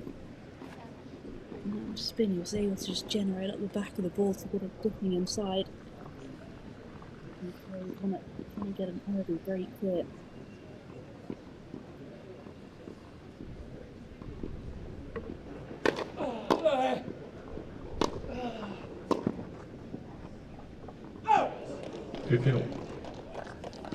Didn't miss by much, did it? You could see though when he was returning to the break, not even thinking about trying to drive over the first serve return, just looking to block everything back. High percentage of returns in. 30-15.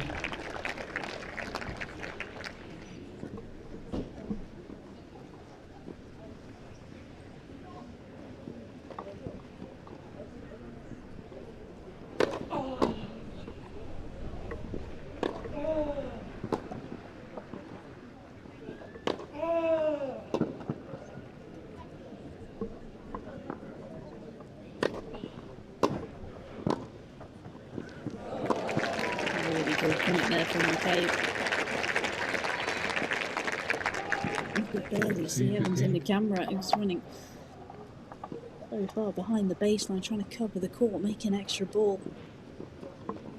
And take him forward really well. Turns that short to volleys, guard on the grass.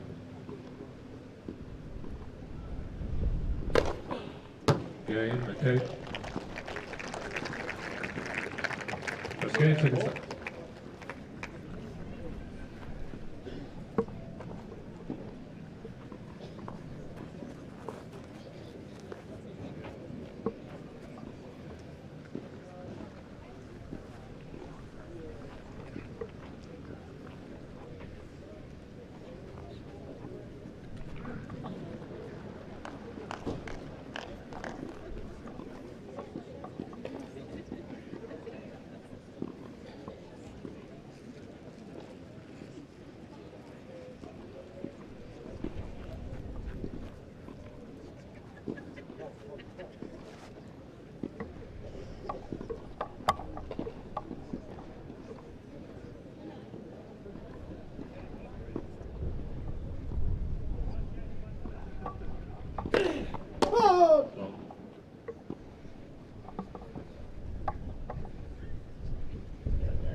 Really struggled on the return stats from McCabe.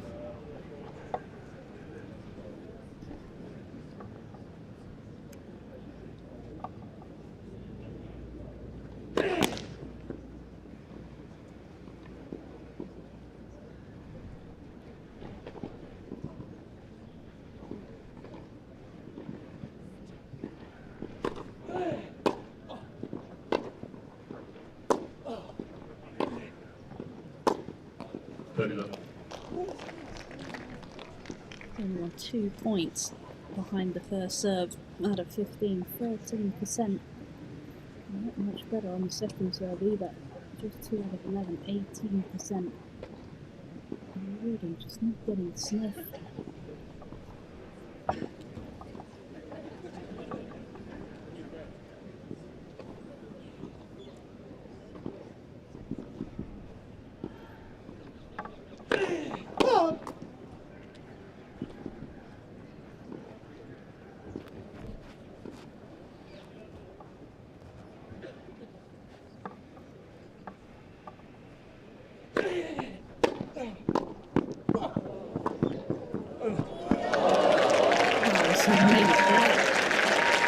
Unbelievable pickup there from McCabe. And just really killed this pickup volley as well from Evans, and he's managed to just get that cross court shot of the day so far. I think the crowd enjoyed that one.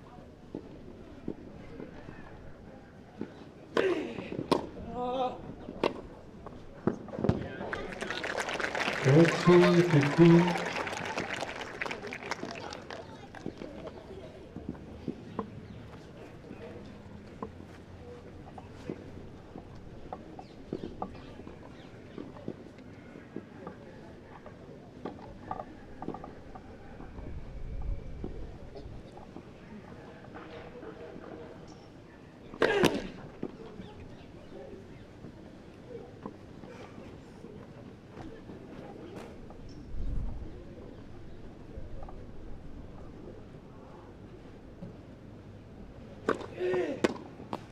Okay, Evans. Evans just putting the pressure back on McCabe. Just rattling through his service games.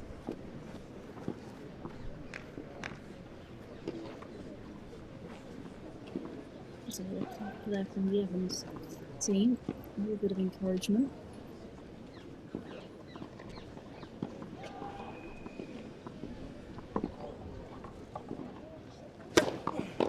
I wonder maybe on that juice side, is he going to start covering that T-serve? That's really been the one that's causing problems. Force McCabe maybe to hit that slider out wide. Very good.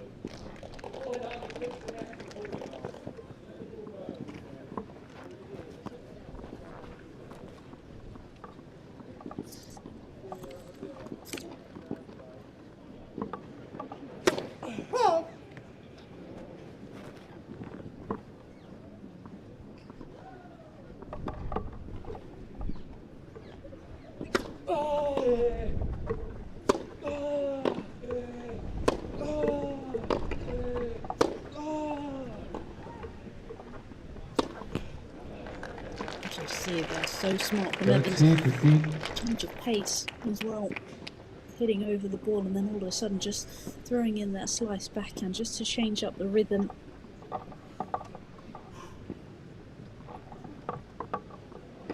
Not many players who use that backhand slice as effectively as Dan Evans.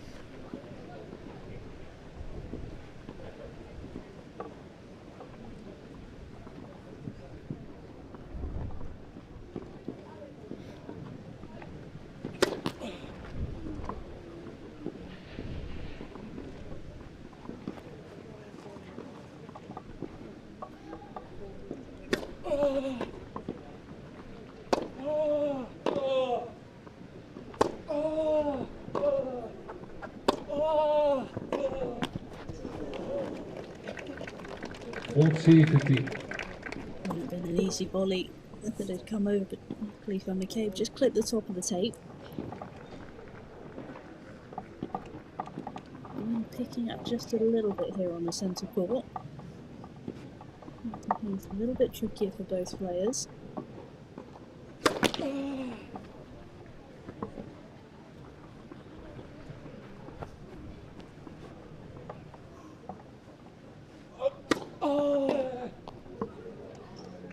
Game McCabe.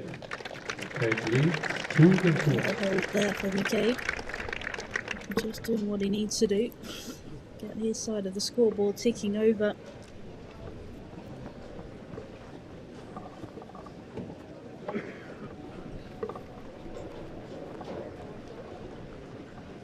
And as I mentioned, Heather Watson, in the second set of the table, she did in fact lose it.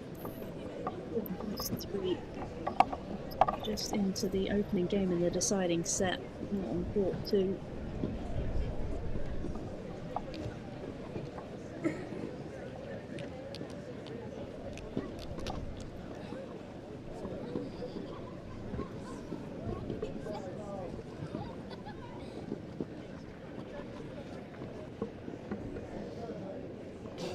Time.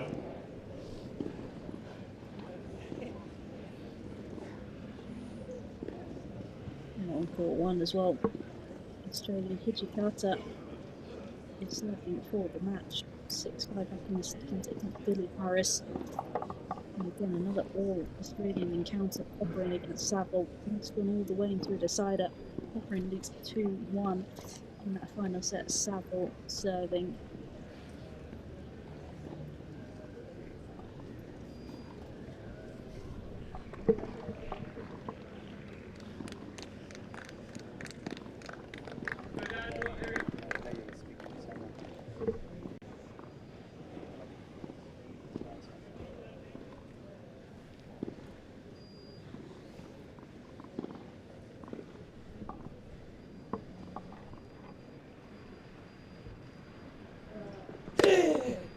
Fifteen.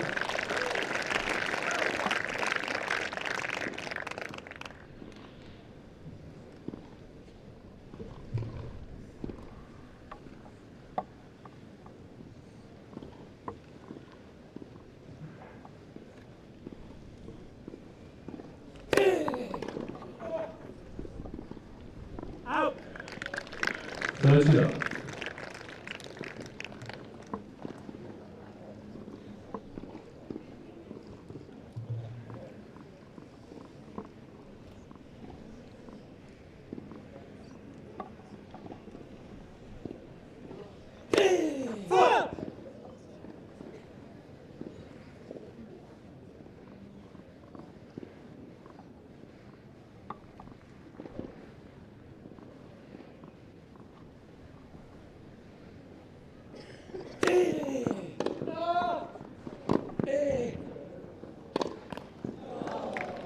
Impressive court coverage there from Evans. Covered really well. It was a good return from McCabe.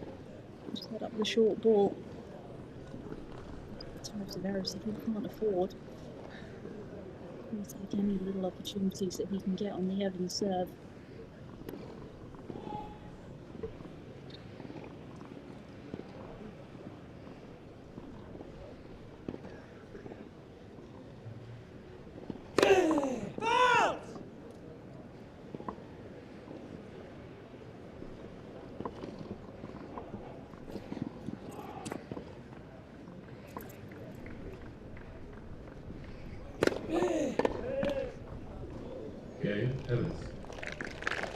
Student here.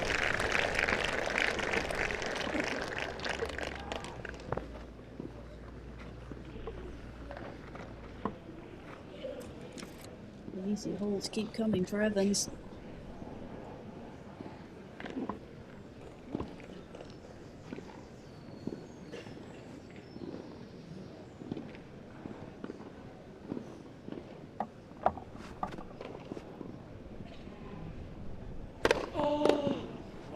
No. 15. Again, I think he wants to just check that. I think he thought it was long. Well, it's not going to change his mind though. Could maybe look a fraction long from what I saw.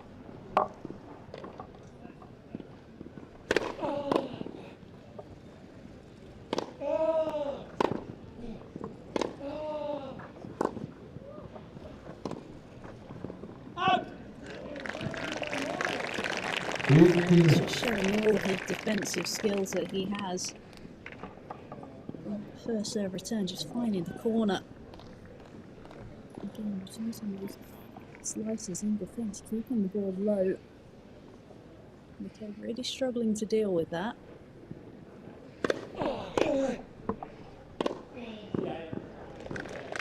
13, 15. And there from McCabe. Body weight was moving backwards to able to get the balance and control the direction as well.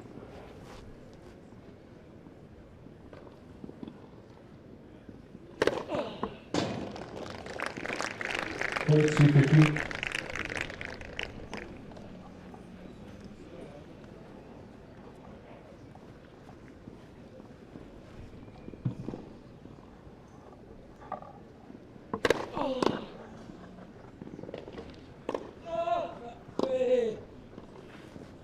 Yeah, McCabe. McCabe leads 3-2. Australian just settling into his service games a little bit more. He's opening 3 games in the second set.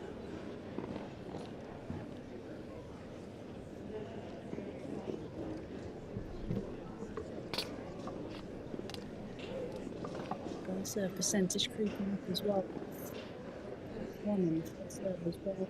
To 74% now.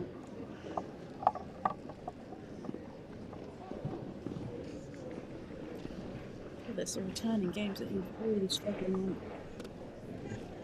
I'm going to try and do something to mix it up, or just going to hope that Evans just slightly goes off the boil.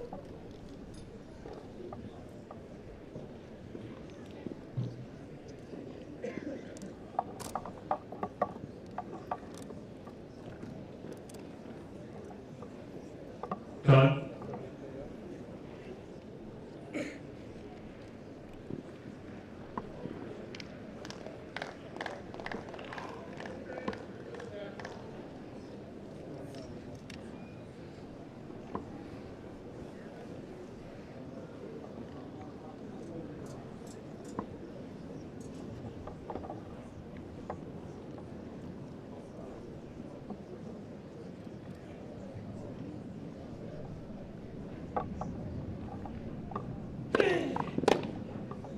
I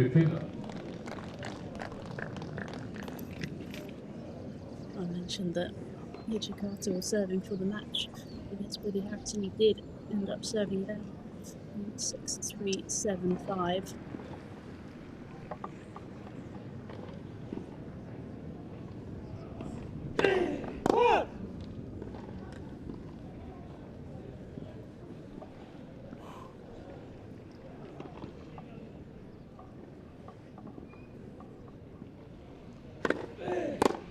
Very love.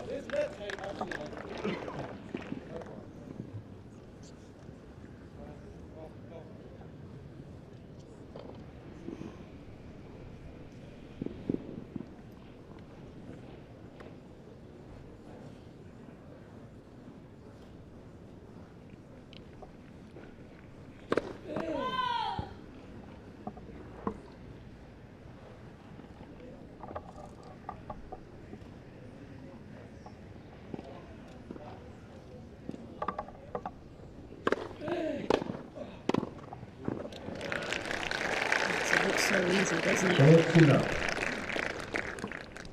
He's serving that textbook volley just into the space.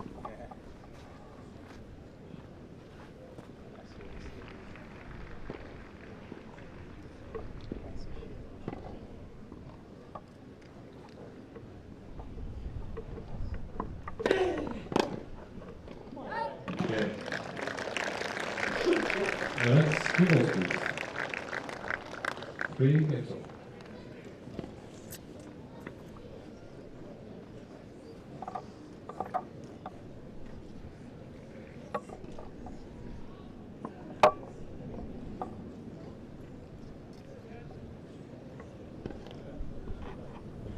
Quite the character, isn't he?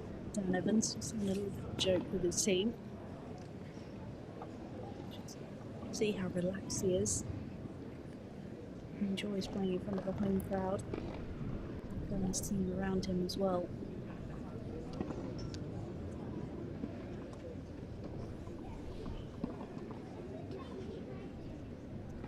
New balls here for McCabe.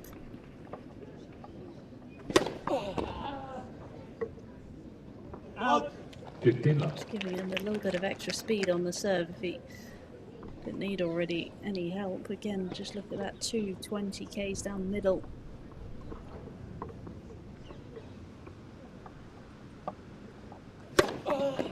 Lacy love.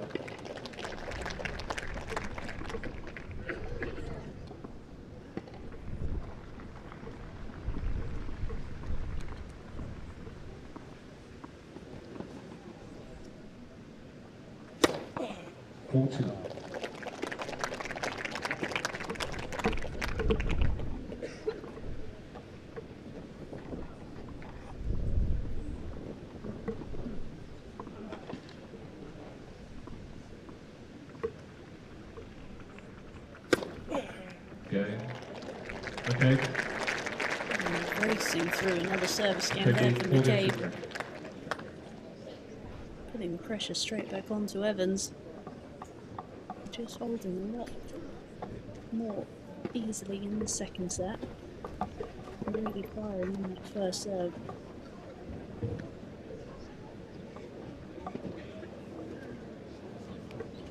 Just looking back to Dan Evans' cross-court season last year, it wasn't quite as good as I'm sure he would have hoped for.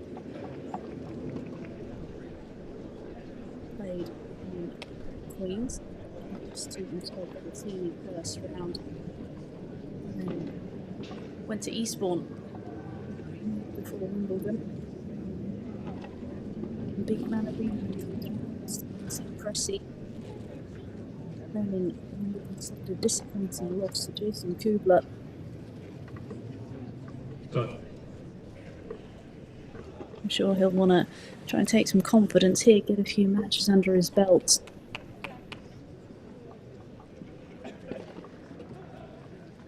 But I'm sure he'll be happy with what he's managed to produce so far in this opening set and a half.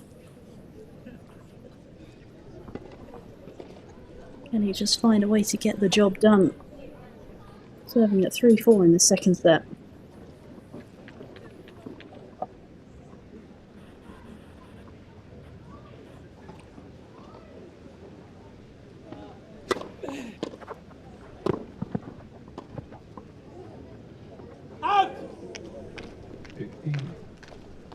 That didn't miss by much, did it? Right idea from McCabe. Smart, looking to use the lob.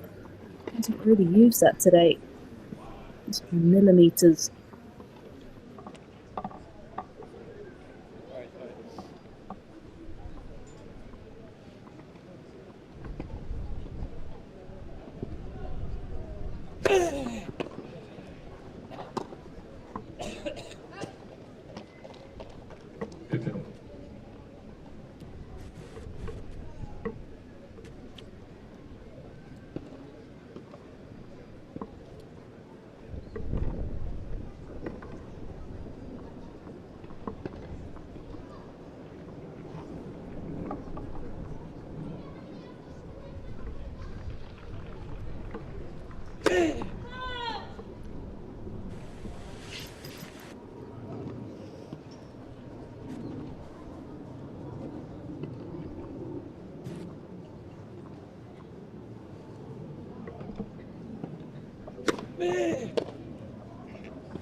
Just trying to get into these rallies a little bit more, McCabe, but 30-15. that's the danger when you do.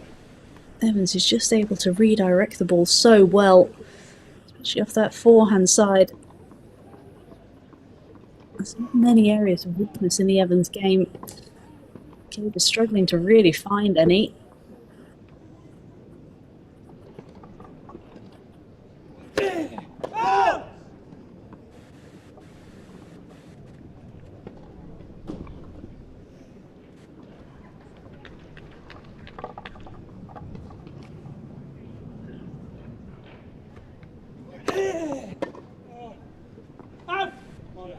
Forty, 15.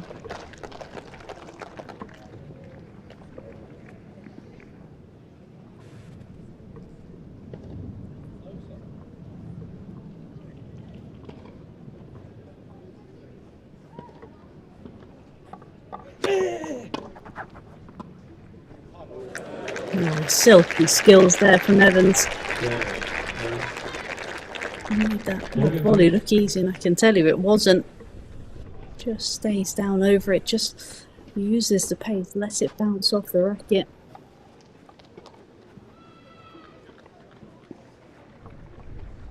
Wonder if maybe McCabe's going to start feeling a little bit of the scoreboard pressure here. He knows that he's got to hold this game. Evans is going to be serving for the match. Can Evans really try and make a move here?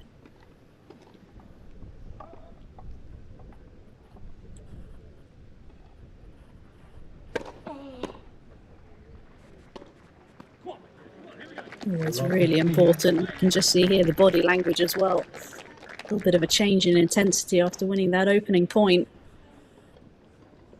Really just putting the pressure on.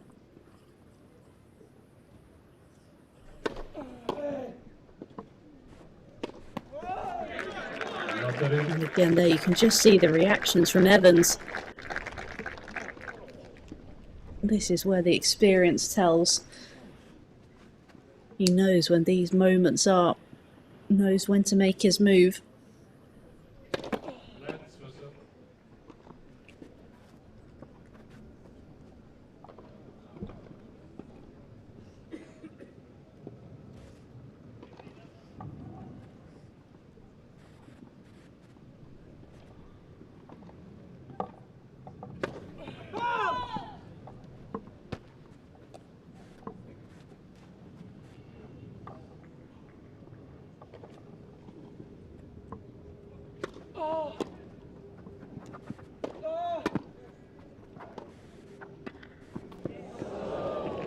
Oh, so close. Almost had 3 break points. Could have maybe done a little bit more with that forehand volley. Just didn't quite connect with it. McCabe just did well getting high up to the backhand, forcing the error. You can just see there Evans gesturing what he should have done with the volley.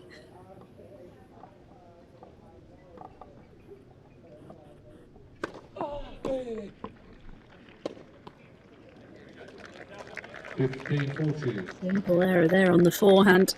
You can't afford those, and all of a sudden, first 2 break points for Evans here.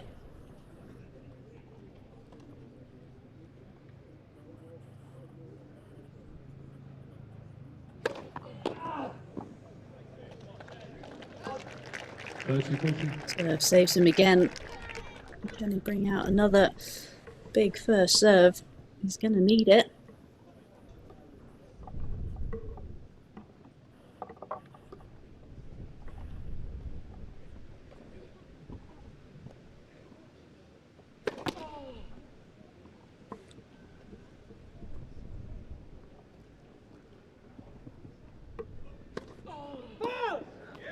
Oh, and it's a double fault. Gives Evans the break. Now after this change of ends, Evans is going to be serving. for a place in the second round.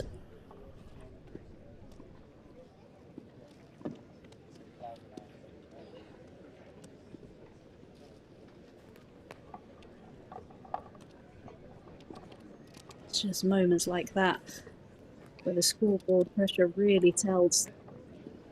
Just the level of experience as well that Evans has. Knows how to deal with those situations, and you really saw just knuckle down, and he's just brought that intensity to find a way to make those returns and under pressure. He coughed up the errors. Unfortunately, the 19-year-old hasn't got anything left in the tank. Can you just do something a little bit different maybe out here? The first couple of points in this game are going to be crucial.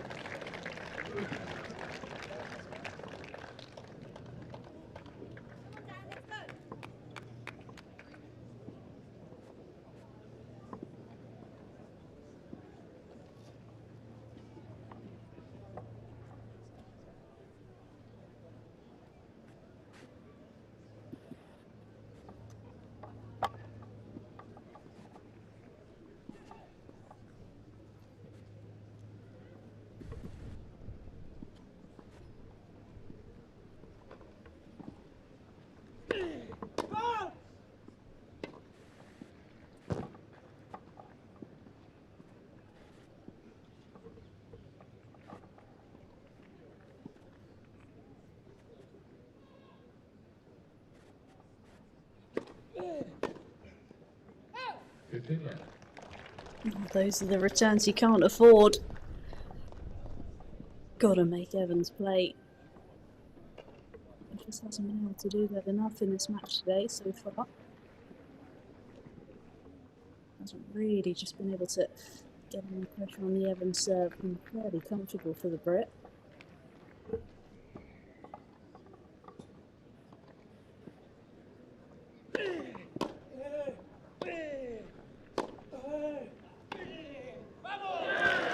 Oh, and he's found it. Big roar there from Evans as well. Really just showing off all his skills today. Seen so much in attack, and again, even when pushed outside the tram lines, just the way he's able to deal with the balance.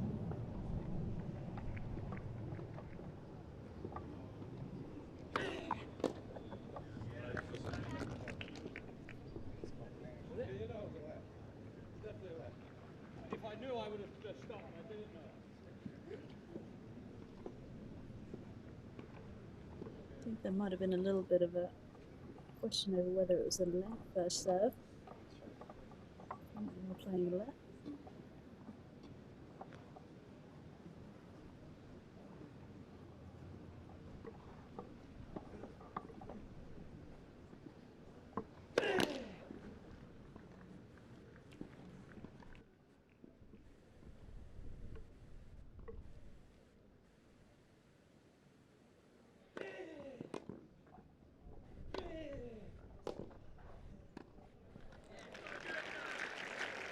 Very good point again there from Evans. He's just really stepped on the gas in these last couple of games. It brings up 3 match points here for the number 1 seed.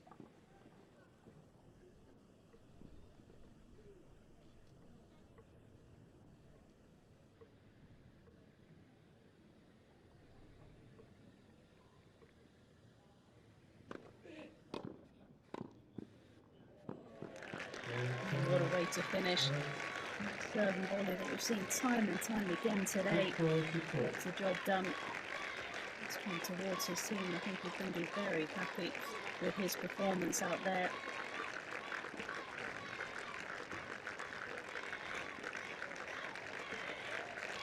Over to the home crowd as well. Really good performance, and exactly how he wants to kick off his grass court campaign. So many positives to take from today's performance. Serve was really good. Serve and volley as well. Just so dominant on the grass, and you can just tell he feels so comfortable. Just the hour and 10 minutes.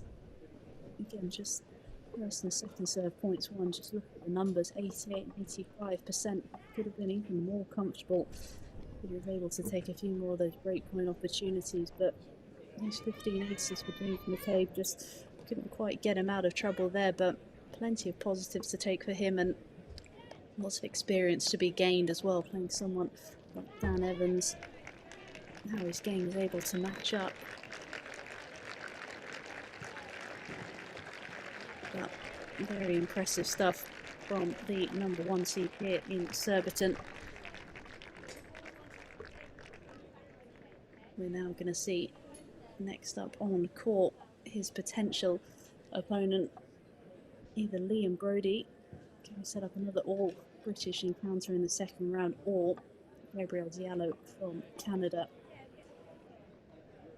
That will be coming up for you shortly. I hope you can join me back here in a few moments.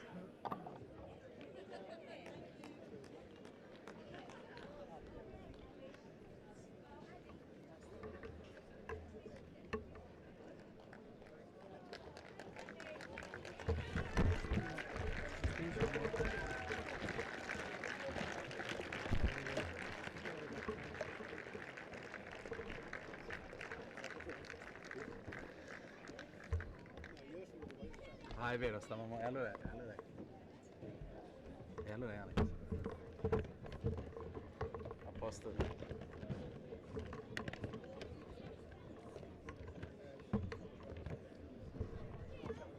La colpa a nessuno. Sì, troppo.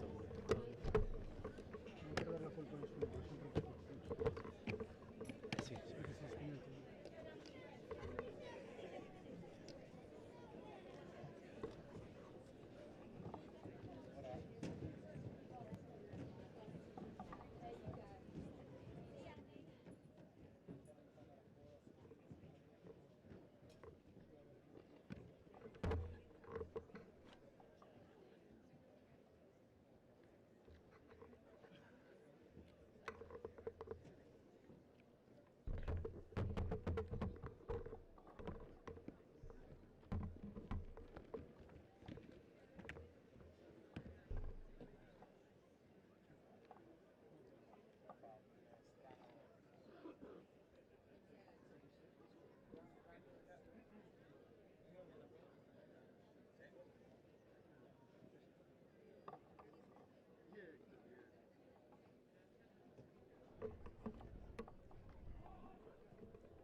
So the final match here of the day on centre court at the Surbiton Trophy. Just in your picture there, the Brit Liam Broady. He will be taking on the Canadian Gabriel Diallo to round things off here on what has been another great day. The sun is shining. Start of the grass court season. Plenty of British success as well today. Isabel, Lacy kick things off. Beat the number 3 seed Madison, Brengel, and then Katie Boulter. And Dan Evans have just won.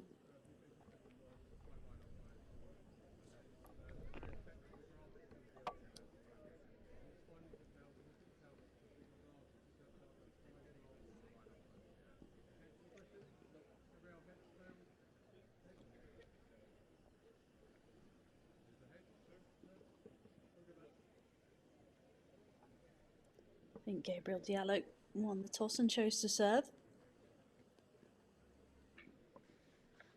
That man in your picture, Liam Broady, the 29-year-old from Stockport. At a current ranking of 140, but has been as high as 116 back in February of 2022. Looking to just get his grass court campaign off. Also in the second round of qualies at the French Open last week in 3 sets. I think we all remember last year at Wimbledon, though, his run to the 3rd round. Those 2 epic 5-set matches that he had, beating Klein in that opening round in 5 sets, and then Diego Schwartzman 6-1 in the 5th set before he lost out in 3 close sets to Alex de Minaur. I'm sure he'll be looking for another run like that. Looking to just get that breakthrough, see if he can get into the top 100. He's been skirting around for so long now, has worked so hard. Can he just finally make that last little push?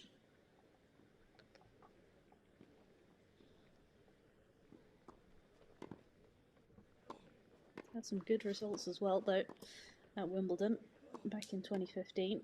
Beat Matusovic from 2 sets to love down as well.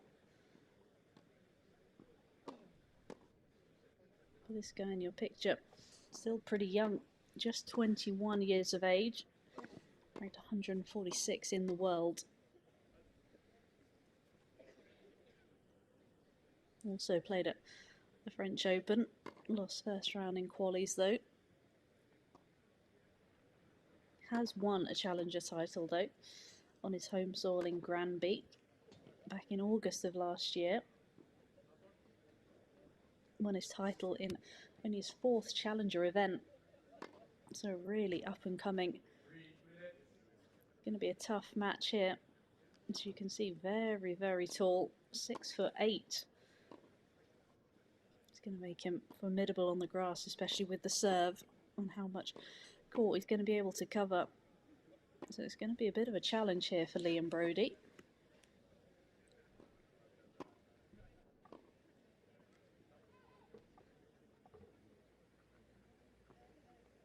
Game should be suited though to the grass courts, like I said, being very tall. Is he going to be able to use that to his advantage?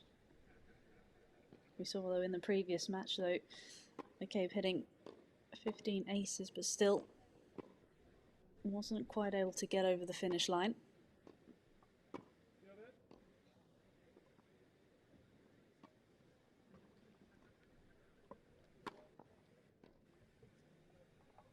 Broady also playing doubles this week with the Scot Johnny O'Mara. They're up 1st round against number 4 seeds Max Purcell and William Bloomberg.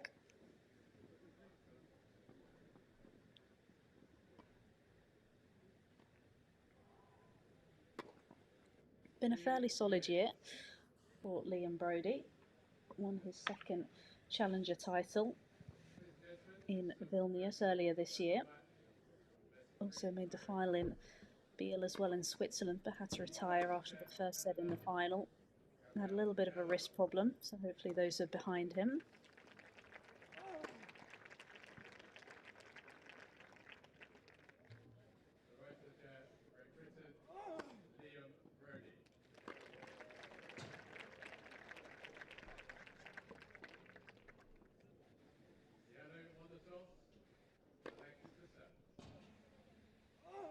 But whoever comes through this match has got an even tougher opponent in the next round. As you just saw, Dan Evans, the number 1 seed, in formidable form in his opening match. So that will be the next opponent, whoever gets through this contest. Other seeds in this section as well are Christopher Eubanks and Constant Lestien, who had a tough 5-setter against Karen Hatchinoff at the French Open as well, just losing out in 5 sets.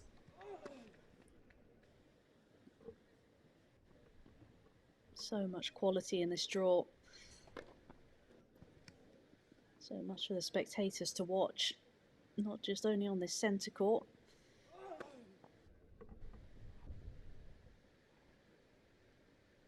Just looking around the courts, there's a 3rd set tiebreak going on court 3 between Alex Popperin and Luke Saville. Saville is 5-3 up in that final set tiebreak. Is he going to be able to get it over the finish line? Heather Watson as well out on court 2, deep into a deciding set against Madison Inglis. 4 games all in that decider. Juice as well, Inglis serving. The Brits have done very well today. Can Heather Watson get another British victory? And can Liam Broady as well?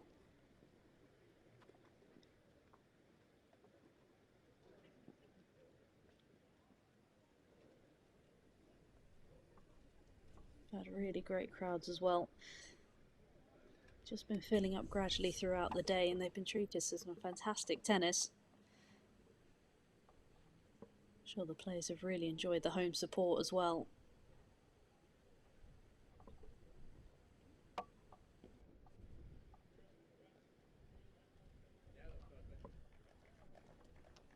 But it will be the 21-year-old Canadian to kick things off here. He will open it up and start serving in this match.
Didn't miss by much. But Diallo with his wingspan just doesn't give you much space to find the passing shot. You have to go for such fine margins.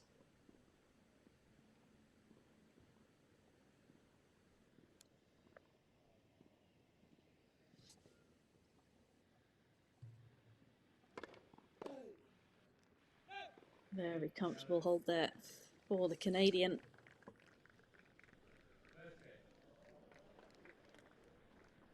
Serve is so important on the grass. Want to make a high percentage of first serves, not really give your opponent too many looks at second serves. That's exactly what he did in that opening game.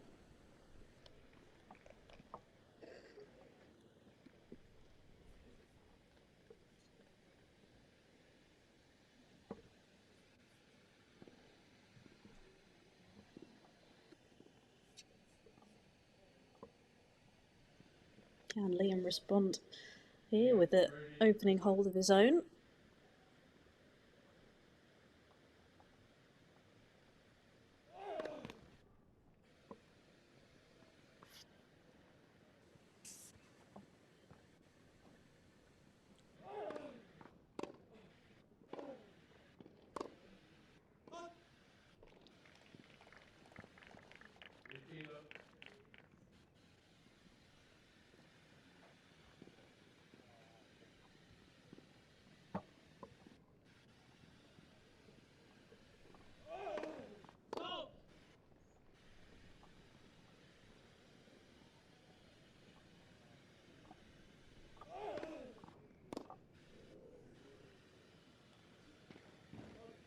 Good use of that lefty serve, just sliding into the body of Diallo, getting into that right hip.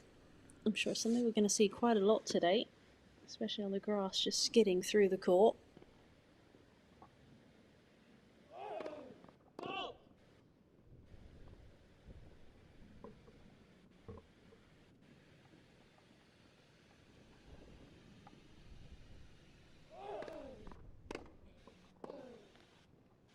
Good return there from Diallo. Really deep, just inches inside that baseline.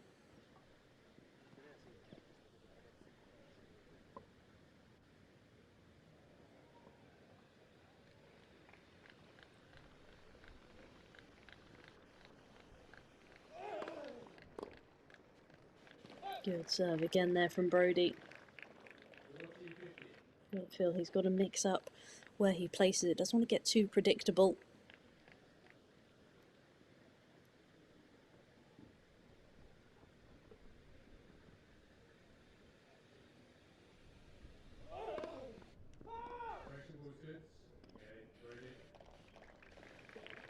And a comfortable hold there for Liam Broady. Gets his name on the board. 1 game all.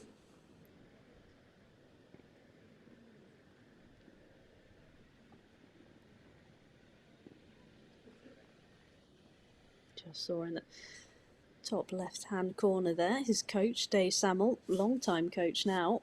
Been working together since 2014.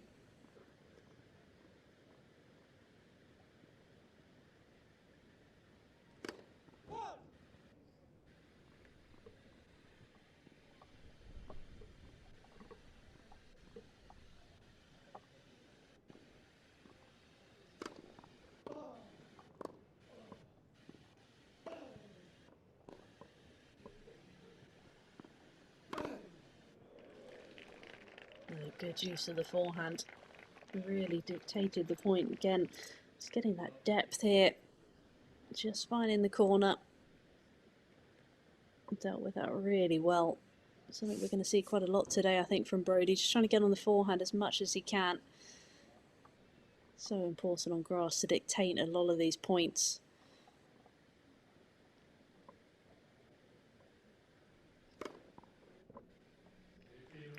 Not easy if your opponent's doing that, though.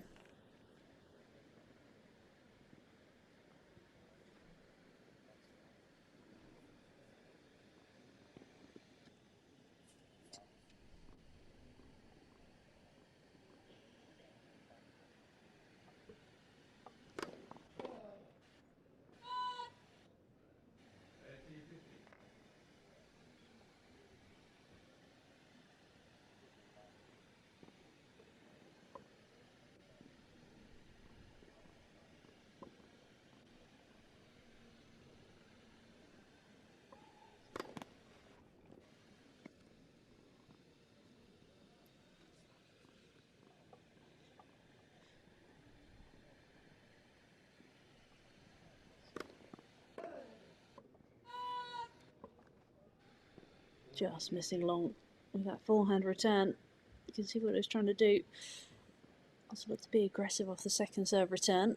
That time just missing.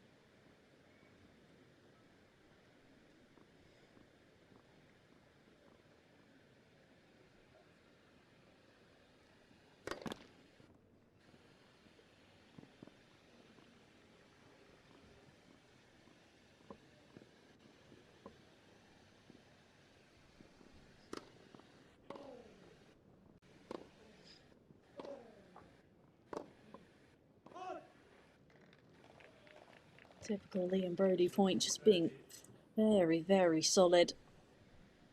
Just doesn't give away any free points. He's not going to hit you off the court. You're going to have to work so hard for every single point.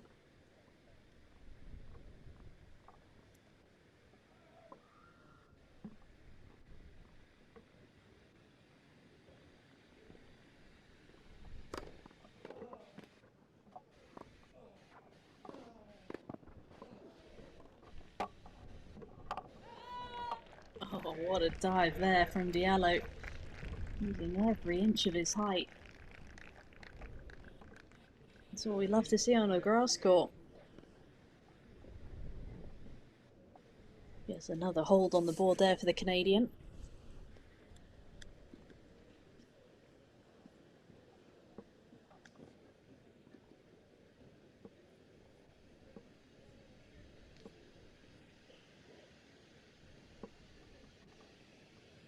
Watson out on court 2 is still going 5-6 down on serve.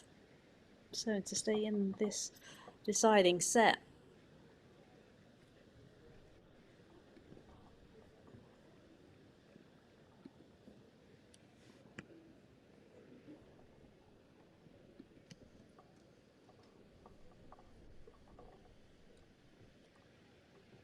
Luke Saville as well did manage to come through in the deciding set 8-6 in the final set tie break.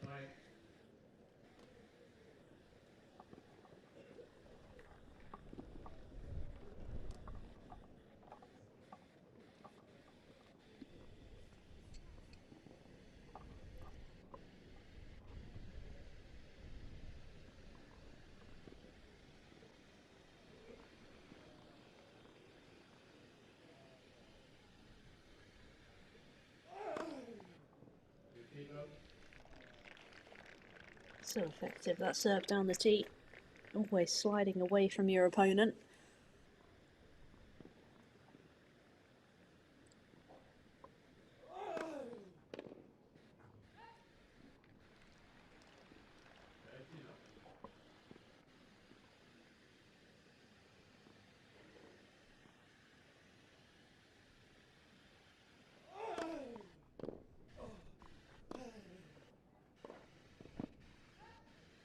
Really good use of the slice there. Really just kept it low. Forcing Diallo to hit up and try and go for the line and just missing wide.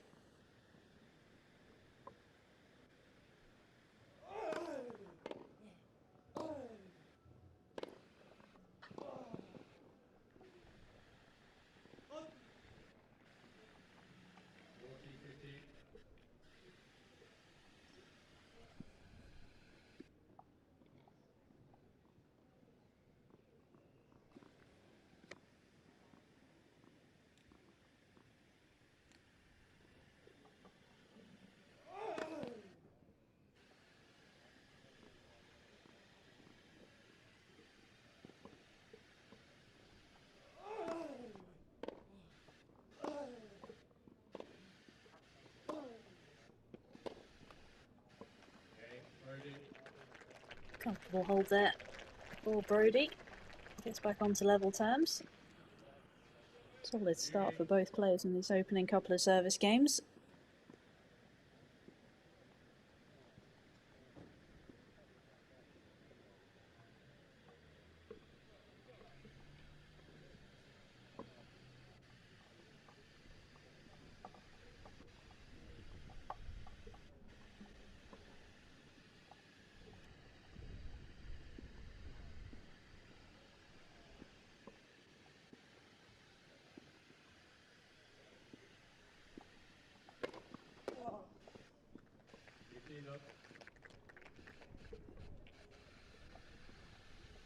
Not lost a point behind his first serve as a Canadian.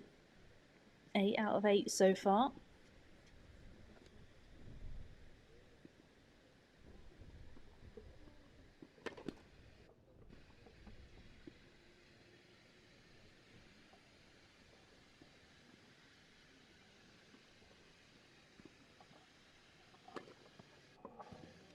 Oh, almost took him out there.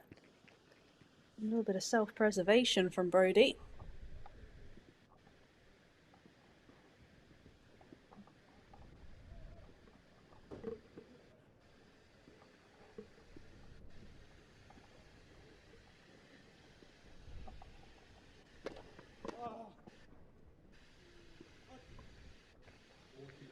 Just can't quite get the return back in. It's so hard when your opponent's just not missing first serves.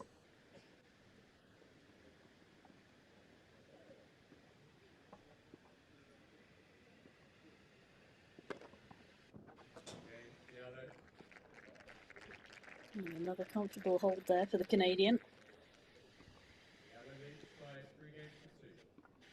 That's the thing about the grass courts, there's so fine margins, especially on the returning games. It's really get many opportunities. And as you can see, Diallo's just barely losing points behind serves at the moment. Tough for Broady, you've got to stay patient. Back yourself to make those chances happen.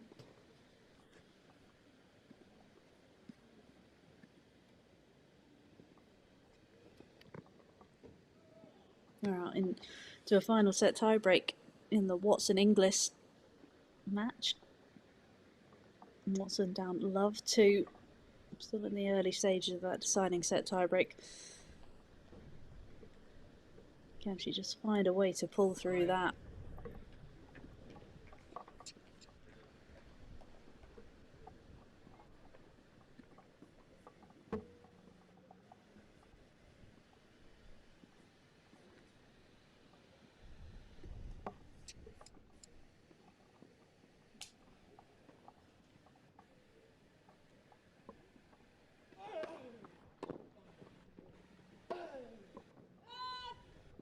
Just over pressing a fraction on the forehand.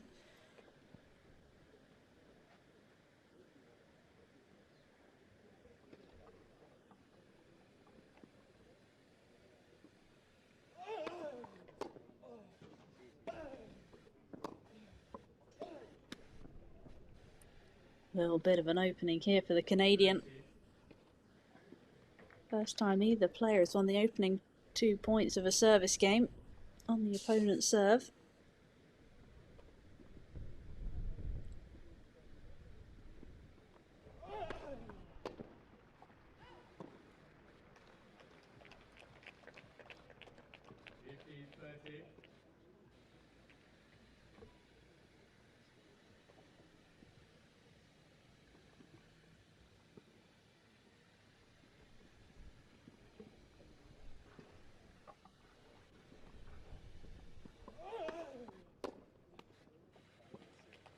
Again, that slider into the body as well, being so effective for Broady so far, forcing the error.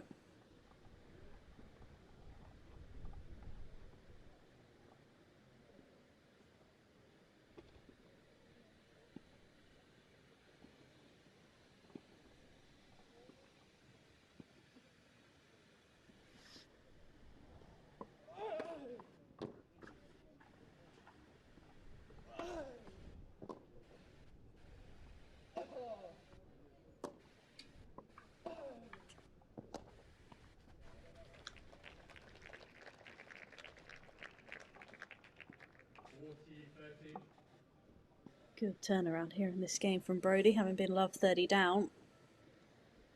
Point here to level things back up.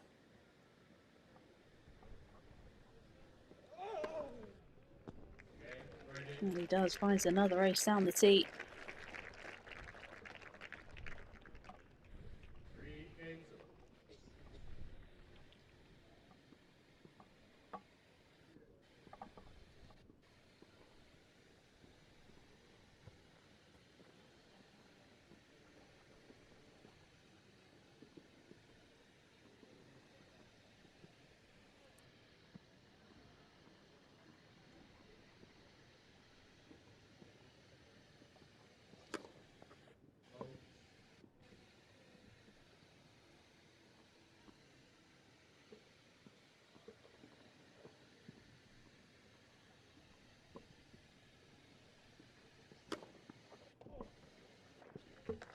That's a big second serve. Broady was just shifting a little bit to his right. I think he thought it was going to go out wide, but Diallo just managed to kick it down the middle and was always just kicking away from Broady.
Oh, what a point there again from Diallo. For one, just doing all the damage. Again, just racing through his service games again. Still not lost a point behind the first serve. New balls as well. Not going to make it any easier for Liam Broady.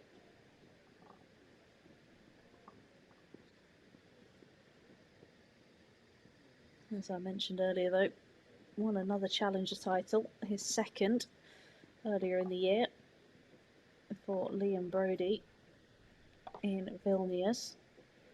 Won his first challenger title back in September 21 in Switzerland. I think there would have been a sigh of relief as well from him. He'd lost the previous 7 finals that he played in. So he was so happy just to be able to get over the line. And he's just really just been pushing up the rankings, making those small progressions.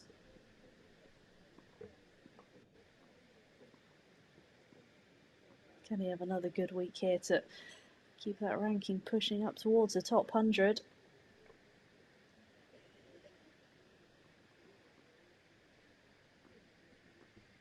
Serving with new balls here.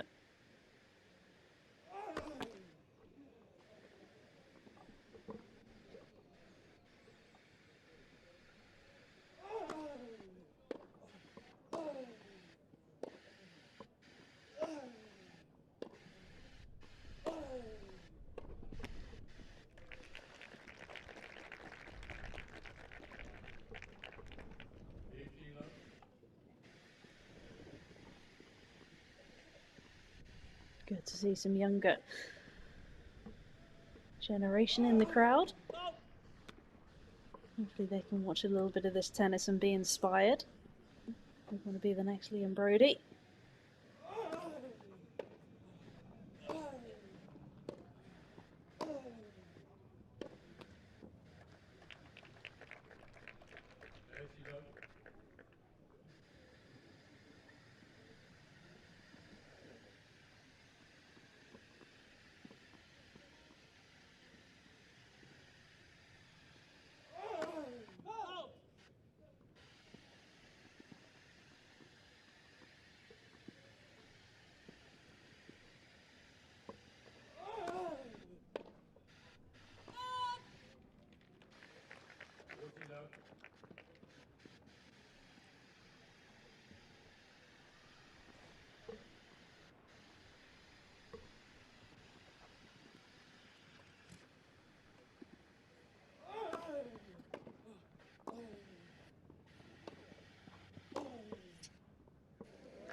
And he gets it to dip inside the line. Huge amount of topspin. I thought that was just going to dip wide, but managed to find the line. Back to 4-all in this opening set. Can he just find a way to create anything on the Diallo serve? Like I said, hasn't lost a point behind his first serve. Can Broady just find a way to make a couple of returns in the court, put him under a little bit of pressure?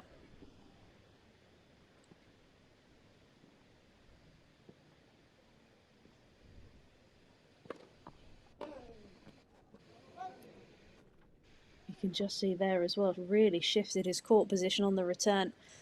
So a lot further behind the baseline, and it almost paid off if it wasn't for a net cord. Just didn't quite go his way.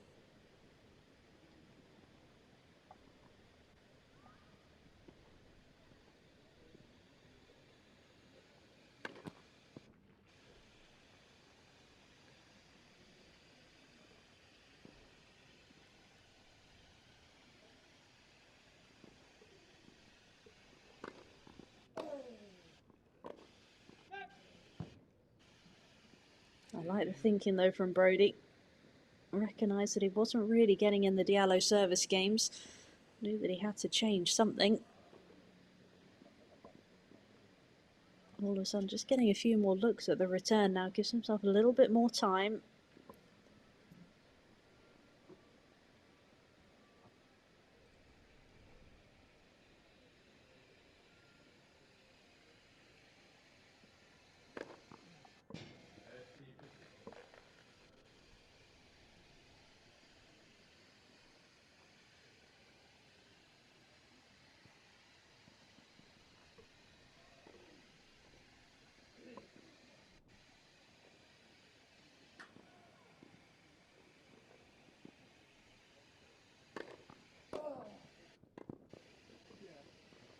Beautiful touch there from Diallo. Not easy when it's slightly higher to hit that drop volley. Just look here, just had really soft hands. Closed the net down well. Controlled that racket face.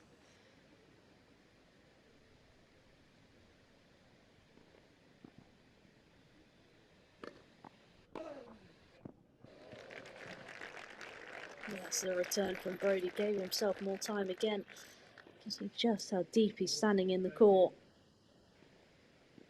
Gives himself a better look. Gives himself a better angle as well for the passing shot and rifled it down the line.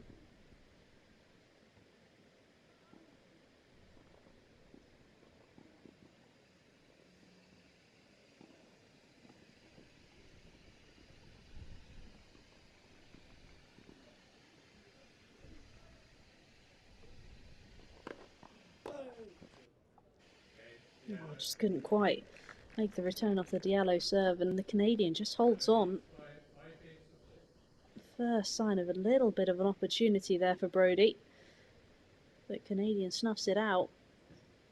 Pressure back on the Brit. Crucial that he holds this next service game.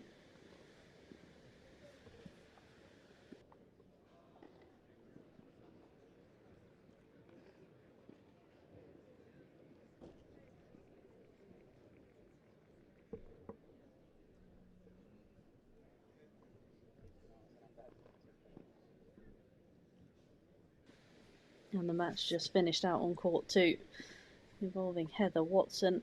Unfortunately didn't go the way of the Brit. The qualifier just managed to find a way through 8-6 in that third set tie break. Disappointment there for Watson.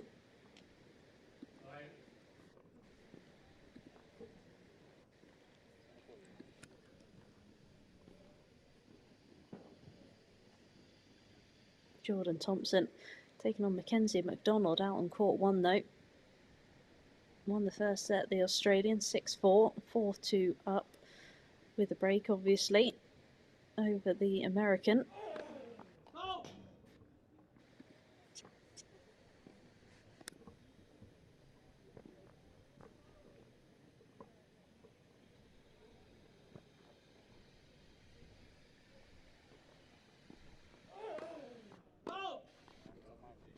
Not the start that Broady would have wanted. 3 point there with a double fault from the Brit.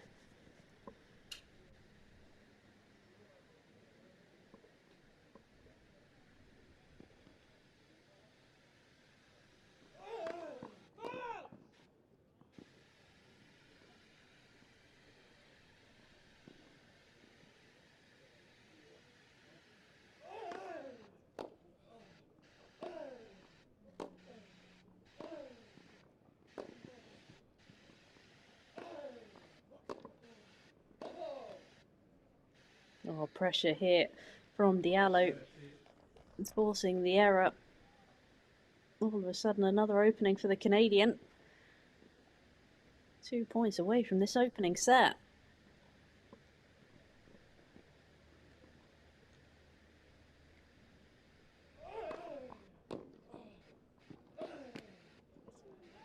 Make that one. Net cord not going in Broady's favour, and all of a sudden, out of nowhere, 3 set points for the Canadian.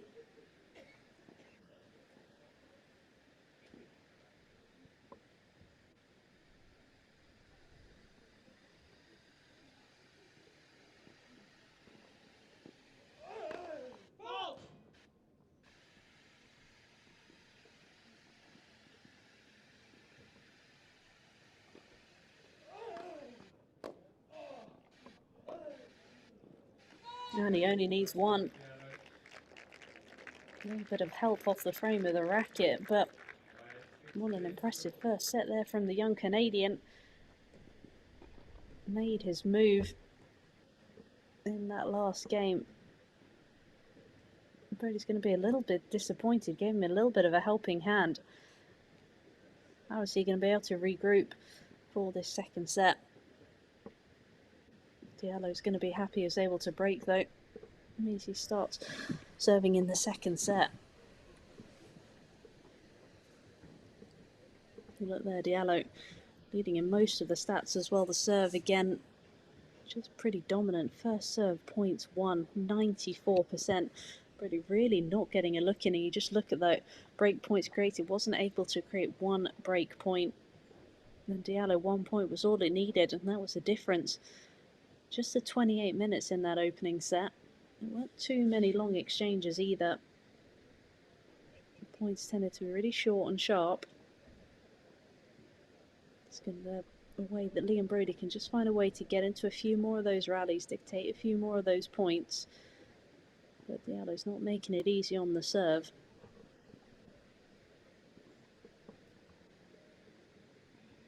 Can he use a little bit of energy as well from the crowd, from the home support, to turn these things around? As you can see, a little bit blustery as well. Not easy conditions. Flags are flying.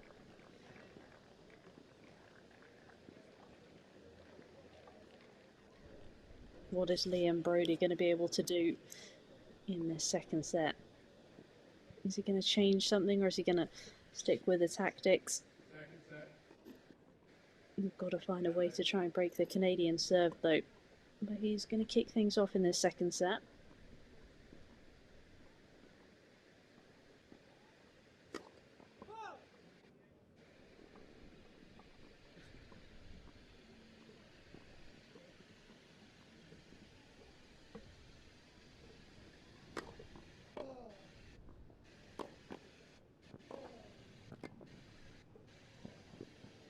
Got to try and do a little bit more with that passing shot. Had it on the forehand here, just sat it up nicely to the Diallo forehand volley. And as we've seen a couple of times in the opening set, just able to gentle with the hands, hit that short volley cross court.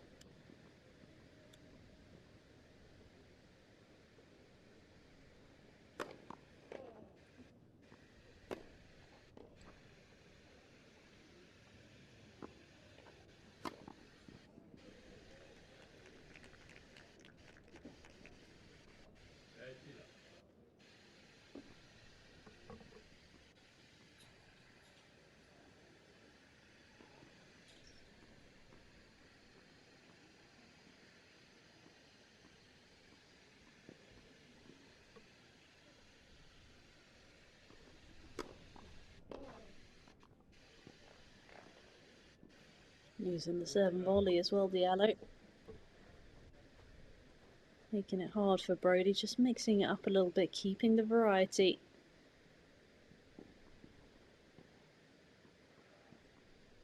Looks nice and cosy, doesn't he?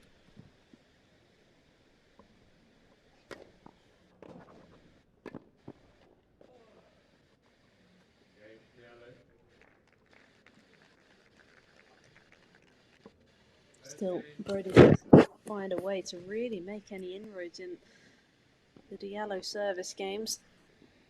I really had a chance at 4-all. Just wasn't able to take it. Just feel the confidence building though with the young Canadian.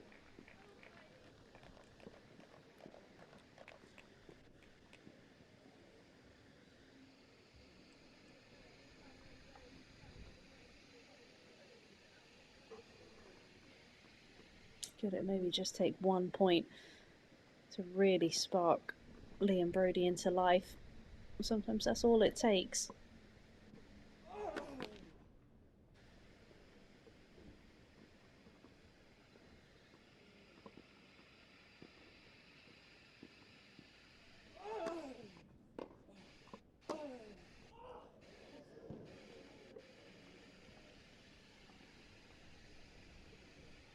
Hopefully he's okay. Did look a little bit of a nasty fall. Good to see that he's okay though.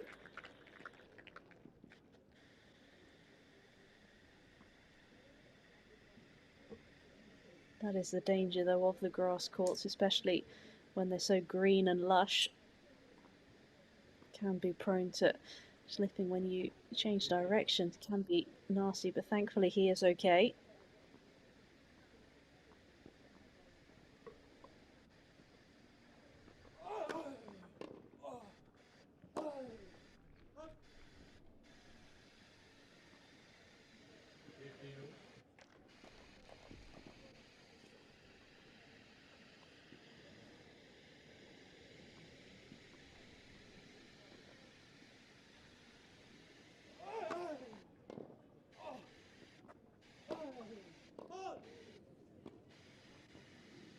Just forcing too much with the forehand, set it up nicely with the serve.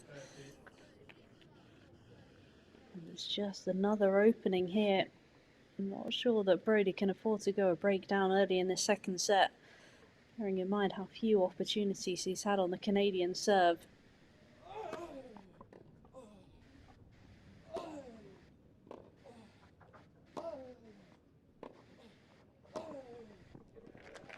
Great passing shot.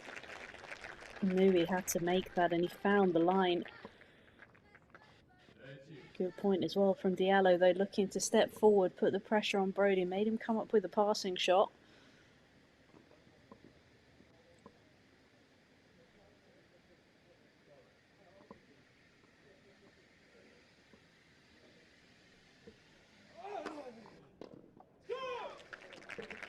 Line to serve as well. First time we've really heard a big roar as well from Broady. Really just trying to get himself fired up. Can he just get a little bit of adrenaline going?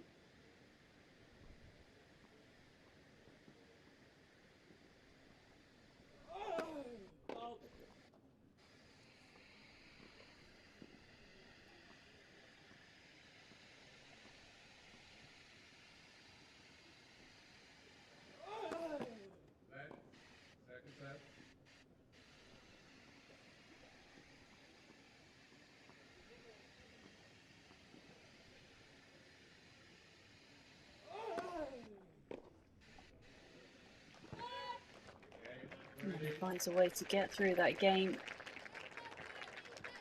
Maybe a little bit of a missed opportunity there for Diallo. Felt as if he had Broady on the ropes a little bit. Really maybe could have looked to hammer home his advantage, but that passing shot really was the key of that game. Broady just hanging in there.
Kept really good depth there from Diallo. Didn't let Broady have any short balls, just really kept pushing him behind the baseline, and again, just forcing the error. And those are the type of rallies that Broady would be looking to get the better of more often than not. Not been that way so far today.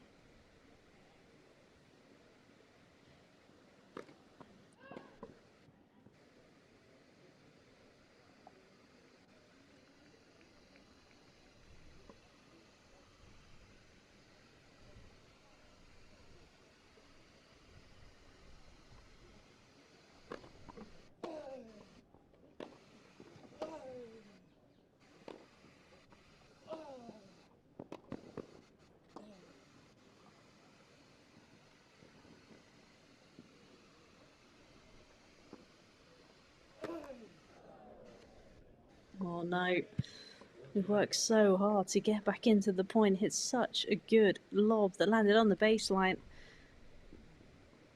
And again, that wind just picking it up, making it tricky overhead. Maybe it'd have been better just looking to go for the forehand, had the space in the open court, cross court.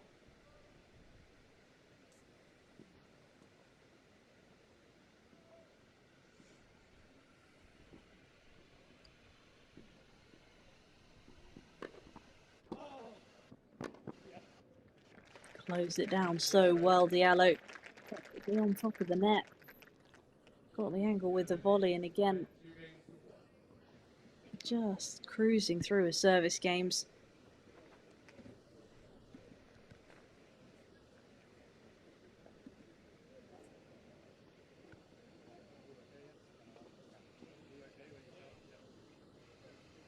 Still just lost the 1 point behind his first serve. 22 out of 23. It's an incredible stat. Made 72% as well of first serves compared to just a 60% for the Brit. It just gives you so much confidence knowing you're going to hold your service games pretty comfortably, so you can really look to get on your opponent's return games.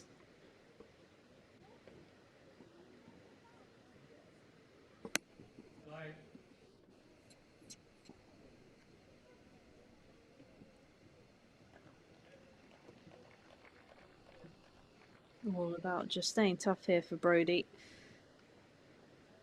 Just got to keep holding the serve, just got to find a way to keep level with Diallo on the scoreboard, because he will get a chance.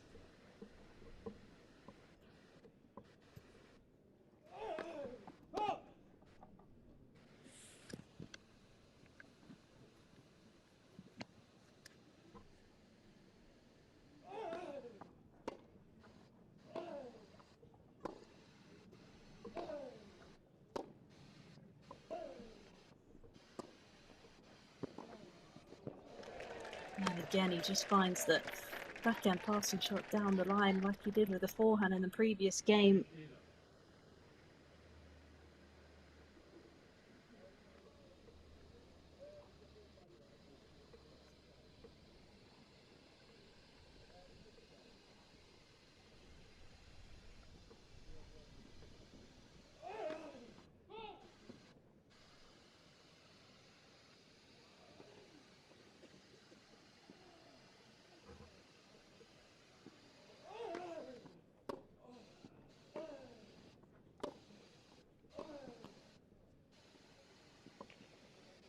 It's just been a few too many times though where he's played a couple of good points, and then there's just been a couple of sloppy errors. He just hasn't quite been able to string anything together so far.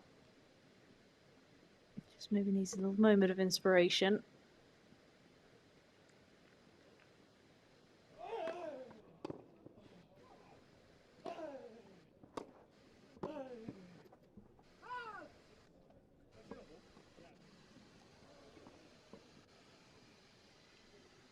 Another little opening here though for the Canadian. Broady just pushing that forehand volley long, didn't miss by much. And that's kind of been the story of his day so far. Just those fine margins not going his way.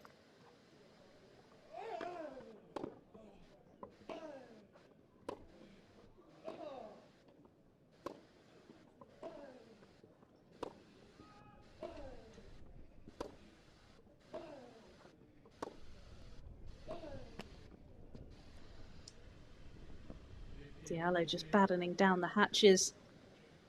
Just was not going to miss in that rally.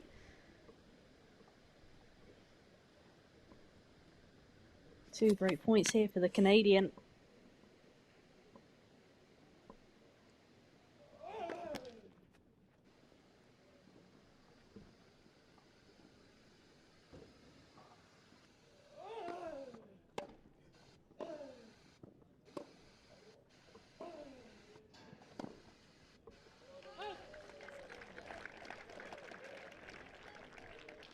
Still another one to go.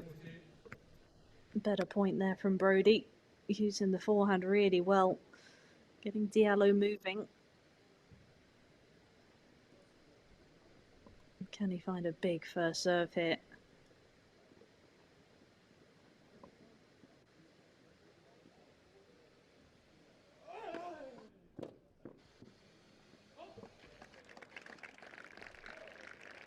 And he does. Saves 2 break points so far. This could be a big game in the context of the second set and this match. And if he's just able to stick with a Canadian, I really can't afford to let him go a break up.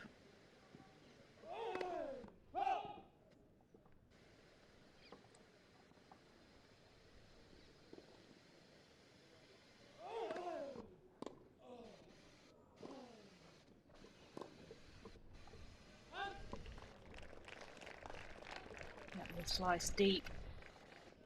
Forced Diallo back, and he just let his body weight lift up a little bit too much, and the wind helped pull the ball into the tram lines.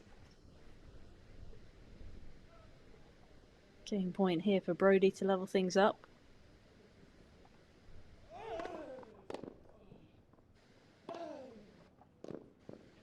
And he does. In really clinical fashion.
Just the returns have been letting him down a little bit today.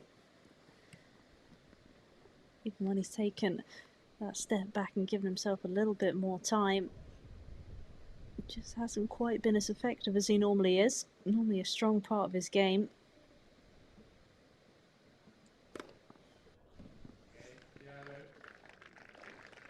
Tough though when your opponent's serving this well as he has done today. You do run out of ideas a little bit.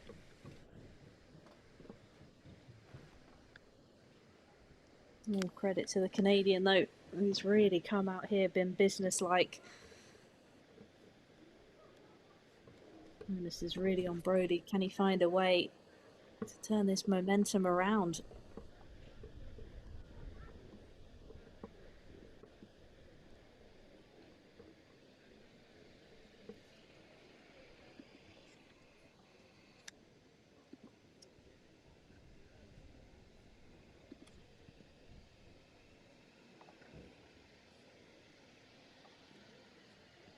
Jordan Thompson did manage to get it done in straight sets out on court 1. Beat Mackenzie McDonald 6-4, 6-4 in just an hour and 7 minutes. little bit of British doubles action as well on the outside courts. Julian Cash and Henry Patton just about to kick things off against Luke Johnson and Ryan Peniston.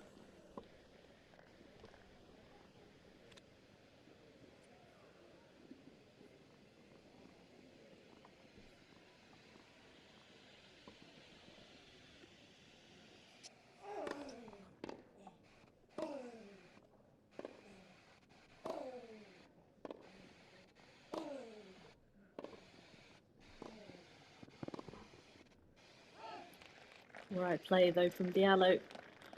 Came forward at the right moment. Would have maybe liked to see him use that short angle volley again. He's had a lot of success with that. Chose to go deep, but just pushed it long.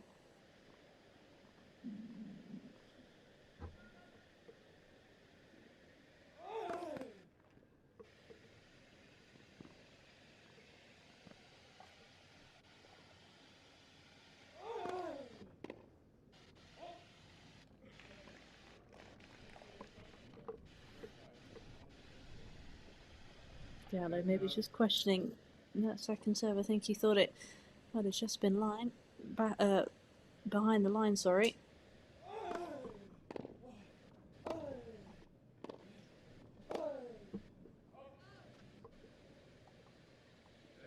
Just feels as though in a lot of these baseline exchanges, Diallo's the one really just dictating. He's the one dominating a lot more, and got to think that Liam Broady's got to try and get on the front foot in a few more of these rallies. So maybe step up the court a little bit more.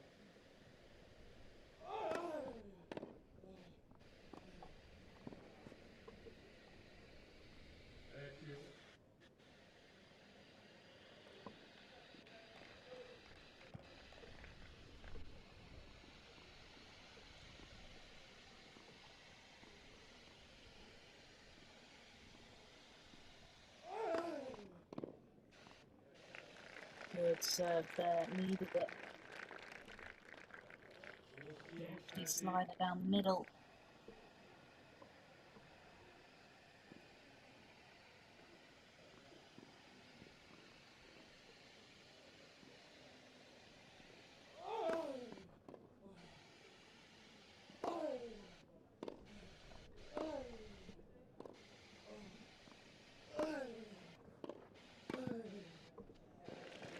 There it is.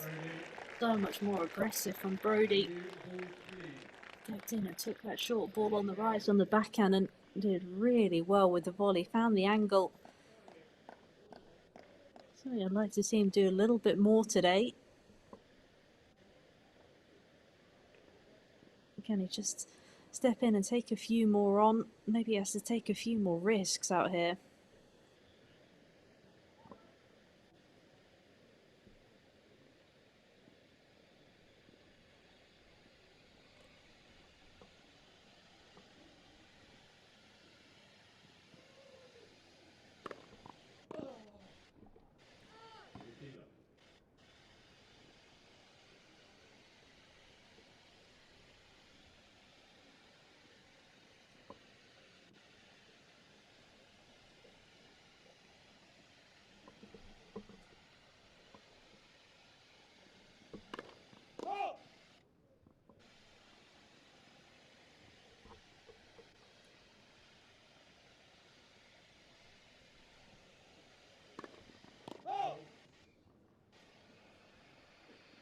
Just over pressing a little bit on that second serve.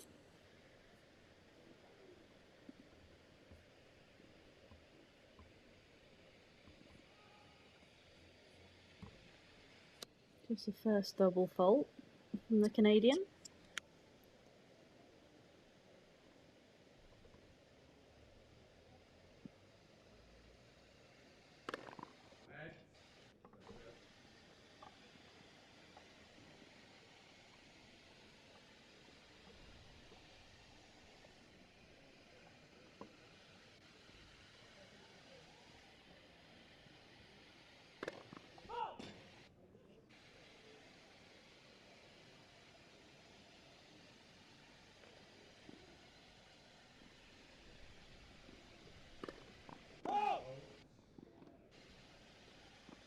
And another one.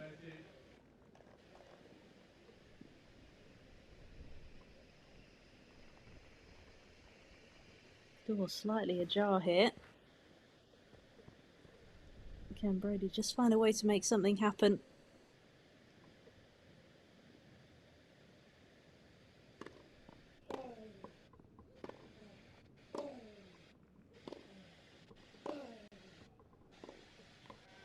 Yes, he can. All of a sudden, it's looking like Diallo was going to get the break, and now Broady has 2 break points of his own.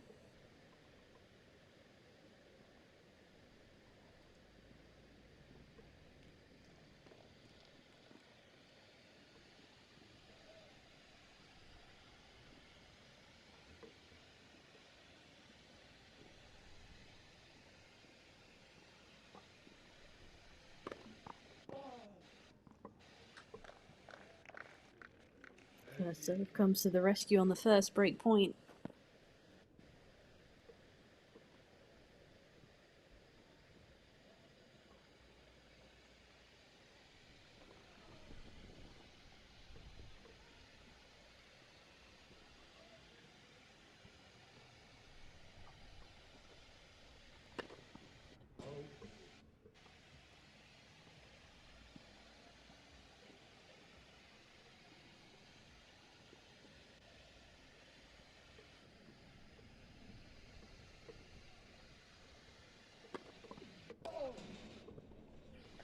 And another big second serve. It just shoots through the court.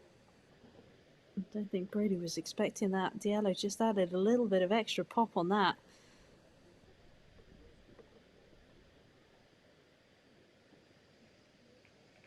Really brave with that second serve.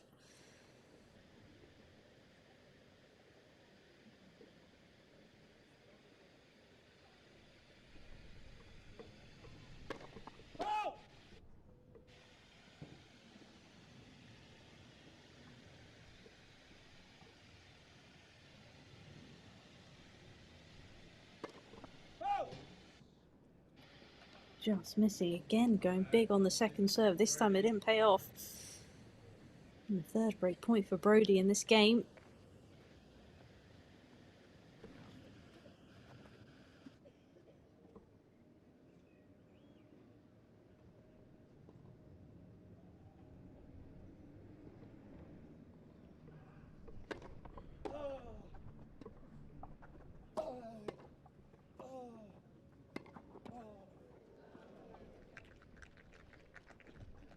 And again, Diallo just finds a way.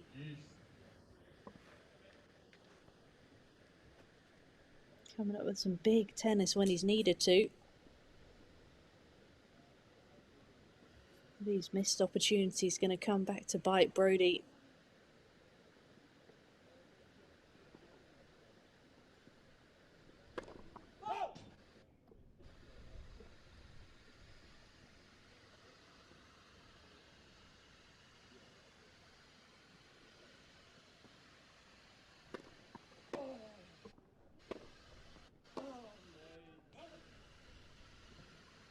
Maybe they will. Game point here now for Diallo to take a 4-3 lead in the second set.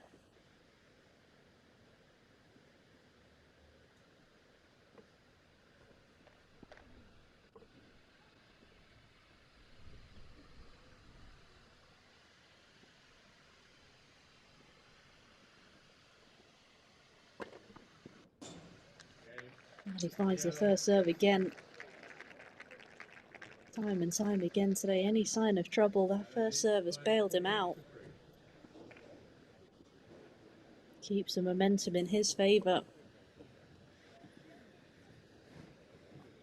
How's Broady going to deal with the disappointment of not taking those 3 break points in that game?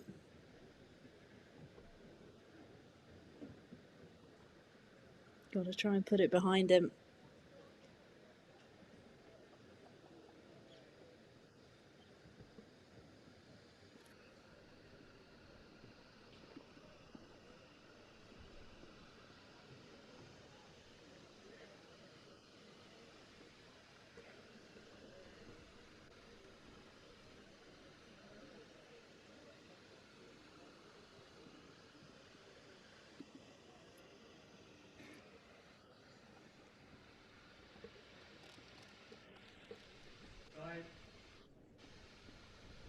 Just really looks in the zone, Diallo.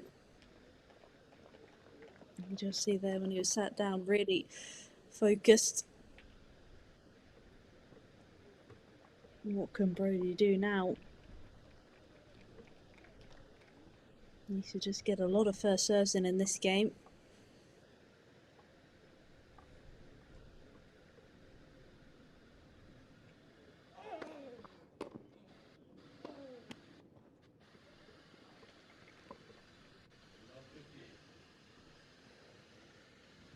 First couple of points are going to be key here. Can't afford to let Diallo get a love 30 lead.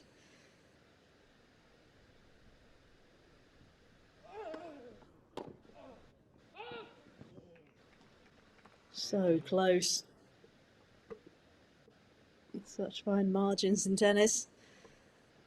Millimetres either way.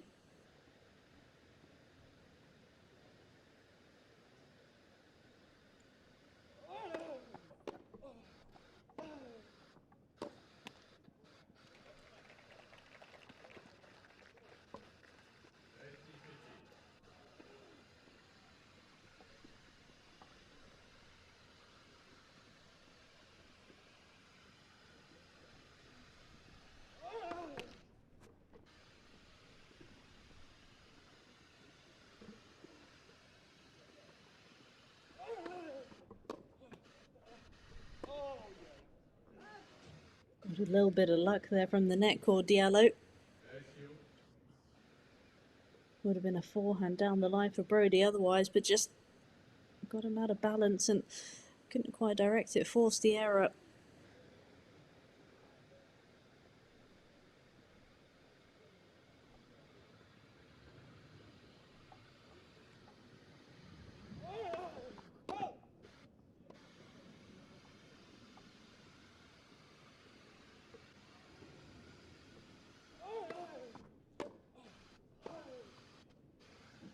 And that pressing return again from Diallo, getting the depth on it, forcing the error from Broady.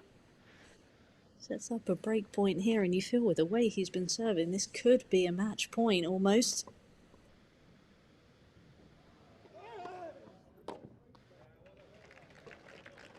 And he saves it with a good serve out wide. I'm sure Diallo would like that return back. He had it in the slot.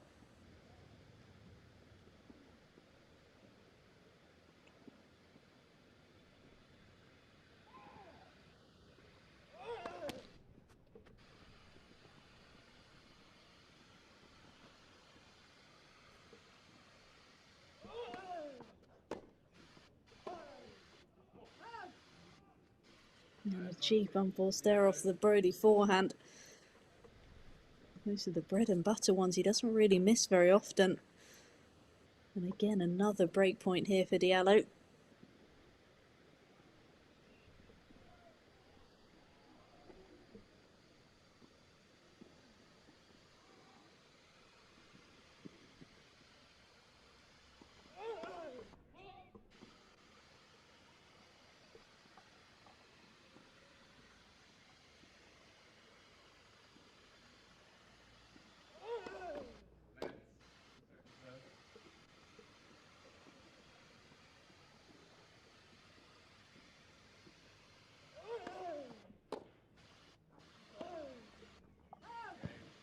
And another error off the backhand, this time from Broady.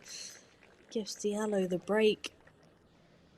And all of a sudden, looked like he was going to break himself. He's now staring down the barrel, 5-3 here in the second set. He's going to have to find something special. You can just see there as well from the body language. Doesn't look overly impressed. Just got to dig in here and just see if he can find a way.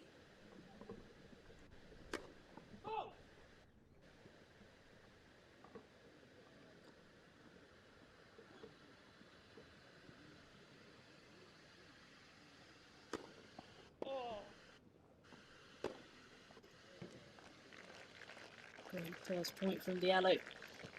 So much movement on that second serve, really just kicked up off the court. Sets up the forehand.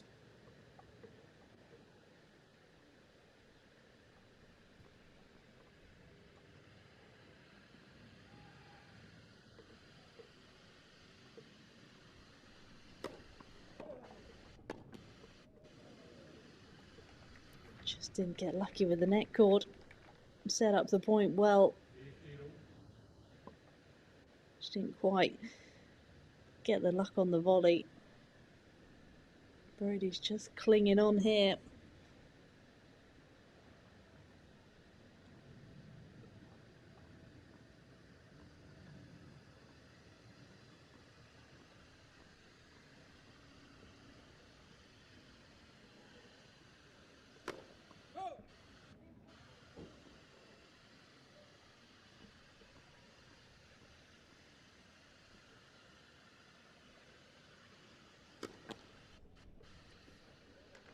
Little chink in the armour. Just looked a little bit tight on that second serve. Just slow down the racket speed a little bit.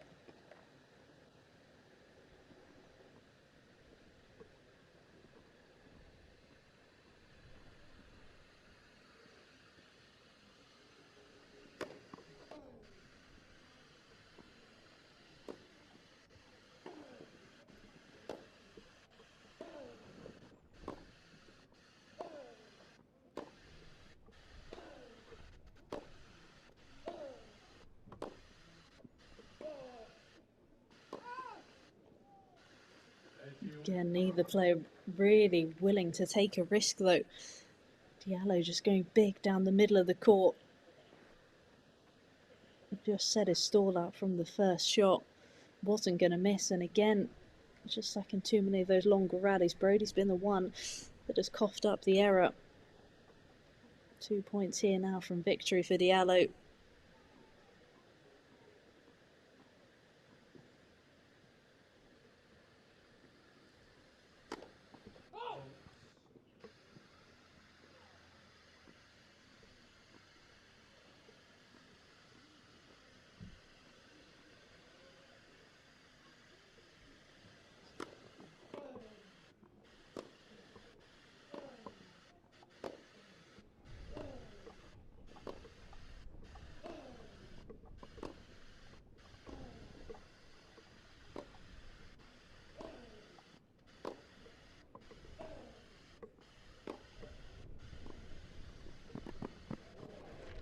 Guy came in at the right moment. He had the volley that he wanted and tried to be a little bit too cute with it, but Broady just clinging on by his fingertips. Did so well to keep that volley low. Made it as tricky for Diallo as possible, and it's got a break point for the Brit.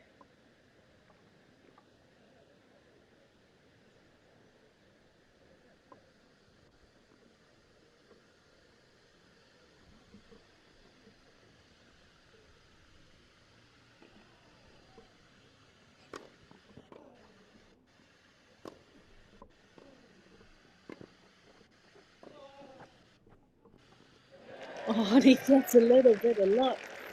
I think it came off the frame. It finds a way over Diallo's head, and all of a sudden he finds himself back in this match. Breaks for the first time. Back at 5-4 on serve. I think Diallo's going to feel like that was a little bit of a missed opportunity again on that forehand volley. Probably could have done a little bit more, but Broady just finding a way to dig in.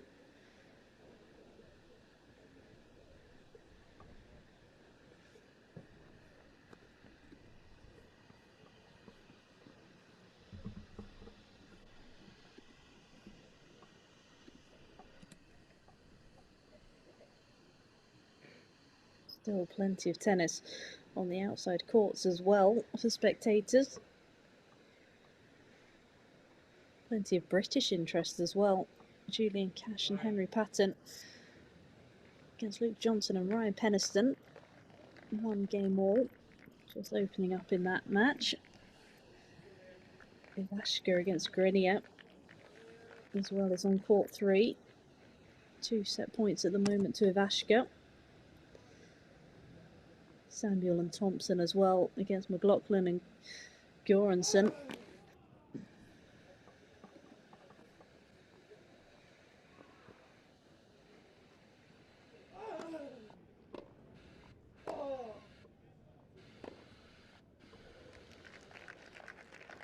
Is Diallo now going to make another charge for the finish line?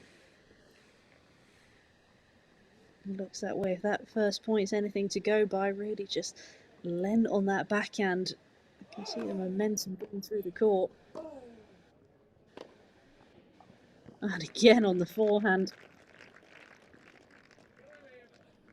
He just wants to break here and get it done. Turning up the aggression a notch.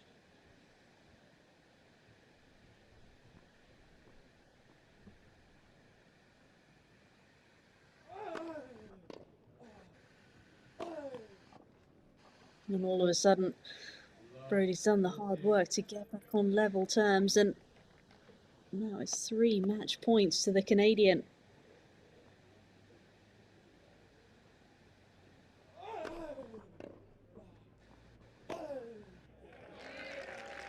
Not a bad way to save the first one. Maybe a little bit of frustration taken out on that forehand as well. Still 2 more though for Diallo.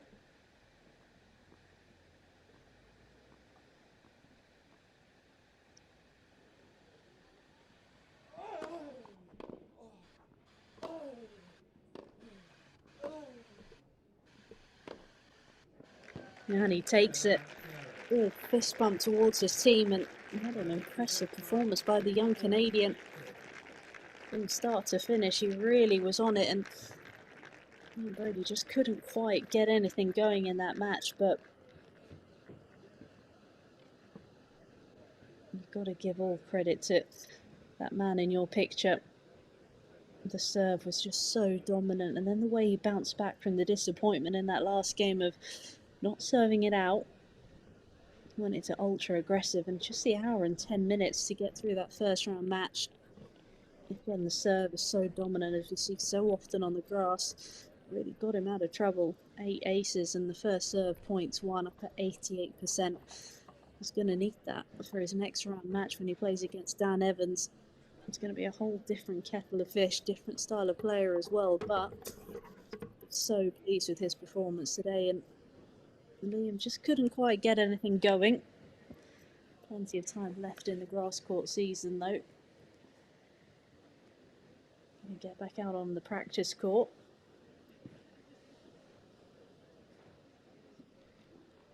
But like I said, Diallo's got a tough one next up.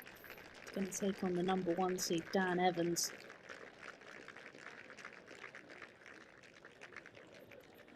But that does round up our coverage here at the Surbiton Trophy for today on Centre Court. And I hope you've enjoyed it, and thank you for joining us today. And we've got plenty more tennis tomorrow for you. Hopefully you can join us. Have a good evening.